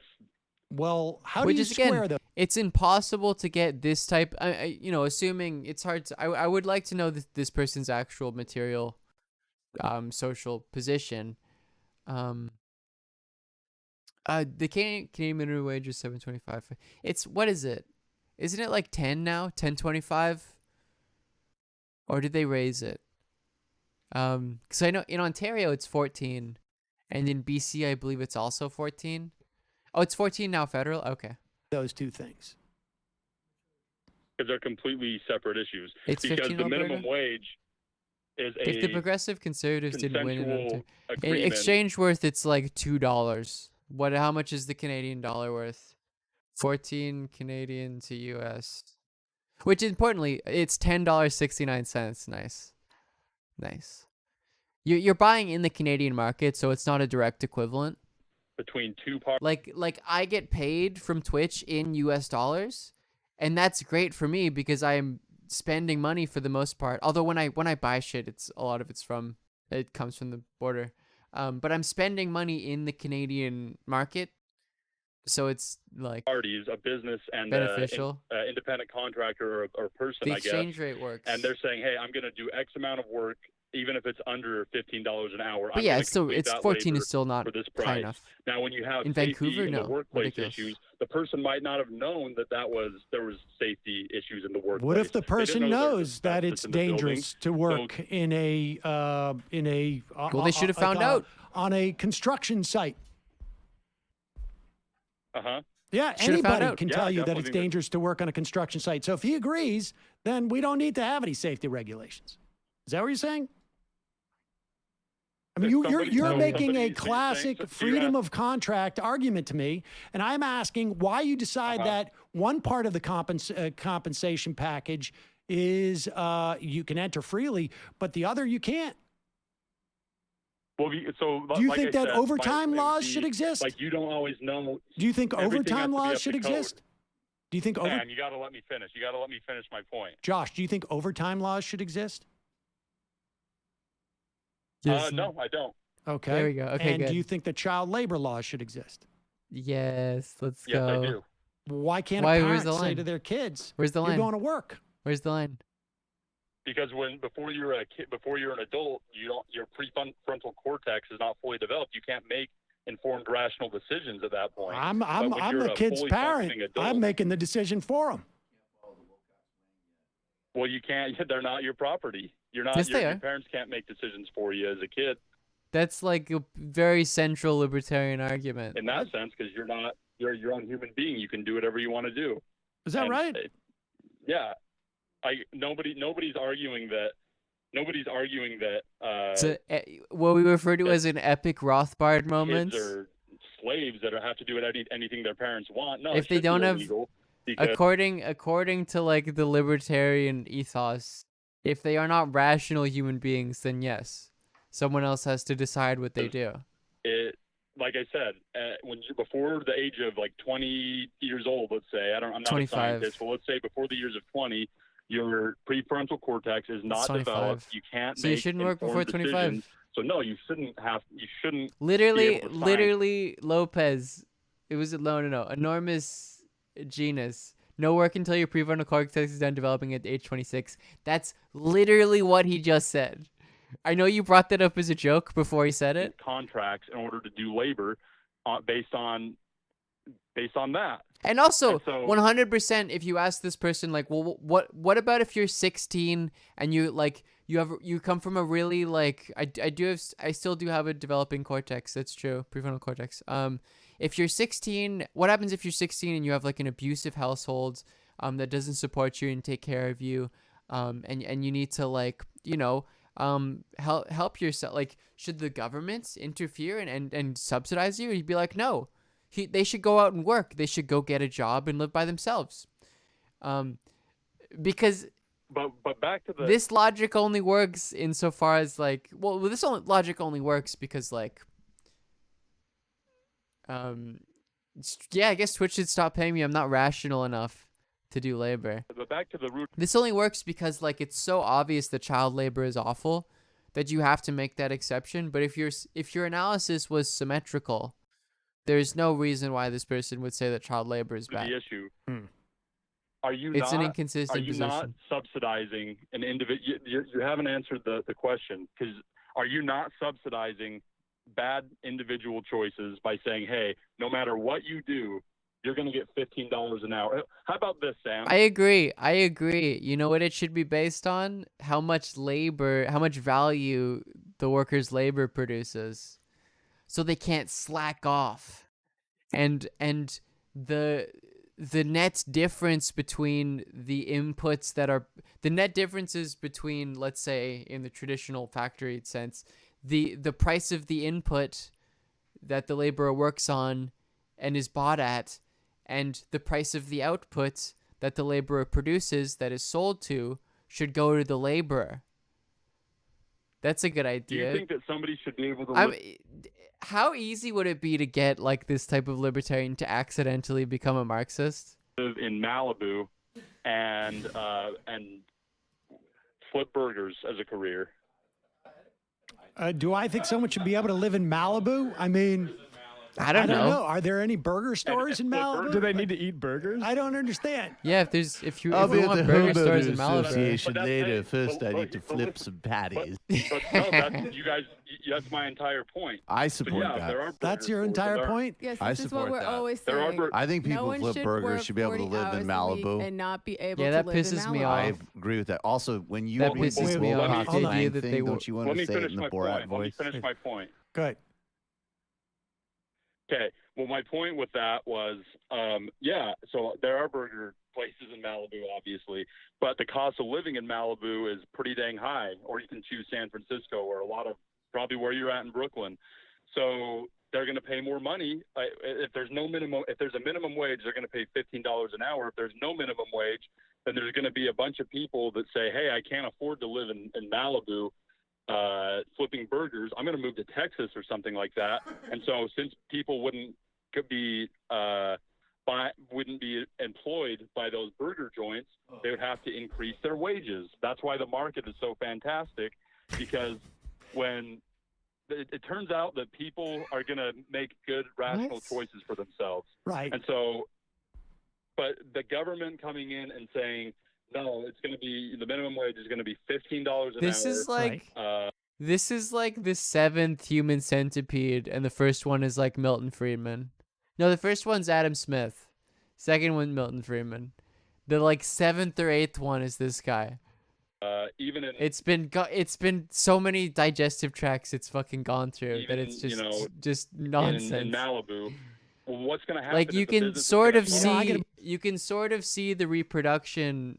Well, yeah, Adam Smith was on all early political economists, Ricardo Smith, for instance, were anti-landlord because they saw the development of the landlord class as like a sustained sort of a sustained character or birthmark of the old system, of this feudal system. Of like controlling land and owning land and gaining money based purely off of that land ownership. Not even any productive capacity done on the land. Like land titles. It's a feudal sort of idea. To be honest with you, I got to be honest with you, Josh. I think it should be higher in Malibu. I think that Felix emote is so awesome. I'm so glad they added that the vote face. I don't know if Felix had to edit his face in like Photoshop to get it to move to such a perfect representation of like a center left like blue check journalist that's like, yeah, voting isn't the best, but it's not a big deal, and you just got to show up and you got to vote. I think it should It's be really higher impressive. in Malibu. It's I really think 15 impressive. as a national It's a Lin-Manuel wage because Miranda that would face, put yeah. it, at least that Tim Kaine in the membrane feeling. somewhere I feel like the white Tim in Kaine. line as to where it was relative to productivity and inflation, 35, 40 years ago. And I would say that in places like Malibu, the minimum wage should be higher. And I think we should allow a place like Malibu to raise. I mean, we do see states, in fact, raise the minimum wage above the federal standards. I don't know if you have a problem with that, with state governments doing it. I would imagine you do. And the subsidizing bad decisions, that's just silliness to me because you can't, you and I don't know what the situation of those minimum wage workers are or aren't. And certainly you wouldn't want a law that just says only people who do the Wang-Wilcox, success sequence are eligible for a minimum wage. No, I think that the government has a right to do it in the same way they have a right to regulate other commerce, other aspects of commerce. And I don't know what it means to be, I don't really spend too much time thinking about whether I guess to some extent these discussions relate to like why a moral analysis of like the political economy is sort of like in a certain sense a waste of time insofar as like the primary analysis should be like, well, why did it happen that the minimum wage existed? Who did it serve and how did it develop? And the answer to that isn't because of any like, platonic a material moral sense of like, well, the workers deserved it. It's because they fought for it. And they had leverage because the labor that they produced is the value they produce from their labor is the most important part of the capitalist economy. And so they got it. Through that leverage. And that's sort of, and it works for them, and it works against the capitalist, the one who gets profit as a result of the value produced from the labor. Flippers should be allowed to live in Malibu or not? I'm not sure, I just want to know the sort of the most absurd like result of moralizing about the economy is this dude who's like, well, yeah, what is this argument that like flipping burgers? Someone flipping burgers can live in Malibu? I don't think they just live if they flip burgers. About the private sector that gives them more authority than the state, which is at least hypothetically governed by democracy. Like, why should they get to set people's wages and people's standards of living? They're the ones that got the loan to start a business. So of course they have more authority on who they can hire and what wage they. This sounds like a moralistic argument, but on who they can hire. Because guess what? Newsflash, the government isn't the one that took the risk. Oh, the government. How did people get to that restaurant? This type of white guy loves saying newsflash about everything. With a burger. Have you noticed that? Like, yeah, come on. Guess what, dude? Newsflash. Flipping. Guess what, Mom? Newsflash. You don't own me. How do they get to the restaurant with the burger flipping? Here we go. they got there on a road. Really? On a road? Yes. Private road? You know what? Let's go. Was it a private road? And here's where I'll agree. What gives wait. Excuse me. Where did what is the infrastructure? How'd the infrastructure get there? That's actually, I'm glad you guys are so interested in my tax plan, because what I would do if I was president of the United States, so I'm not, the problem with libertarians, I'll say this as a quick caveat. I know you need other guests on the show, but as a quick caveat, the problem with libertarians is that, there's no really one consensus thing about what a libertarian is. So for me personally, I do think that there should be. Because there's no theoretical underpinnings to this. Income tax. There's no theoretical underpinnings to libertarianism. It's purely the product. There's no material interests in high areas of American society that want libertarianism. And to its like real extent, they'll, the Koch brothers, or I guess Koch brother at this point, will use it as a means to an end to like limit taxes on rich people. But corporations fundamentally understand that like they need the nanny state to help them and protect them from collapse. But the product of libertarianism is not material interests. It's or those particular interests, it's literally just like relatively privileged white guys who's the most, in terms of their like own social perspective, the most of a hindrance that they've ever experienced was having to pay taxes, like just income tax. Income tax is the most difficult element of their worlds. They don't have to deal with racism or sexism, homophobia, transphobia, or even like classism. It's just taxes. And so out of a development of that, they say, well, taxes are bad. I'm going to develop my worldview around this because it benefits. If I think of a world in which there aren't taxes, I'm too narrow-minded to understand what taxes do. And my life would be better. And interesting, what I would do if I were president of the United States. Alex C. Goddard just had a take a look, y'all moment. Is I would lower the income tax, but I would hike the death tax way up because I just think that in this life, there you go. It's arbitrary. We should get the fruits of our labor, and so I don't think that. Oh, do we want to go down the libertarian? 100 generations down the line. Yeah, let's do it. Your great grandkids should be set for life. I don't think that that's fair. So I think that we should increase against the inherited death wealth. tax. That's We a should logically decrease consistent position. The income tax and other taxes, and then that we could definitely fund roads and we could fund the necessary functions of government, because there is a proper rule of government for sure.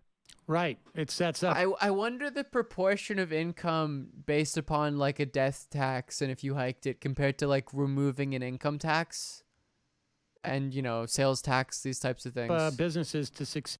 A death tax couldn't meaningfully compete, I don't think. I wonder what the proportion of it is. You follow the Oh yeah, we'll watch this before that. You're right.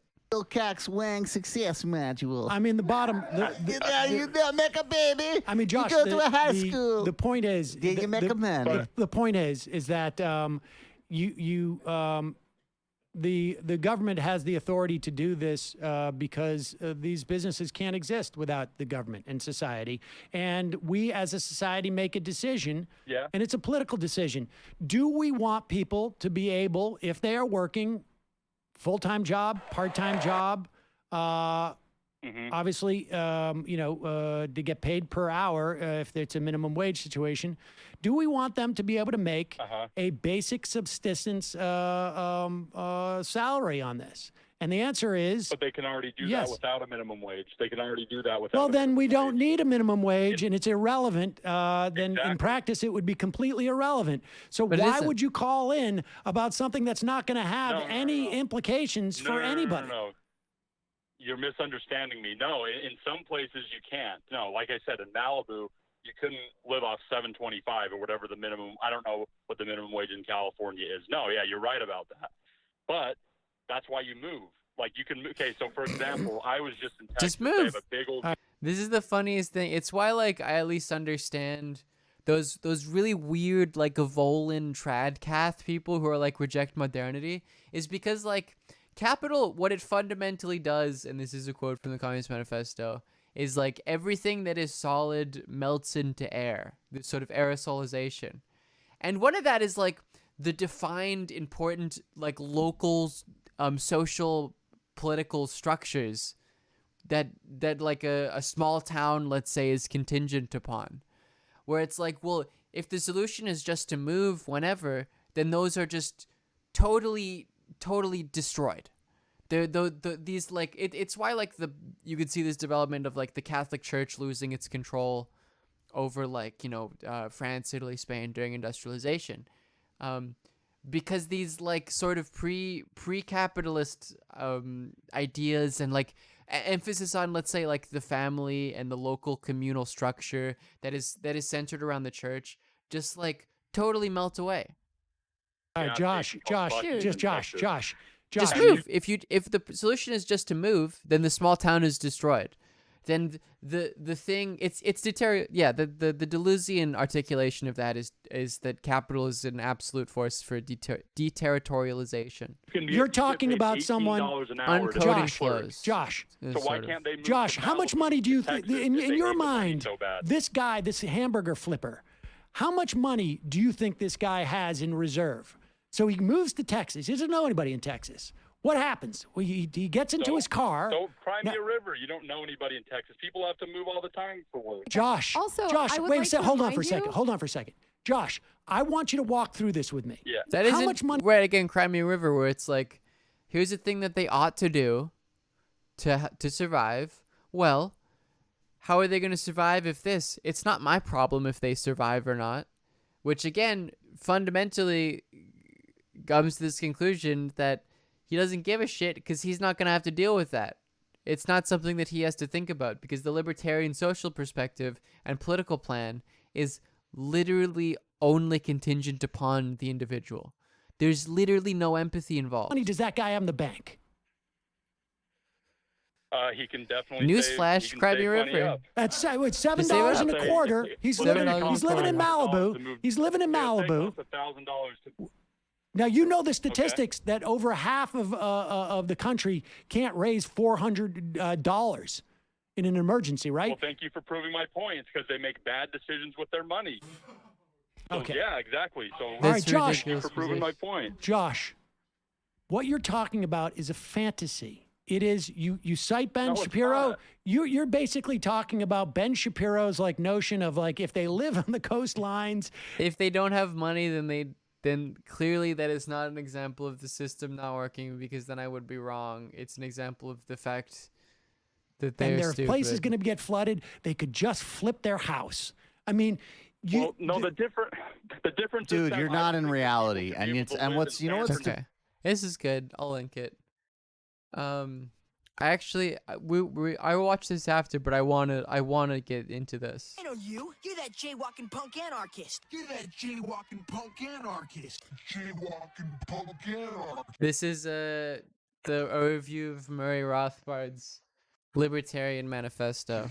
Hello, this is the Radical Reviewer taking a look at For a New Liberty by Murray Rothbard, originally published in 1973. The key idea of this text is classical liberalism, the non-aggression principle, private property rights, and capitalism are good, and government and monopoly on arbitration and collectivism are bad. This is basically the capitalist, libertarian, anarcho-capitalist manifesto, the ANCAP bread book, if you will. I'm kind of stuck in a bind with this review because I want to critique the purely capitalist solutions named in the text because I know that they would be abhorrent, yet I also think that our current system is bad and that an anti-capitalist anarcho-communist solution would be best. For example, replacing our current police force with private police corporations would be a disaster. However, I do despise the class... Does Rothbard's position isn't even like a night watch state one? He doesn't even take like the Nozick. It's literally just like you get like a Mick police force. Racial bias that exists in our current police state. Which, by the way, a Mick police force is just like what we have now, which is when your police force is primarily I wish Irish. to see it replaced with a more egalitarian, democratic, and accountable police apparatus. You pronounce it the same, but it's a The bulk of different the meaning. misunderstandings in this text and in anarcho-capitalism in general stem from not I'm sorry, that's understanding bad. I'm collective sorry. decision I'm sorry to any Irish people in the chat. making. As social creatures, humans need to be able to come Elliot Judapero, thank you for the 3 gift subs. up with decisions collectively, and these Yeah, the cops are mostly Ukrainian. You just in Alberta. Well, I mean, same thing. I'm a Slav. I'm allowed to say that. Most of the Ukrainians in Canada are like ex-Nazis. have expectations and conditions for the individual. Like literally, by the way, that Canada let in more Ukrainian ex-Nazis, Ukrainians from SS divisions, than they let in Jews after World War II.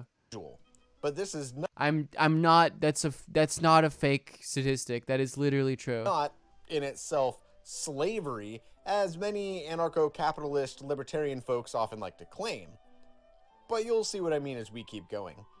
Just a heads up, this video is long, but the book is long, and there was a Yeah. lot to correct here, so I The guess foreign what I'm minister is trying the to say granddaughter of is, Ukrainian Nazi I read it, propagandist. so Yeah. you don't have to. That's US. Look at the text in depth. Part 1, The Libertarian Creed. Part 1 basically explains the two main components of capitalist libertarianism, anarcho-capitalism, the non-aggression principle and private property rights. Rothbard explains the non-aggression principle thusly. No man or group of men may aggress against Yes, Canada has a ton of Ukrainian-made monuments that are literally monuments to the SS and SS divisions. person or property of anyone else. This may be called the non-aggression axiom. Oh, Aggression is defined as the initiation That's Rothbard? of Okay. the use or threat of physical violence against the person NAP or time, property baby. of anyone else. One issue here is the term initiation, but I covered this extensively in my Capitalism Violates Snap video. So instead I'm going to move on and ask, what does it mean to commit violence or threat of violence against property? If I buy from a thrift store a jacket of yours that was mistakenly donated, have I committed violence against...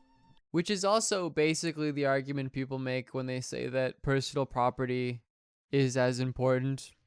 Not even personal property, but private property is as important as life. jacket? Because property is an extension of people's lives' work. What if you swear that the jacket's yours, That's but I'm not basically convinced? non-aggression What then? principle. The crux of this argument here isn't about what is or is not considered violence against a piece of property, but rather what is considered legitimate or illegitimate ownership of property. This concept was covered in the book Give Them an Argument, which I reviewed recently. Let's take a look at that.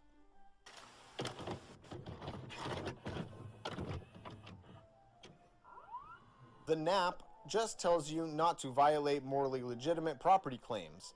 It does not tell you, it can't tell you, which property claims are morally legitimate. In this way, perhaps the concept of NAP violates Hume's law. It can say you ought not violate property, but it can't discern... Hume's idea being that property sort of, in a certain sense, comes out of a psychological function. What legitimate property? The psychological function of sympathy. But that sort of doesn't, you can sort of imagine it's doing the same thing that Freud does with morality, which is to say that it's the result of these sort of psychological base urges and not this sort of higher rational concept. But for the NAP to be really meaningful, there has to be this ordained logical rational system of property. Which, Hume's account of property is anthropologically speaking incorrect. But Great.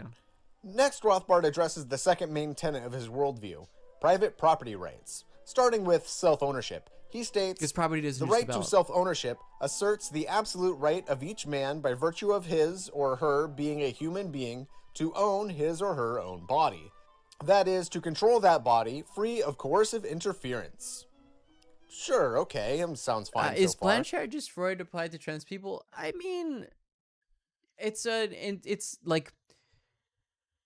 think pretty much most Freudians in a modern context or who subscribe to Freud recognize pretty clearly that Freud was wrong about women and gay people, but that you could still use the sort of id, ego, superego and not apply it there. Rothbard. But you can certainly take Freud and run with it, in which case, yes, you reach Blanchard. Continues. Yeah. Or you can reach Communism Blanchard. holds that every man should have the right... I've never read Blanchard. I don't give a fuck, so I don't know if he explicitly uses Freud, but I could certainly imagine that he did.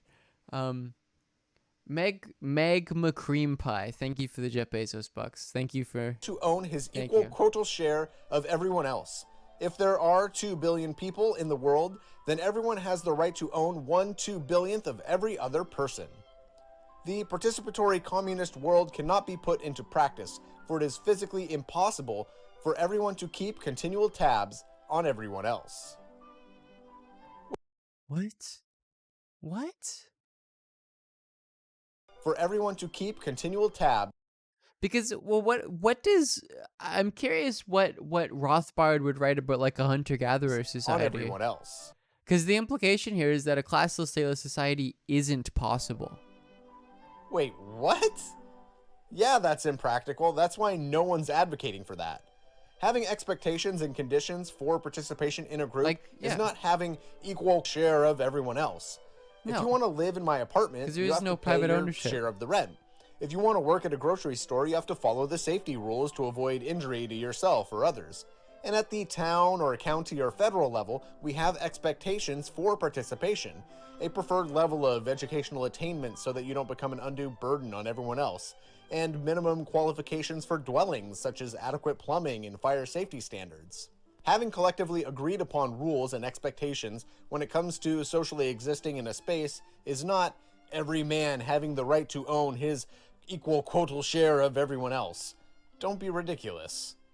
Rothbard goes on to address ownership of products. He states, surely, if every man has the right to own his own body, and if he must grapple with the material objects Which again, of the world... this is the thing we were talking about before, where like if you're a parent, and Sam understands libertarian ideology to some extent, if you're a parent, you own your child, is like, to have ownership over your own body, you need to be like a rational individual.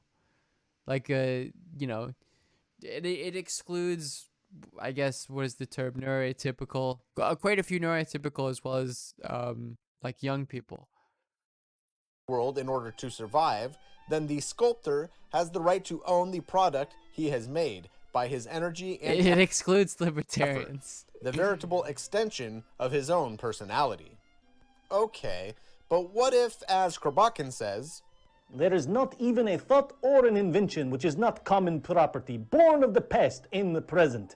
Every new invention is a synthesis, the result of innumerable inventions which have preceded it in the vast field of mechanics and industry. Which basically, if you make private property out to be this rationally ordained system as opposed to this, like, you know, arbitrary political, cultural, or arbitrary political economic system that is simply just like a way to, that is predicated on a large amount of force, that is a way to divvy up who gets what to benefit a particular group of people. Instead of viewing it like that, in which case, you know, this critique is basically to say, well, it's our, you know, private property is and it, to a certain extent, Kropotkin is making an ought here about who oughts to own production as a result of labor, not the Marxist analysis, which I where prefer, do we draw the line? But nevertheless, the point makes sense that like the system of private property is arbitrary. If I go out into the... It's like all of these Rothbard justifications are post hoc. They're not actually what structures how property works. It is an after the thought justification for why it ought to woods exist. And chop down a tree and make a chair, my knowledge of woodworking is reliant on a vast history of knowledge that led to someone teaching me woodworking. And the saw and pencil and other tools I used rely on a vast production and distribution apparatus beyond me as an individual. I am so Resource glad extraction I am at 6 like months mining and now quarries get to my get to the favorite graphite video for the game pencil. subscriber icon. Yes, Cordy. Thank you for the 6 months. You get the Legend of Zelda icon. The metal for the saw blade. Because I love Legend of Zelda. Timber companies providing wood for the pencil and the saw handle. And also distribution infrastructure, which brought all these items from resource extraction to production and finally to me. It's a continuation fallacy. I certainly do far more to make the chair than an intern at the corporate office that manages the quarry that mined the metal that made the saw blade, but there is no point in which the link between them and myself is severed. Rothbard moves from self-ownership and item ownership to discuss private property ownership.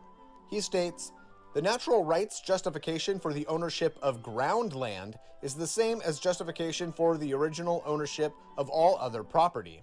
For, as we have seen, no producer really creates matter. He takes nature-given matter and transforms it by his labor. Yes, Locke's justification is post hoc. Yes, yeah.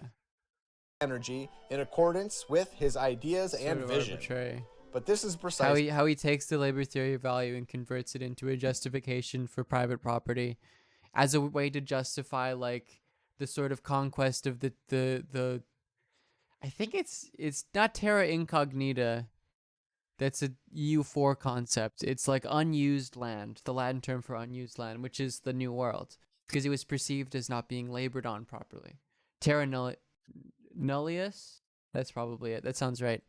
What the pioneer, which is to say, like, if you do have a conception of value in which the primary mode of value is labor theory of value, you'll find that after Marx, there aren't many liberal political economists or liberal economists in general that use the labor theory of value to justify the institution of private property, because they realized that, like, you sort of can't, or at least Marx sort of destroyed that idea as a legible argument. Really. Here, the homesteader does when he... Oh, well, it was unused according to Europeans, yes, which was the excuse to conquer it and destroy the way of... attempt to destroy the way of life. unused land into his own private ownership.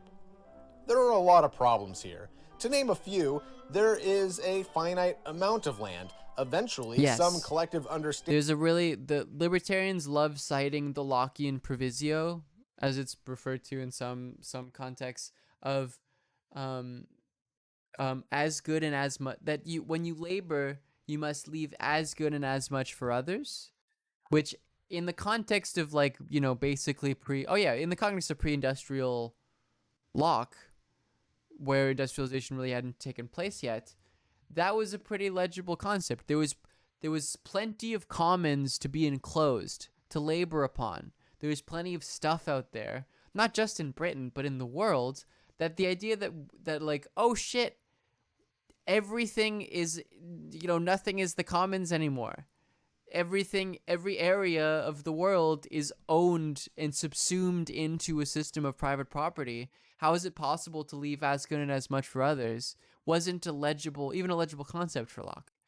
Understanding of how the land is to be divided up will be needed.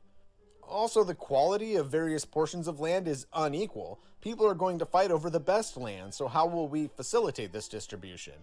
So you can't leave as good and as much. Has far-reaching implications for water cycles, air cycles, plant and animal cycles. How will we decide what is allowed on one... How does Ben keep fucking owning himself? Cancel student and medical debt. Well, if we're canceling student and medical debt, why not make housing a human right and cancel mortgage debt and cancel credit card debt? Would you agree with that? It seems that, logically speaking, I have trapped you in what philosophers refer to as a reductio ad absurdum. It's like, no, you haven't, Ben. I'm sure Cory Bush is very explicitly in favor of all of those things. One piece of land, if what happens to it has far-reaching implications. Not only this, what defines use? And what defines ownership? And furthermore, what defines unused? Rothbard goes on to argue how the government is an infringement on the values of market libertarianism. He states, first, every other person or group receives its income by voluntary payment. Only the government obtains its income by coercion and violence. A second distinction is that apart from criminal outlaws, only the government can use its funds to commit violence against its own or any other subjects. Okay, so we have two main arguments here. First, capitalism is voluntary and the state is not. And second, capitalism is non-violent and the state is violent. First, voluntary? No. Let's say that you're on a desert island and someone with food asks you to perform sexual favors in exchange for food. Is that voluntary? Let's say that you're in an equally desperate situation, which has left you to slave away. Which is, again, to say that the system of private property is predicated on a large amount of force. A massive amount of force, just like... 2 or more thankless jobs for the privilege of accessing food, clothes, and shelter. Just empirically speaking, as a historical development, the amount of force required to induct and introduce the system of private property and expand it is innumerable. You could always go become a hermit and die alone in the woods. Having the option to flee a system does not make that system voluntary. It just gives you the option of becoming a refugee. Even if I like my job, doing it and is also, still by not... the way, you can't flee the system anymore.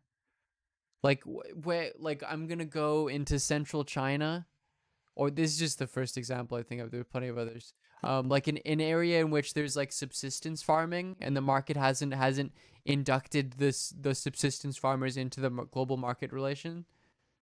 Like, that's how I'm gonna go to Vietnam. Like, although I don't know how the induction of labor or capitalist or induction of the capitalist system for subsistence farmers is not voluntary, because I have to have a job or I'll be destitute. And that's fine, but it presents a few I'm sure it's still there. problems. Like, sure there's it ruins our ability to negotiate for better conditions, more control over our workplace, or I better can't even just like go into the woods around here. Most of those, like a lot of those woods are fucking owned already.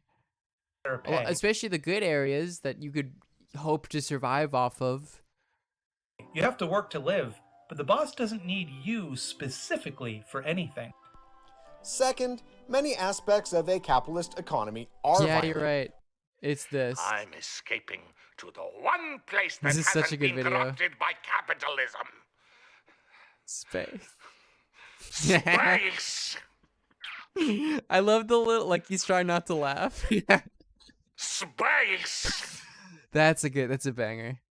Great video. From withholding necessary foods and medicines to intentionally cutting corners that Resist history of Mexico details heavily rural peasants heavily resisted capitalist changes, which led to efforts to create police departments and the central government to deploy troops to putting down uprisings. Yeah, because that's the process that, as Marx literally analyzed in his lifetime, that's the process of like a primitive accumulation of capital and the process of colonialization. It's the induction of subsistence farmers, let's say, or people who are living off a subsistence lifestyle into the capitalist system is not them being like, oh, you're lifting me up.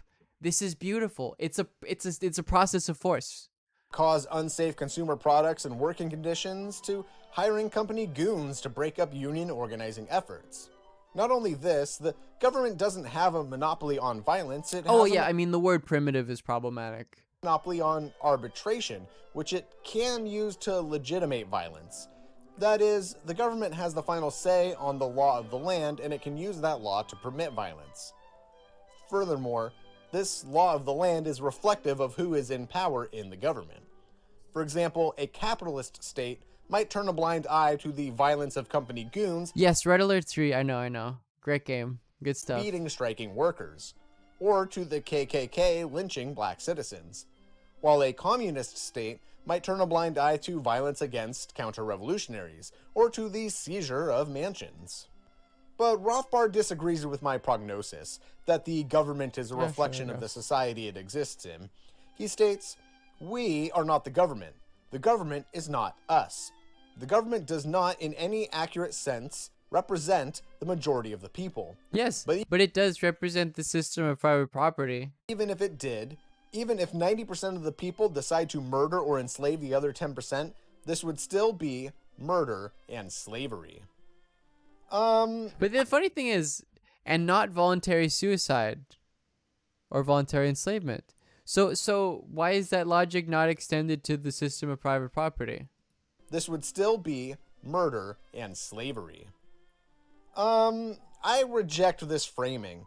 Providing that the government in question is a functional democracy, then the government would be a reflection of the governed. I actually do like the Malatesta response to that. I find it interesting, at least, which is to say, like, the particularly like a liberal democratic system that is legitimately ran by the majority is like authoritarian. Engaging collective decision making all the time, and it's not distilled down into murder and enslavement. I may not like paying my share of the rent, but I came together with my roommates, and paying my share is one of the conditions of living here.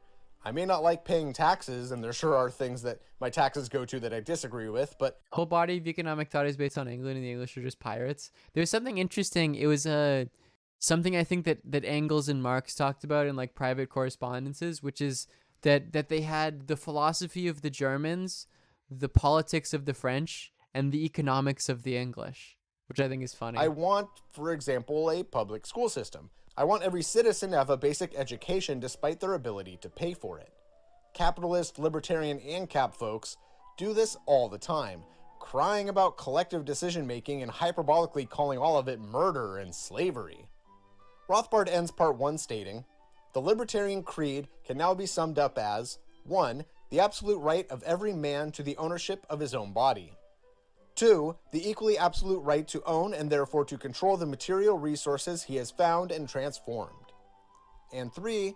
Therefore, the absolute right to exchange or give away the ownership of such titles to whoever..." Well, the response also of like, well, most of those democratic systems aren't democratic is is also like the critique. When Mao Zedong talks about democracy, he doesn't mean it in the sense that you think it is. Is willing to exchange. It's like it's a decision making based on popular deliberation. That's the only definition of democracy. Or receive them.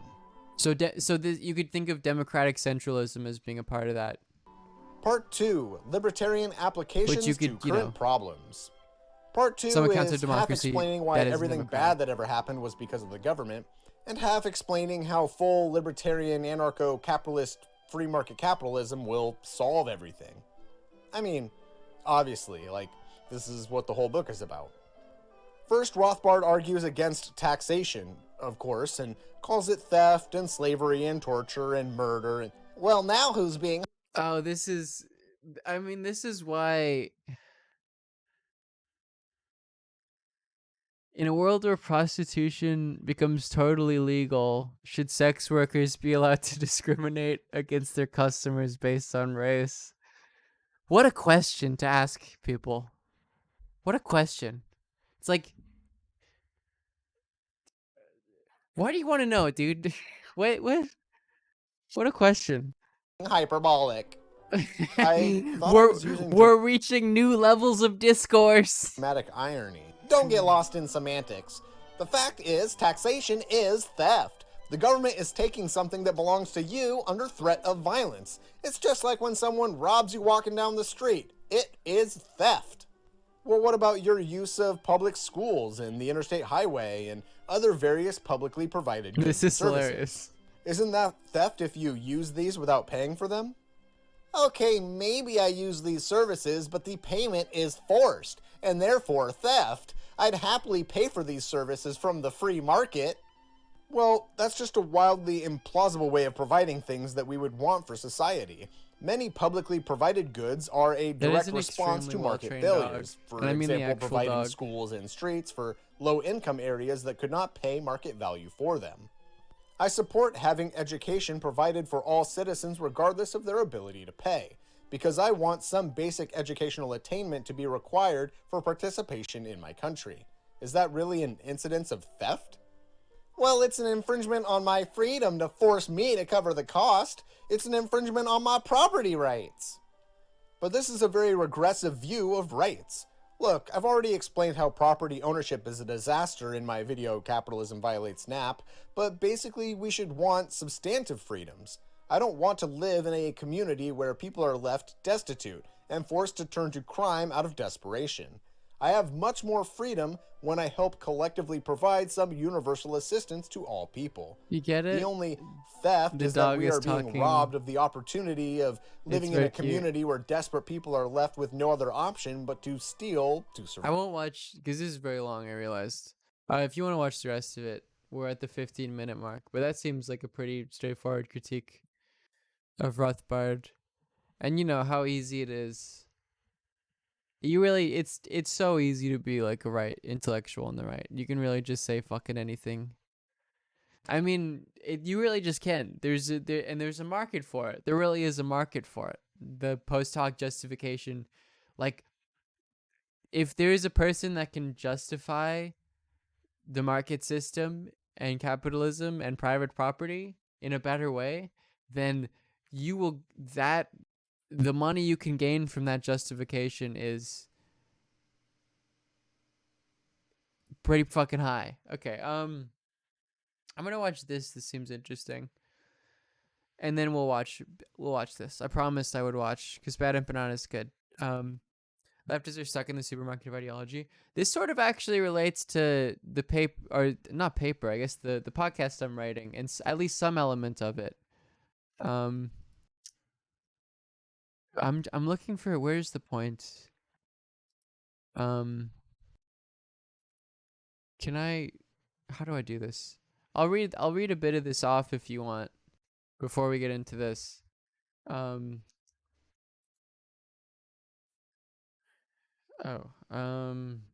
just paste it. It's too much to show my Word document, and I think it shows my full legal name as well.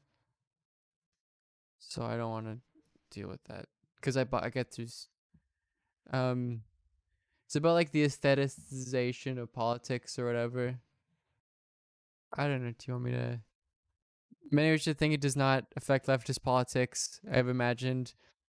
If they think this, they've never logged on to Twitter. It's very interesting how in a tweet where I mentioned knowing both anarchists and Marxist-Leninists in real life, there were multiple responses which essentially read, Marxist-Leninists and anarchists exist in real life, leading me to the belief, which is admittedly also reinforced by my own personal experiences, that for the most part, the massive resurgence of far-left politics in recent years among young people exists almost exclusively within the computer box.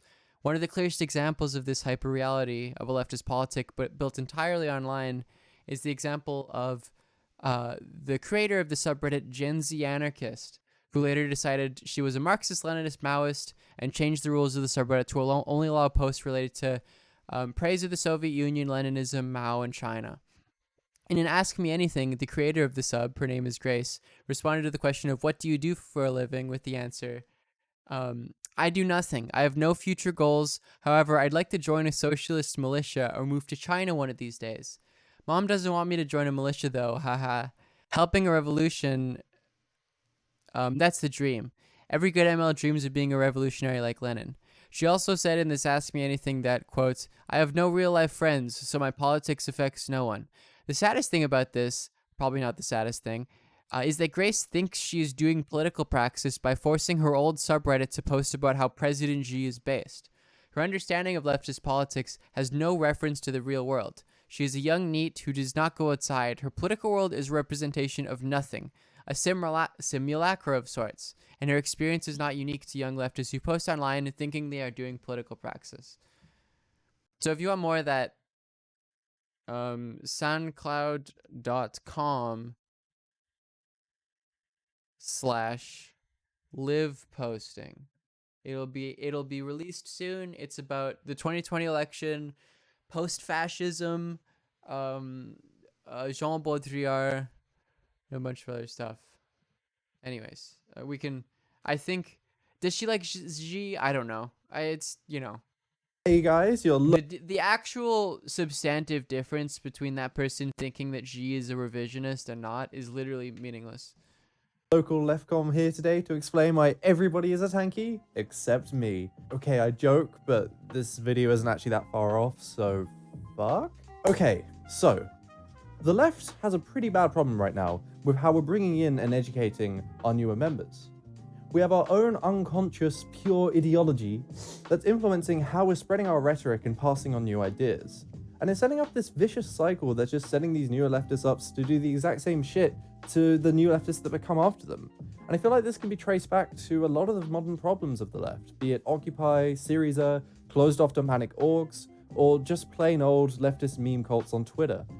So, grab a drink, get comfortable, because we're about to save the left. I am, of course, joking. Let's go. We're far beyond saving. Everything is Leninism, actually. To best understand our problems with educating leftists, let's consider the typical ways in which leftists might get into learning more about things. Let's start with the typical example of a new leftist trying to get into things through, say... Like, not just Zoomers are like this. Most leftists online like her. Most people in chat. Yeah, it's not just Zoomers. It's online leftism in general. Did I specify... I mean, I think it's most prevalent in Generation Z. But it's not a generational analysis of any sort. Reddit and r/socialism. What this new leftist will find Hey Chelsea, how's it going? How you doing? Is all the different... How's the gaming computer? ...ideologies on I got some new tech too. I got a cool new microphone. Display. Be it in the sidebar... Did I see Ben? Is it the one where he's like, well, if we wanna cancel student debt, should we also give housing to everyone? Or places like flares, very funny. People's usernames. It's a very good tweet. Even allowing you to choose your own with the list scrolling down for ages. You know what, guys? I'm gonna say it.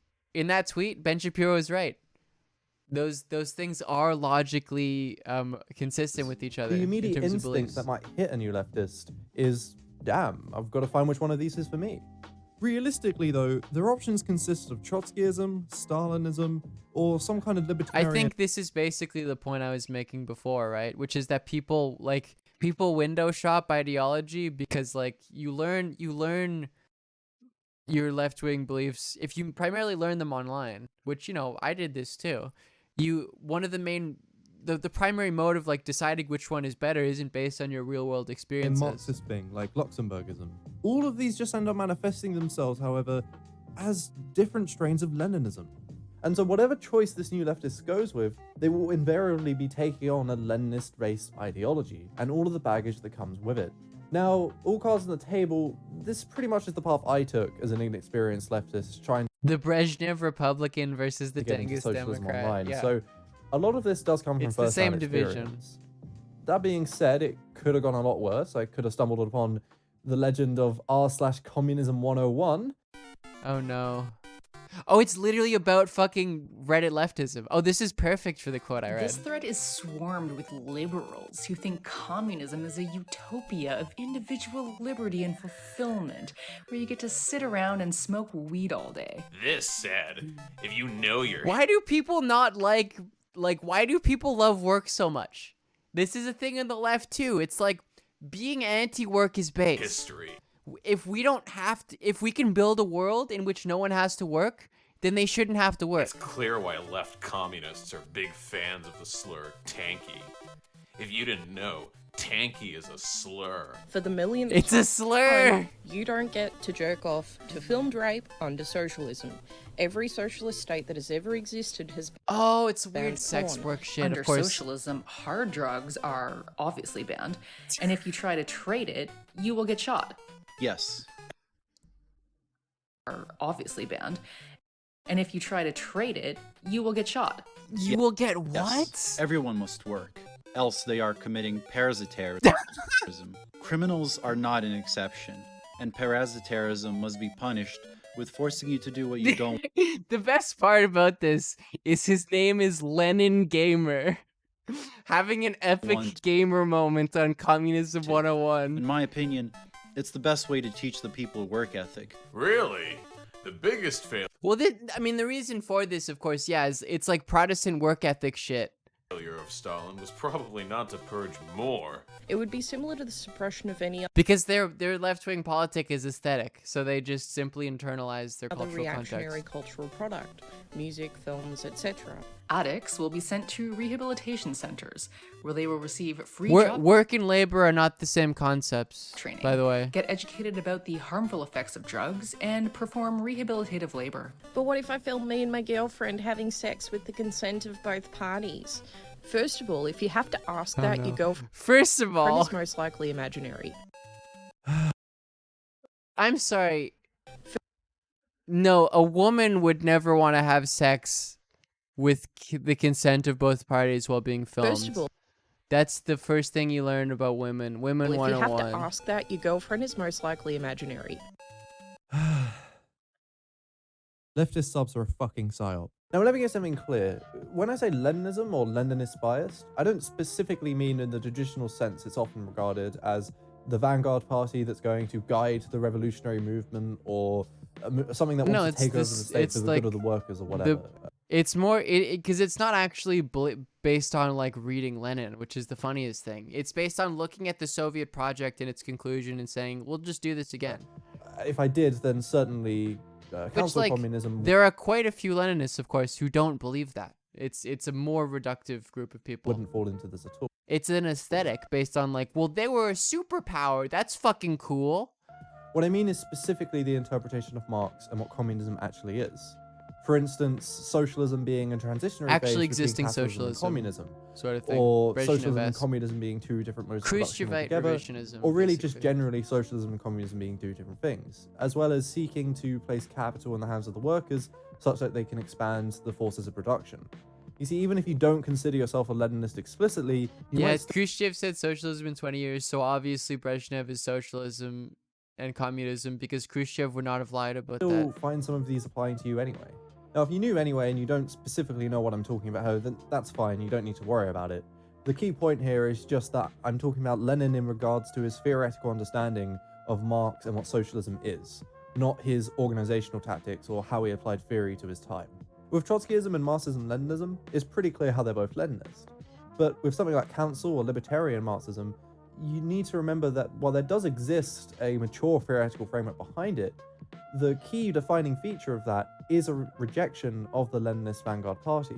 And so in practice, what ends up happening is most of these libertarian or council communists will end up rejecting the organizational methods, but then take on the Leninist interpretations of Marx and what socialism is, which remember is what we're talking about here.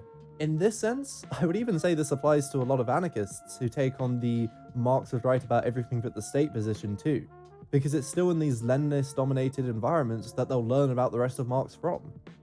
That is right, I did just say anarchists are actually Leninists, don't at me. So even though a new leftist is initially overwhelmed with choice, what's unbeknownst to them is that everything they come into contact with is still based on a singular strain of Marxism. And it's not unfair to say that. Which makes sense because, you know, that strain of Marxism, like, made a world power. That Leninism is everywhere right now. But okay, what if a new leftist doesn't want to go down that route at all? And the second largest world power now, at least even way more ostensibly than someone like Khrushchev would have claimed, claims some ideological beginning points or influence from Lenin as well. What if they just want to sit back, learn about all the different types of leftisms before jumping into a specific ideology, and in the meantime they'll just remain anti-sectarian? Well, that probably is a good and smarter thing than what I did, which was of course the complete opposite, but it comes with its own pitfalls too. And I'm about to drop a hot take here, but is Bernie lobbying for Secretary of Labor? I mean, that would be great, but I don't think they'll give it to him. Oh, he's saying it. We'll go back to video. Senator, I hope the family is well. This isn't a bait? No, this isn't a bait. Sorry, after I got Assaded again. Micro, and then we'll go macro. On the micro, this talk that, hey, Bernie Sanders should be in the Biden cabinet. That's what he wants. Is that true? Well, look. It should be. I want to do everything I can to protect working families in this country who, in many ways, are living in terrible desperation right now. And if I could do it in the Senate, that's great. If I could do it within the Biden administration, that's great as well. Oh, yeah, they're not going to give it to him. Do you have a preference? Is there a position that would take you from the Senate? Because we all know if you leave your position in the Senate, you got a Republican governor who gets to fill the seat. Well, the yeah, they're definitely not going to give it to him. Republican governor has indicated that he would appoint somebody who would caucus with the Democrats, a progressive who would caucus with the Democrats. I think that resolves that issue. I think something like Secretary of Labor would be a very attractive position. Yeah, but Biden, there's no reason why Biden would want Bernie. They spent all this time, like, making sure Bernie wasn't in power, and they at least ostensibly tried to ally with Bernie to get his votes, but without doing any meaningful, making any meaningful commitments. So the election's over, they won. Why would they get Bernie in? Why?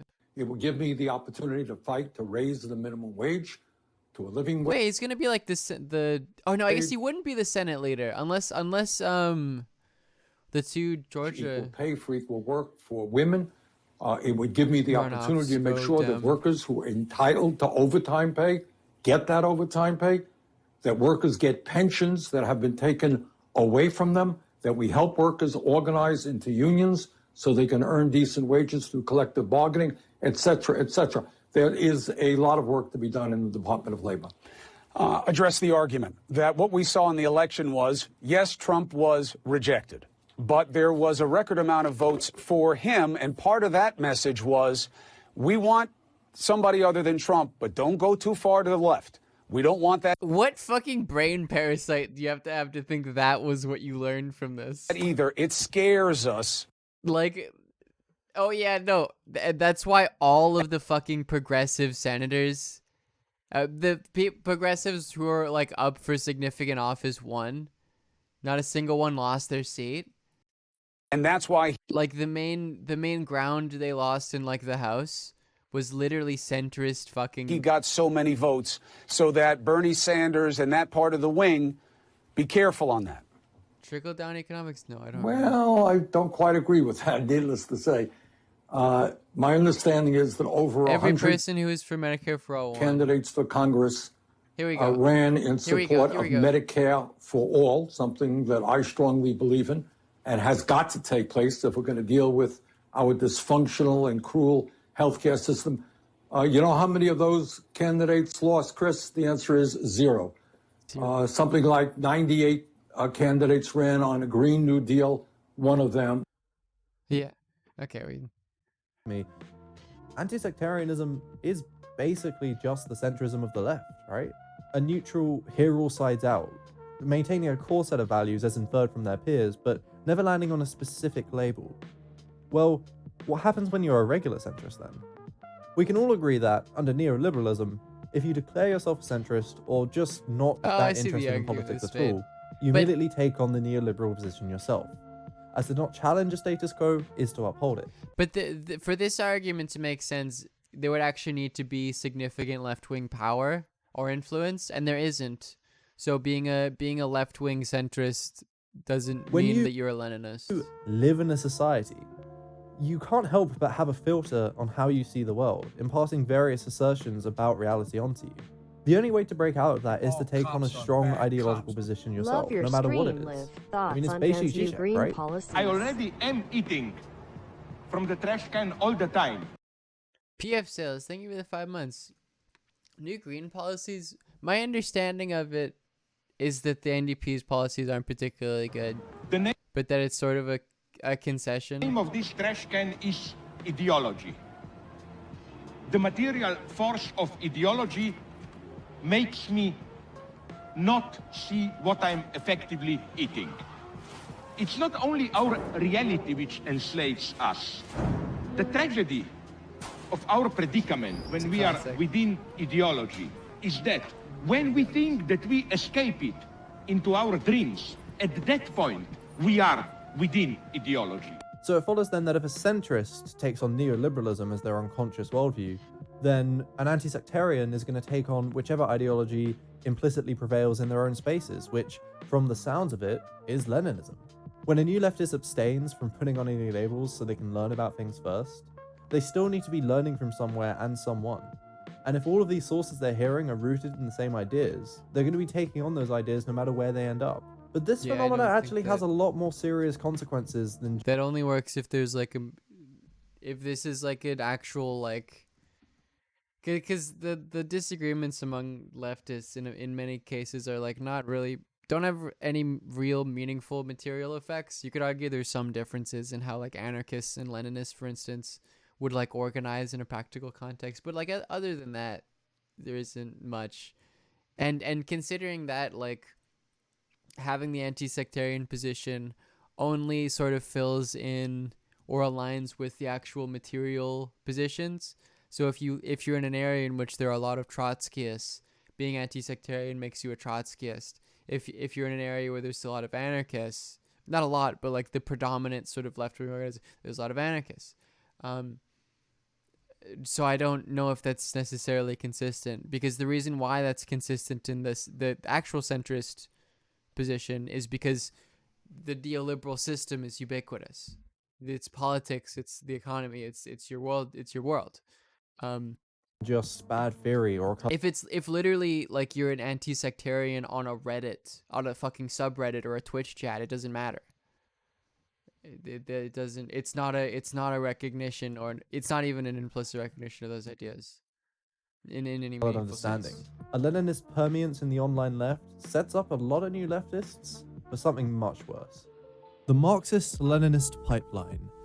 Why do fascists believe that the Holocaust never happened, but wish it did? It's not just some frivolous logical inconsistency in their worldview, it's actually a necessary part of what makes modern fascism. And it's to do with how they're bought into believing the worldviews that they do. To simplify the whole process by quite a bit, let's take an edgy teenager going on poll for the first time. Immediately, you're flooded with infographics, memes, phrases thrown around by different posters, all about Hitler and the Holocaust. Actually, it was more likely the Jews died from malnutrition. That, I don't even know if you can say it ironically on this website. Let's not watch this video, actually. Let's watch Bad Piano. Well, may we say, God save the... Yeah, no, I didn't like that video. I changed my mind. Because nothing will save the Governor-General. In 1975, the Australian Prime Minister, Gough Whitlam, was dismissed from his position by the Governor-General, John Kerr, who then installed the opposition leader, Malcolm Fraser, as The answer is that the CIA and the Queen did overthrow the Australian government? In the decades since, this has often been called a constitutional coup. Whitlam had been confronting a crisis. His party, Labor, controlled the lower house of parliament, the House of Representatives, but not the upper house, the Senate. So the opposition Liberal Party were able to block crucial bills in the Senate, which were needed to secure funds to cover basic government. Does he look like Fidel? Functions. They said that they would continue to do so unless Whitlam called a new election, or the Governor General dismissed him as Prime Minister. Oh, they got the Governor General. That's interesting. Something sort of similar happened in Canada. And where the Governor General basically backed up the Conservative government. Then on November 11th, 1975, Kerr did just that. It's long been alleged that the American Central Intelligence Agency and British Crown had some sort of hand in this dismissal, and the subsequent shift from a left-leaning government to a right-leaning one that it enabled. So in this video, I'm going to go over the details of what happened and look at the evidence of their involvement to see if there's any truth to those allegations. It's why you shouldn't. It's why it's. I mean, it's, I guess, if this is spurious, we need a Comrade Liv fan art. Someone made that, didn't they? Where I was like, it was a thing of me burning the American flag. It was more they edited my face into a meme. Do we still have a banner on the Discord? Yeah, it's the banner on the Discord. Yes, but more Comrade Liv fan art. The intro might have seemed a bit like gibberish if you don't already know the Australian political system. So let me explain. Technically, Australia It's the same system as the colonies here, so I'm fairly familiar, is still but ruled by the British monarchy. Its head of state is not actually that feel when subject the Prime Minister, but the British King or Queen. The next highest authority is the Governor General, who is the Queen's highest representative in Australia. Constitutionally, however, the office of the Governor General is the Canadian right wing think that Trudeau is like a part of a Jewish conspiracy. Independent. Did like destroy white people and capitalism. While the appointee, who is chosen by the Prime Minister. Yeah, no, Canadian right wing people are as like fucking insane as in America.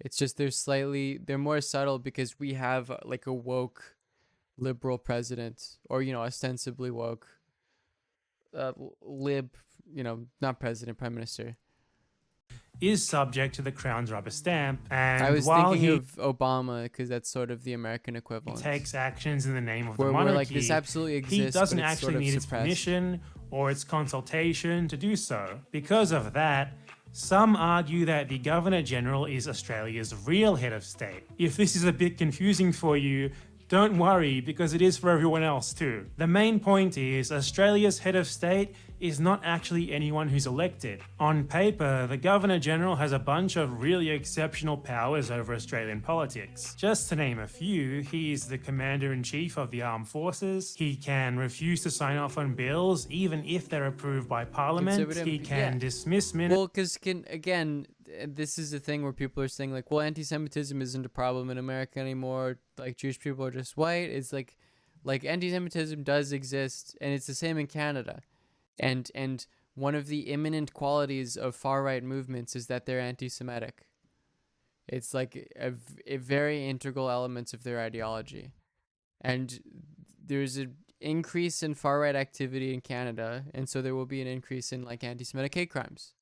That's an empirical connection that happens, that exists, that is happening. Ministers, and he can even completely dissolve Parliament. But these powers are, by convention, only to be exercised at the request of the Prime Minister or after being passed through Parliament. So, in effect, the role is meant to be just ceremonial. The Governor General just signs off on stuff. But theoretically and legally, he can actually violate convention and use his powers at his own discretion. And that's what happened when Gough Whitlam was dismissed. It was a gross violation of convention, the likes of which had never been seen before, and that has not been repeated since. A reminder that Australia is still, arguably, perhaps not an entirely independent nation. So, are you saying it's impossible to be far-right and not anti-Semitic? I'm saying that it's impossible to notice in Western society.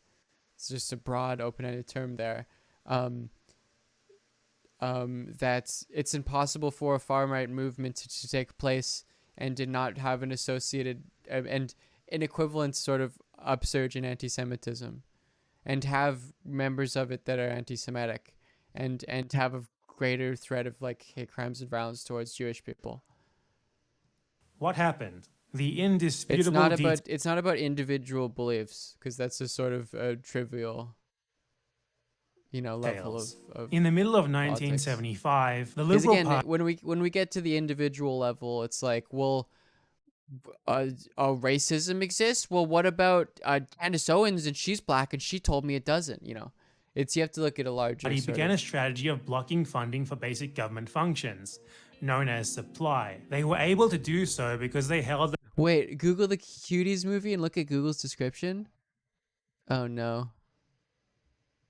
Oh no. Wait, what is it? Oh no. Wait, hold on. Can I oh no, wait. Oh no.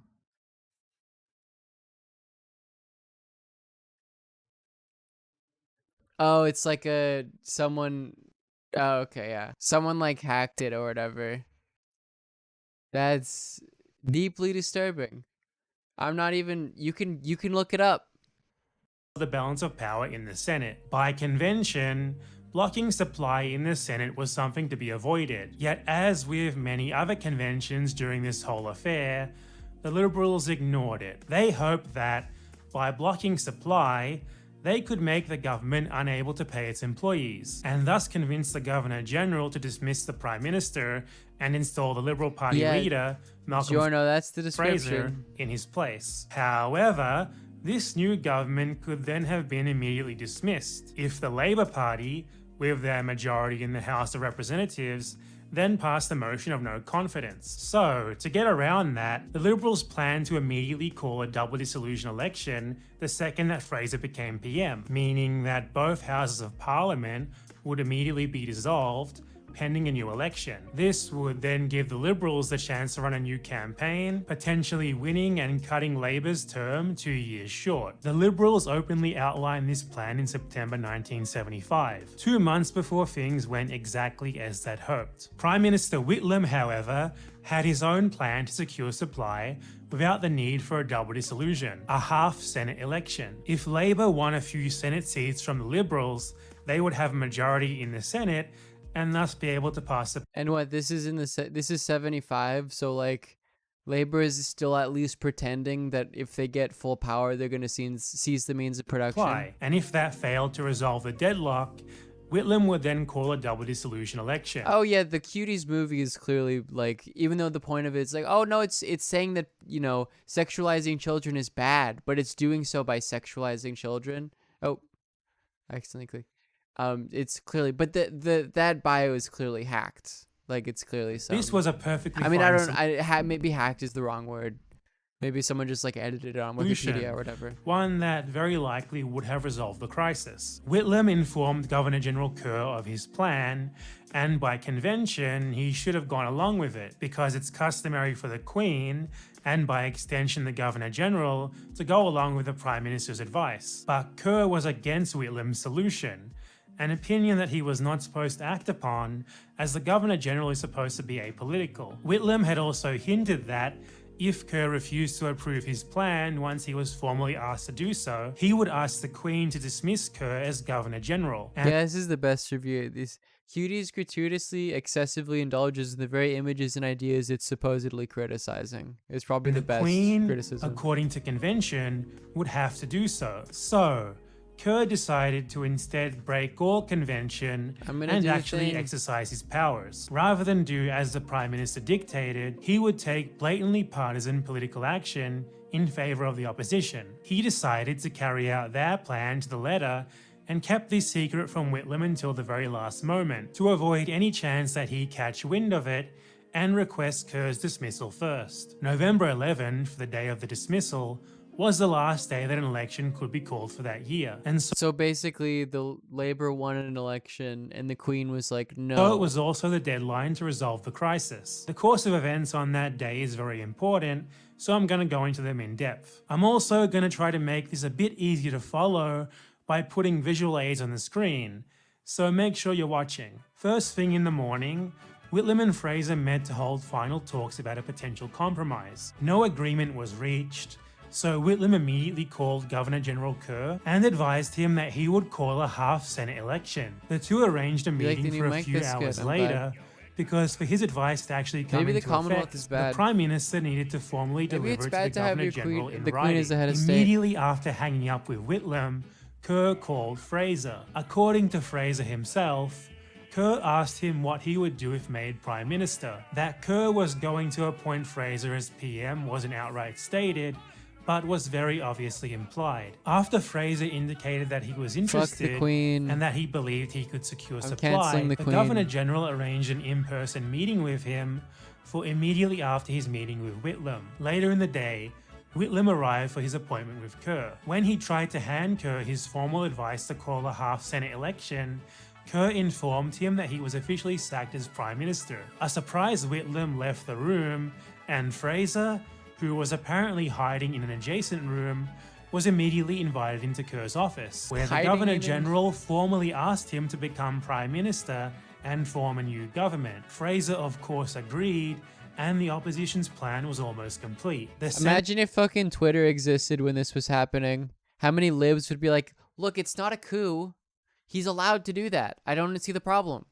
It convened that very afternoon, and Labour themselves introduced another motion to pass the supply bills. They hadn't yet received the news that Whitlam had been dismissed, while the Liberals had. So you could imagine their surprise when the Liberals, after months of obstruction, suddenly voted alongside them in favour of the bills. The House of Representatives was also meeting at the same time. There, Fraser announced that he was the new Prime Minister. The Labour majority in the House then immediately struck down all of his subsequent motions and passed a motion of no confidence against him, which, by convention... Yes, Spartacus Books is great. ...should have... If we're talking about Vancouver.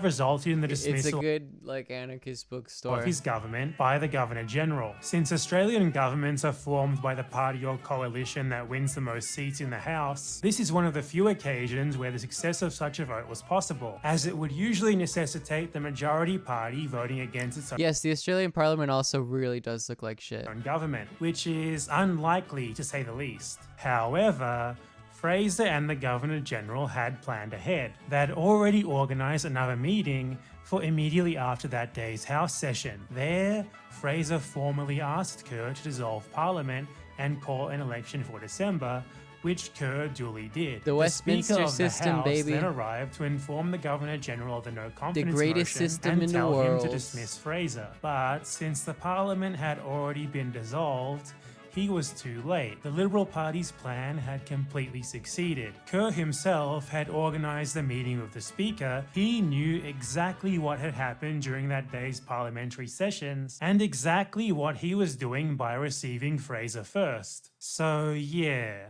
all in all, pretty shady. Honestly, I will say the Westminster system, in terms of like a social democratic or democratic socialist, you know, politic, is easier to get shit done than the electoral gridlock hell that is America. But clearly, as shown by, you know, Commonwealth politics, it's still pretty fucking bad.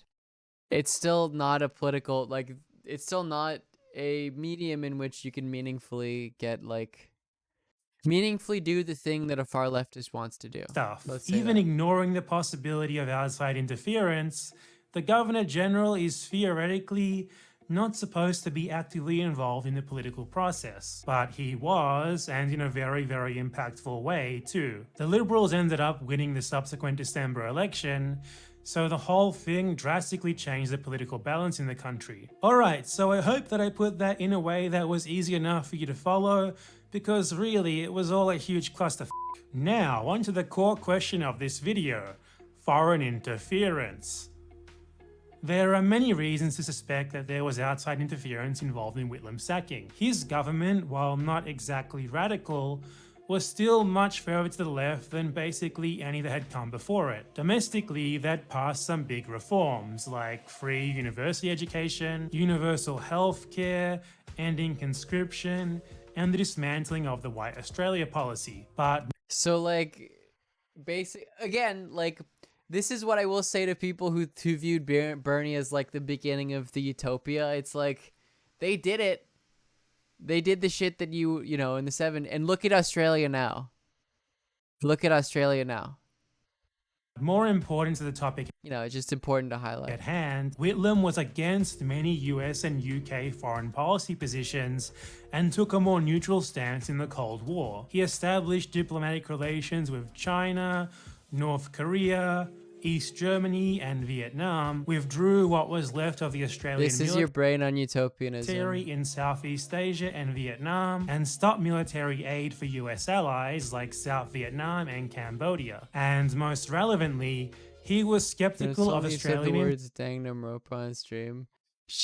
You told me to ask her if she likes the anime Dangnam Rampa. Intelligence. That's the only time I've ever said that word. I sort of don't know what it close means. Ties with the CIA. He asked questions about American activities at the secretive Pine Gap facility in the Northern Territory, which Edward Snowden has since revealed is a key part of the USA's global surveillance network, and even ordered the head of Australia's National Intelligence Agency, ASIO, to cut their ties with American intelligence, which was not actually carried out. ASIO, like, you know, most intelligence services ever, is very well known for their illegal and shady operations that have been nearly exclusively focused on left-wing groups. But still, contrary to popular belief, Whitlam was not hostile to ASIO at all, nor even to the US government in general. He was no socialist nor communist.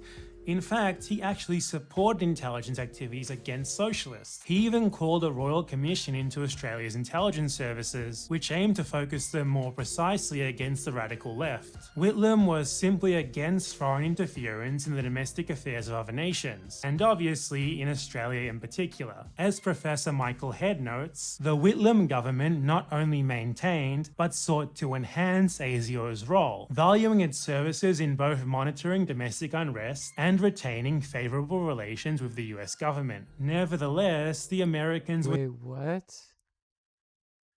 Tyson Foods ordered employees to report for work, while supervisors privately wagered money on the number of workers who would be sickened by the deadly virus. Jesus fucking Christ, dude.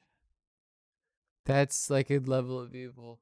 You know, you think in an abstract sense that of course this is possible, and of course the people who run the system are fucking ghouls, but then you see real situations in which it happens, and it's just like, you know,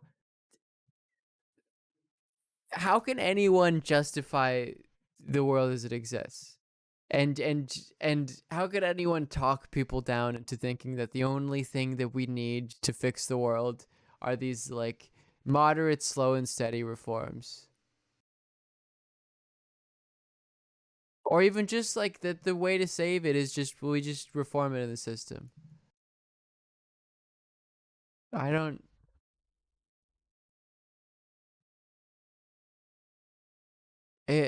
just at an existential level, I can't understand how you could. Was still very worried about Whitlam's government, and ASIO's own official history acknowledges this. Ever since coming to office, Whitlam's apparent challenging of the future of US facilities at Pine Gap, his condemnation of the American bombing of North Vietnam, and his perceived soft stance on Eastern Bloc issues was reported to have ranked... Yeah, now I have to hate Tyson. Is there any chicken blender companies I can tattoo on my arm? I mean, that's again the good point of like, you know, of course they're evil. We know this. It's just, you see it, and it's like, Jesus, like there are people who were behind that. I can't understand deeply. Whitlam was known to have a deep antipathy to the widely alleged US involvement in destabilizing left-wing governments and their apparent involvement in the overthrow of the elected Salvador Allende government in Chile in September 1973, was a case in point. Allende's overthrow was just... Do you think that, how many people do you think would say that like, I guess you can't, it's literally impossible to say that Allende wasn't couped, right? It's because he was killed in the coup. Just one of a long... I mean, who knows? Maybe someone would fucking try. Long series of factually proven Western interventions into countries that had governments that were considered too left-wing during this era. Well, he committed suicide so that he wasn't captured, right? This meddling ranged from tacit support of opposition elements to direct He had this sort of tragic last broadcast, political interference, which I would recommend reading, and sometimes even the outright orchestration of violent regime change. So there was no shortage of motivation on their part, and plenty of reason to suspect that they may have with the been AK involved the Castro here, but gave him. Damn. suspicion and motives are just that. They don't actually prove And then there's this suspicion he was murdered. anything on their own. So let's take a look at more direct evidence. First, the USA, and more specifically the CIA, because it's the organization that is most often suspected of being involved. Why are the USA and the CIA involved? The best evidence of US involvement are statements made by Christopher Boyce, an American contractor who worked as a cipher operator at Pine It's Gap surprisingly okay. Let's not talk about that. during It's too Whitlam's dark. government. There, he operated an important telegraph machine on a CIA network. According It's to sort of- Boyce, in a certain sense, it doesn't matter. I think that regardless of whether he was killed or whether he killed himself, like it's a very his ending was very noble. You know, that he went out in a very admirable context that sort of enshrined him as a martyr. he was outraged at secret cables that he had read that discussed the potential overthrow of Whitlam's government. So he became disillusioned and decided to sell And, secret documents to the all the other USSR. stuff He that was soon happened caught, afterwards. convicted, and ended up doing 25 years in jail for espionage. The fascists call it military pronouncement. What does that even mean? Is that like a pronouncement? I don't. Is that a mistranslation? I don't know. What is that supposed to what's the? He was interviewed in prison in 1982, where he made these comments I regarding mean, I don't not believe regarding it. Whitlam's house. That sounds like a level of absurdity. Were you aware, though, that those American bases in Australia had become a very hot political issue? Regrettably, didn't flee the capital to left-wing strongholds. Oh, okay. Pronunciamento. Does that mean something else? Oh, it's but that doesn't a form of rebellion, military rebellion or coup.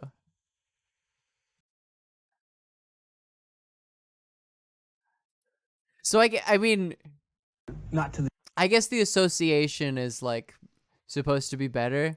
the extent that it was, but there was definitely conversations. They issue a in the Black declaration. Vault I and see. in the security area. I mean, with, of course, it's insane. members of TRW security about the problem of Mr. Whitlam. Well, they spoke openly about this, did they? Well, yes, Mr. Whitlam was not a popular figure at all, to say the least. Did they say why? Well, first of all, it's politics, socialistic, and the fact that inquiries were being made about the base. Mr. Whitlam was, by wanting to know what was going on there and by publicizing it, was compromising the integrity of the project. Compromising the integrity, was that? That's a familiar term that I heard quite a bit. So they declared Mr. Whitlam had which no makes it business different. sniffing around the Rhyolite project. To their view, he was on the wrong ball club. Even though the bases were in Australia? Well, yes, Mr. Whitlam's government was a threat.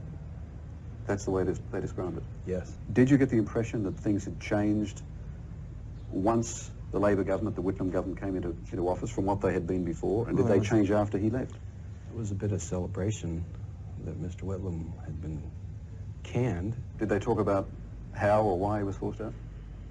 No, but there was references to your Governor General by the Central Intelligence resident there at TRW in the Rhyolite project. They called Mr. Kerr, our man Kerr. What, the CIA man said that? Yes, Joe Harrison said that in the security area. One time I ever heard that. Now, obviously, Boyce was a double agent, so he may not be the most reliable source. But he also didn't really make any sort of big bombshell claim like specific allegations of direct CIA involvement. While the claim that he overheard an agent calling Kerr our man is obviously a big one, it still wouldn't outright confirm that they had a hand in Whitlam's ousting. If he was lying... And also, one of the things about this, it was like the debate about whether Pete is CIA because of all the weird stuff he had where he went to Somaliland. You know, it's like, it sort of doesn't matter insofar as like the results are the same, you know? Whether Pete is CIA or not, he's still going to probably have the same sort of, you know, material interests and desires in terms of foreign policy. Then why wouldn't he have invented something more definitive? Right? What did Amber Frost from Chapo said? It's a difference without it. It's a distinction without a difference. Rather than just having overheard suspicious conversations that may confirm intent, but that don't actually say anything about them having taken action. So I think that it was actually pretty likely that he was being honest. He was a relatively low-level Next agent. Treasury Secretary is a McKinsey person. It's not a phrase Amber invented, I know, that's why I heard it. Celery, thank you for converting your Prime to a tier 1. No one's ever former CIA. That's probably true, yeah. Who may have been privy to the general sort of vibe among American agents, and his testimony reflects that very convincingly without any inconsistencies. It also fits very well together with other circumstantial evidence that, as a whole, carries a whole lot more weight than any one thing alone. In the months leading up to the dismissal, there was some very... Yeah, no, I've never gone to an unrecognized state in Africa with the USAID official and then wrote a New York Times op-ed on why the US should recognize them. Public tension between Whitlam and... When I'm like, what was he, like 23 or something? Like he hadn't done anything significant in the public eye. US and the CIA in particular. In July 1975, the Americans contacted ASIO, noting that the relationship between the agencies would soon be up for review. They stressed that, for the first time, its continuance was not 100% certain, reflecting their growing unease with Whitlam's prodding into potential American interference. On October 22nd, 3 weeks before the dismissal, Whitlam, reacting to articles about CIA activities in Australia that had been appearing in the media, began making more serious inquiries into CIA interference. He asked ASIO to provide the government with a list of all CIA agents in Australia over the last 10 years. He was primarily looking to verify rumors that Richard Stallings, the first American chief of the Pine Gap installation, who was also intimately involved in the project's conception, had been a senior CIA officer all along, without Australia's knowledge. While Stallings wasn't present in ASIO's records, the head of the Defense Department confirmed that he was a CIA agent, and so Whitlam went public with his accusations in early November, just a week before his ousting. He made public comments on November the 2nd, brought the issue up in Parliament on November the 4th, and finally spoke about it in a live interview on national television on the 6th. He also claimed to have evidence of at least 2 times that the CIA had funded Australian political campaigns. Whitlam didn't publicly provide evidence of these allegations at the time, though it appears that he intended to do so during Parliament sitting on November 11th, the very day that he was dismissed. These revelations put the Americans into a bit of a frenzy. On November 4th, the US ambassador approached Whitlam and categorically denied everything. On November 5th, the Americans delivered a letter that said much the same thing. On November 6th, they sent yet another similar message. And on the 8th, the director of the CIA himself even got involved when he publicly denied any involvement in Australian politics. That same day, ASIO's senior liaison officer in Washington was summoned and delivered a stern message. I've never been directly involved in Australian politics t-shirt is generating a lot of questions that is already asked about the t-shirt. Direct from the CIA's East Asia Division Chief, Ted Shackley. The liaison officer relayed the gist of the message. Continued public references to alleged CIA operatives would blow the lid off those installations in Australia where the persons concerned have been working and which are vital to both of our services and countries, particularly the installation at Alice Springs, meaning Pine Gap. This was passed on to the Department of Defense and to Whitlam from there. Whitlam said later, in 1977, the tone and content of the CIA message was offensive and sinister, and Shackley himself confirmed that it was only intended to be read by ASIO, not the government. According to Whitlam's defense minister, CIA agents aren't like very meaningfully CIA. It's far more the officers. And the agents are like connects. The Governor General was secretly I guess that's how you continue to be briefed discreet. about this message, even though he had no practical reason to know of it. And a few months after the dismissal, the ASIO liaison in Washington had another conversation with Shackley, and of it he said that they were concerned about the publicity involving Pine Gap because it was getting very close to the truth. And guess what? Years later, Richard Stallings' status as a CIA agent was confirmed. In fact, his obituary openly states that he was a senior CIA officer. So Whitlam was... So he wasn't... So Chelsea is right, and Bad Banana is using the term imprecisely, because he's an officer and not an agent. Correct. And he undoubtedly had clear evidence that he was about to present, but he was conveniently sacked before he could. Now, none of this directly proves CIA involvement. It could have been mere coincidence that the dismissal just so happened to happen. If that's the case, then it indicates CIA involvement more than if officer and agent are interchangeable terms then, right? In the midst of this extremely public spat between Whitlam and the CIA, which the Americans saw as a very serious threat towards their operations at Pine Gap. But it was a very convenient coincidence for them that it happened right then and there, since Whitlam's ousting practically immediately fixed everything for them. Also relevant is the fact that Governor General Kerr had been a member of the Association of Cultural Freedom back in the 60s. In 1966, this was revealed to have been a CIA front organization, which was founded to promote conservative politics and advocate against communism in the cultural sphere. While it's impossible to confirm whether or not Kerr knew of the CIA connection, it shows that they at least knew of him and his political sympathies with their goals, and further confirms Kerr's personal conservative leanings. So, overall then, did the Central Intelligence Agency actually have a direct hand in the dismissal? I'll present the conclusions of two different writers on the topic, and then mine. John Blaxland dismisses it as a conspiracy theory in his book, The Protest Years, The Official History of ASIO. Blaxland was given unprecedented access to ASIO's official documents so that he could write their official history, and he says that he found nothing incriminating. But as you would expect from someone handpicked by an intelligence agency to write about them, he very clearly sympathizes with ASIO, and sometimes he just can't seem to contain himself and just outright praises them. And obviously, they could have manipulated... Wow, that seems sloppy. Expected better from the CIA. CIA in the 70s, I don't know. I think you shouldn't expect better. ...their archives before giving him access to them. And they did. Blaxland himself admitted in an interview that documents from the period had mysteriously been destroyed before he ever saw the archives. Yet he glosses over that fact like it's insignificant and provides no explanation for it. He just totally ignores that they were clearly hiding at least some things from him. He also takes the USA's own assurances to Australian officials that Australia, along with Canada and the UK, was completely exempt from CIA interference. Agent for CIA, essays deliberate misnomer. Agent under US law means a very specific thing with rules, where the CIA uses civilian officers and NSA military. Oh, okay.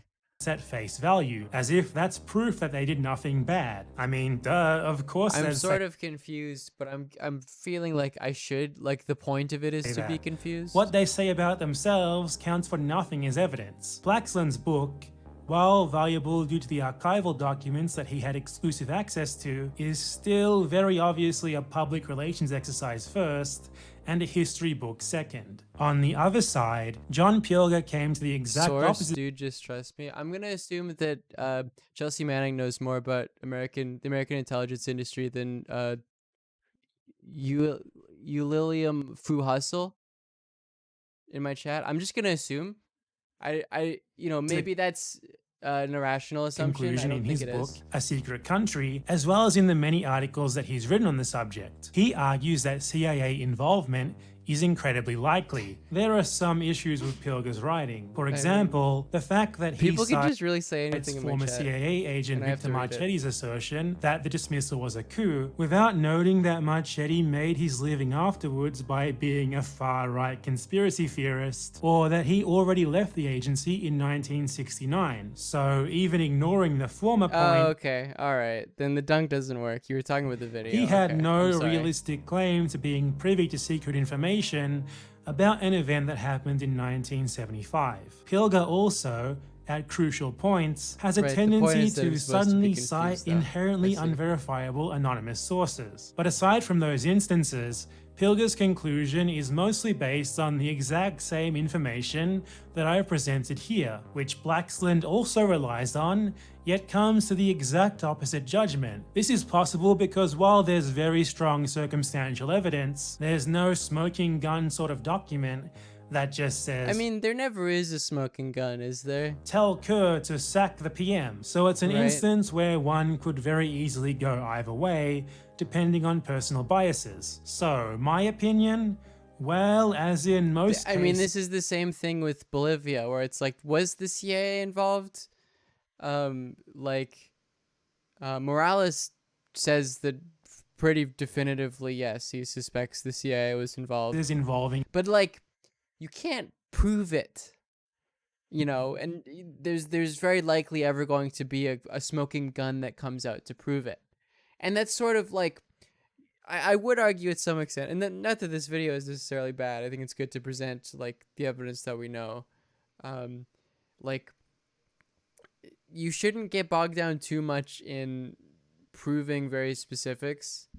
Like, all that's, in a lot of these cases, all that's really required is like a general tendency of understanding. Allegations of espionage. The only way for there to be real Your documents or cover your ass documents. Right, right. definitive confirmation of CIA So it's hard to get a involvement smoking gun. would be the release of their own classified, unredacted documents on the topic. CIA activities in the lead up to the coup in Chile were confirmed in this way after a US Senate investigation made them public. At this point, so many years later, yeah, I don't really think it's Which is again to say, like, there are a lot of cases in which there's proven involvement and a lot more cases in which there's suspected involvement.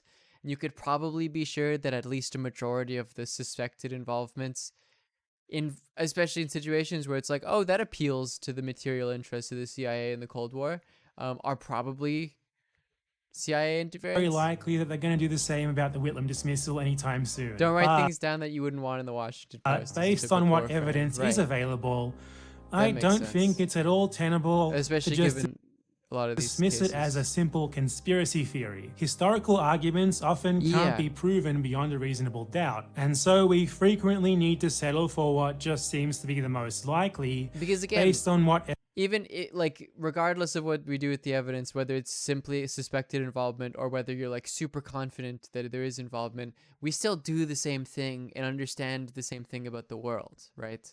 It evidence we doesn't do change have. too And much. in this case, well, I found it all seems to just fall Does together this sound way bad? too perfectly for it to just have been a mere coincidence. I'd say is my it's old much more pop likely filter. than not that the Americans at least played some Is this minor any part. different? Not that they outright orchestrated things or anything like Oh, that, okay, is this but it's better? hardly a stretch to note that their very urgent interests it's like- just happened to align It's not- perfectly with Kerr's own goals. And well, the timing of the dismissal was certainly super convenient for them, wasn't it? So I think that there may have been at least some level of communication between them that at least amounted to tacit approval, especially in light of the fact that Kerr did, verifiably, seek out and receive such tacit approval from the British Crown. Was the British monarchy involved? Just this very year, No 2020, if anxiety, you thinking happen to about be it too watching much. in the future, historian Jenny Hocking won a long legal battle with Australia's National Archives for the release of the Palace Letters, private communications Oh. between the Governor-General and the British Crown. I mean, the archives it's the had insisted, Governor-General, quite I'm sure it is. ridiculously, that these letters were personal correspondence rather than government documents, an argument that didn't exactly hold up well in the High Court. So now they're public. We suddenly have complete, unredacted records of Governor-General Kerr's communications Folks, with if the you have a Crown Twitch during Prime, this period. make sure to use it on me,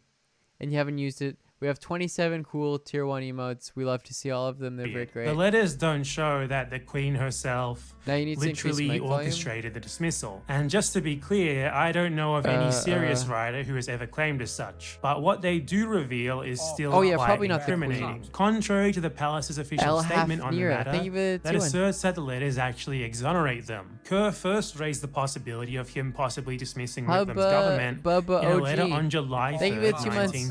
Alright, hype chain. All hail Queen Liv posting. We'll do it before this video ends. Folks, if you have not subscribed, make sure to subscribe. Scam train, all aboard the scam train. All aboard the scam train, folks.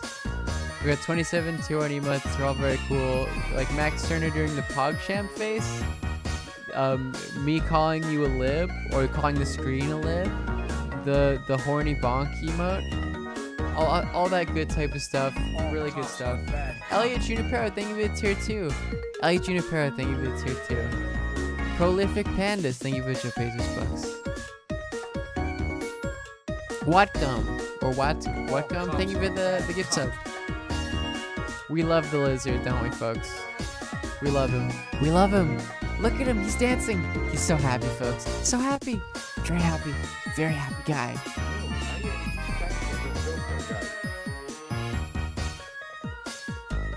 Who is the lizard? Who isn't the lizard? Want a dancing hippo and elephant?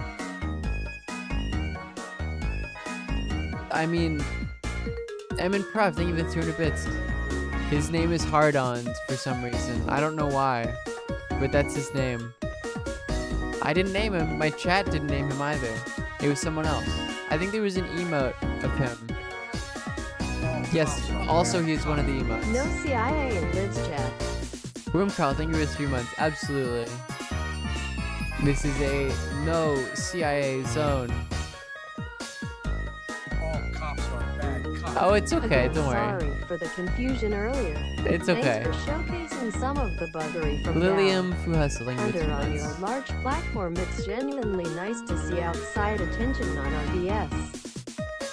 It's not natural. The most natural thing that a lizard can do in stance is lose themselves in the rhythm of the moment, etc.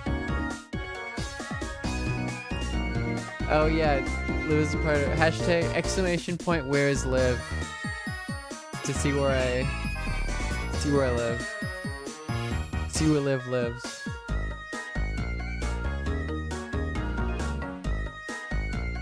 He dances for peace, he dances for happiness. All cops are bad cops.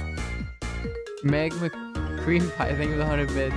Midwest Bread, thank you for the 3 months. Oh, thank you for the tier 3 with 3 months in advance. Nice, thank you.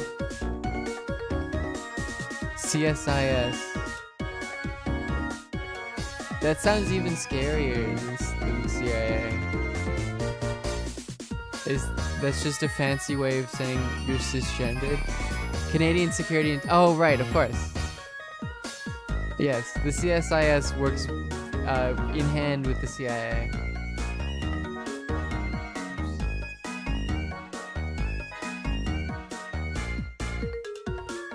I'm gonna join the Liberal Party. Yeah. Putting the lib in live posting. All cops are bad cops. Posting Harden, let's go. Posting Electric Meal, Harden. thank you for the 4 months. There's a lot of good jobs in Langley, Virginia. There's a lot of good ones. High-paying, non-CIA related jobs that I have. Okay? How do you combat considered family members? I don't know. I don't have any. Meaty, thank you for the 100 bits. I mean, not meaningfully. I don't know. It's hard to... honestly, it's very hard to argue with people and change their minds. Because the central motive of like, well, you just tell people the truth and then they see the world is like the implication that people's beliefs are like driven by rational deliberation and the world and not like material, or you know, like being actively misled.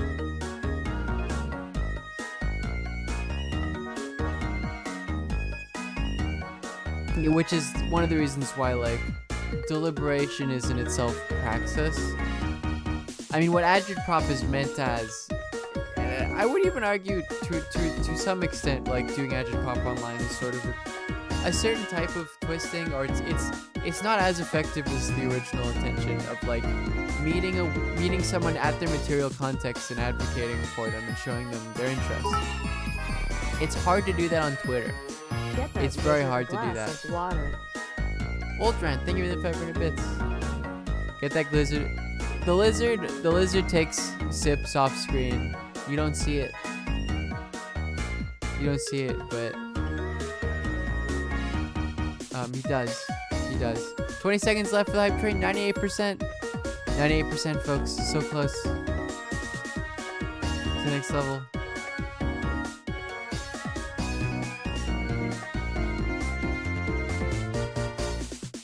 All cops are bad cops. We want hate. Cha-cha-cha. Thank you for the 2 months. Oh, it didn't work. What is Hey Stinky? I feel like I don't want to show it. Oh, that thing. Oh, yeah. That's like, isn't that Ludwig's thing? I don't know. Oh, level 2 complete. Let's go. It didn't end. Level 3 time. Trump admin's gonna set as many fires as possible. That seems likely. Yeah. Just barely made it to level 3, folks. If you'd like to continue to contribute, it's much appreciated.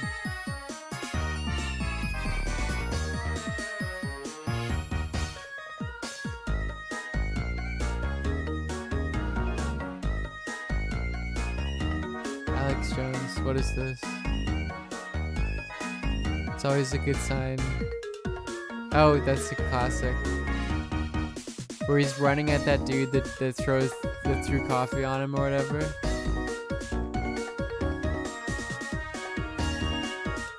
Decent chance to try to provoke Uranus to give BB more of what he wants. Well, why would they do that? Why is that connected? Is the lizard compensated? Absolutely. 200% of the income of the stream goes to the lizard. I just double it. Don't ask me where I get the other 100% of the money that I give to him. I get it doing my job in Langley, Virginia. Whatever that job is that is not related to the Central Intelligence Agency. Anonymous, thank you for the gift sub.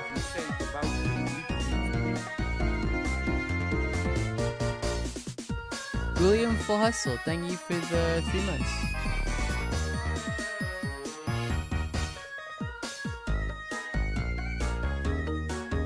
Israel and Saudi Arabia will fight Iran to the last American. What was the deepfake video the South guys? Oh yeah, like it was a fake deepfake, but it was obviously... Grooving is a full-time... Well, you know, when you enjoy grooving so much and you aren't exploited, you aren't exploited by it, it isn't even work. The lizard lives in a post-work society. He is the platonic ideal of leftism we all desire to move towards. How the lizard lives his life. Cold War campaign? Maybe I'll get the Cold War. Oh, could we? Maybe we should do that. Just get real fucking mad at Call of Duty. I'm getting a new PC soon, which will be able to stream Cold War. And we will absolutely do that, sure. Yeah, that sounds good. Hype trade is still going, folks, if you like to contribute. It's lasted so long because we just completed the levels, like right before they finished. I'm assuming it's bad. I'm assuming we would do like a hate playthrough. Anonymous, thank you for the 100 bits.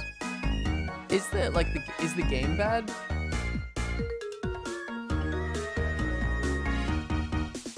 I don't think that the Saudis, well yeah, of course, Iran as a geopolitical entity was sort of, its strength was birthed out of like the American incompetence in the Middle East, and now they're sort of reaping what they've sowed.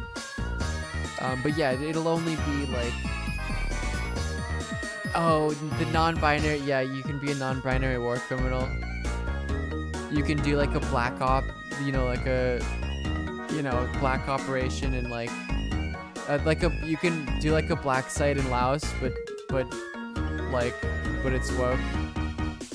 Warzone is fun. Yeah, that's true. And there's no politics in it. There's no politics in my damn video game. It's Charlotte Climber's dream. Yeah.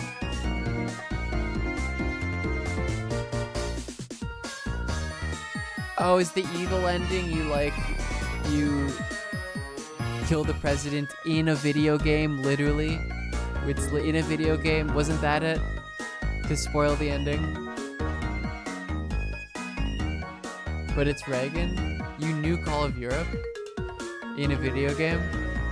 Again, literally in a video game. That's not a... Anonymous, thank you for the gift sub. Okay, thank you for the hype train, everybody. Thank you for the level 3. We love to see it. Much appreciated. Thank you to everyone who contributed.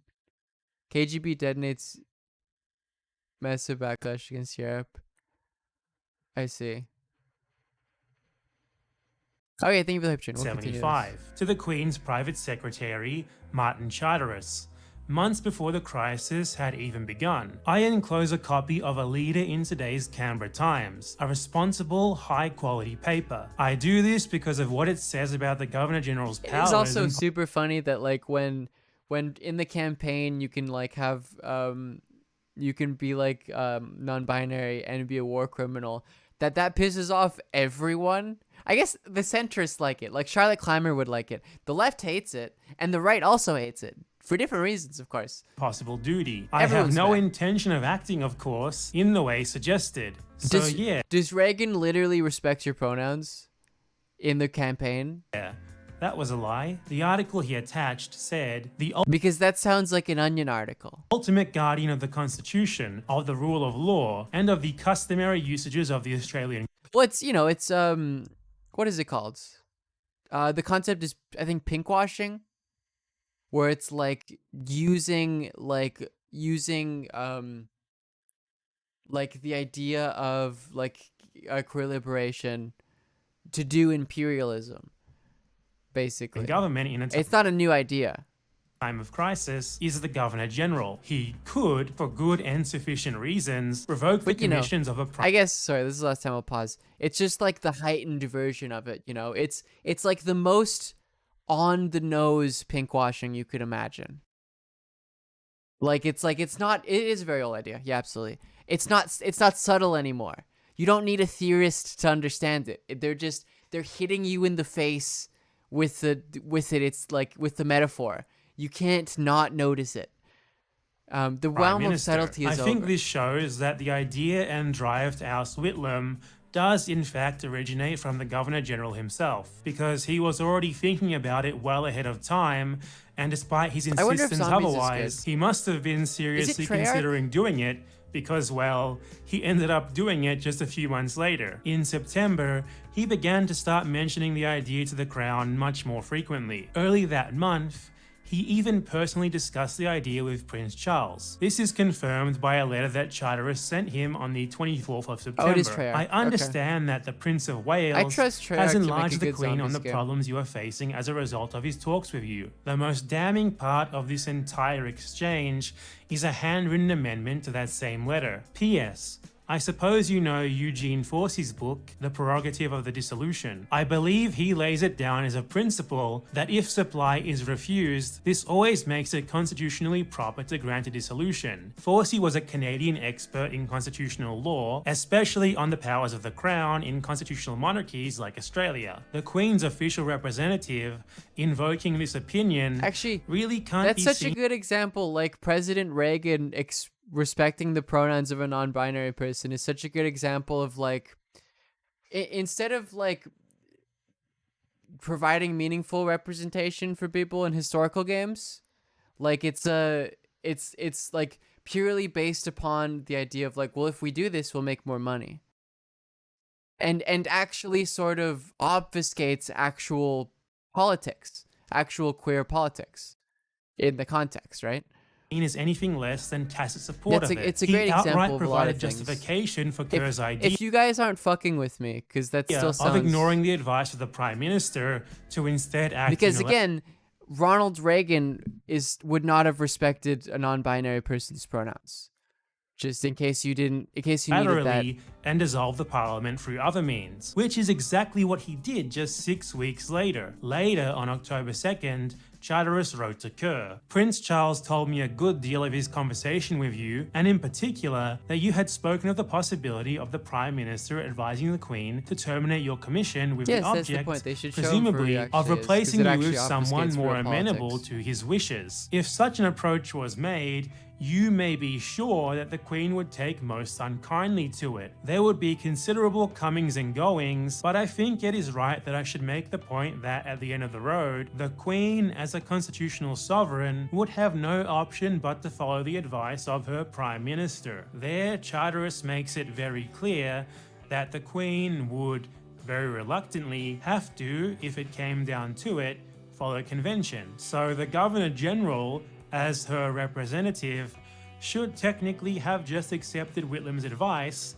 and called for a half-Senate election, as convention would dictate. Yet the Crown makes no such recommendation or suggestion or anything. Instead, the passage is kind of framed like a warning, as if to urge Kerr to act before Whitlam did. Throughout October and early November, the palace and the Governor-General continued to exchange letters, with Kerr forwarding dozens of newspaper clippings regarding the potential use of his reserve powers. At no point did the Crown backtrack on their earlier advice and encourage him to abide by convention and simply accept the Prime Minister's plan to call for a half-Senate election. Now, of course... But they absolutely gave him the green light. There's nothing in these letters that amounts to like a clear order or anything like that, as expected. There's no indication that Kerr's ultimate decision to dismiss the PM wasn't technically unilateral. The Crown never would have just so simply told him what to do outright. But Charteris, the Queen's private secretary,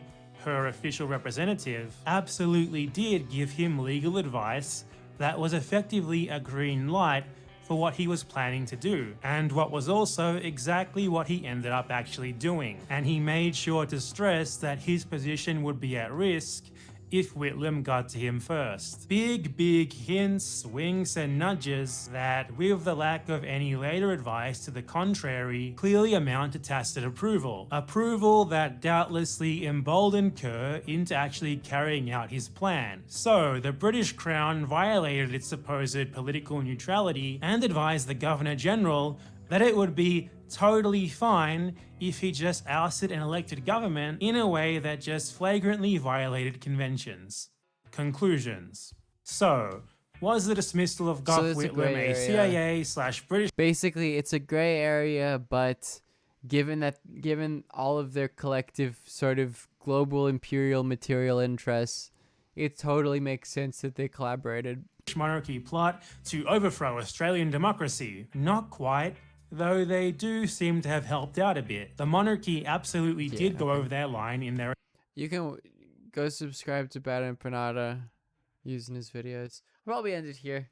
It's been 5 hours. I'm streaming tomorrow too.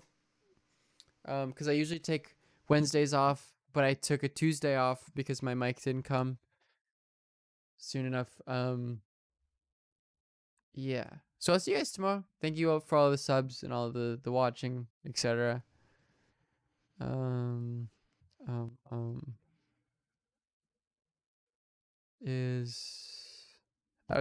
okay.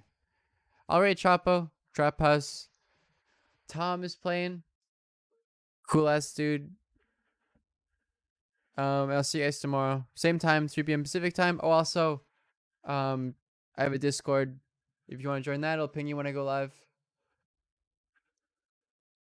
All that cool stuff. And yeah, I'll see you guys tomorrow. Goodbye.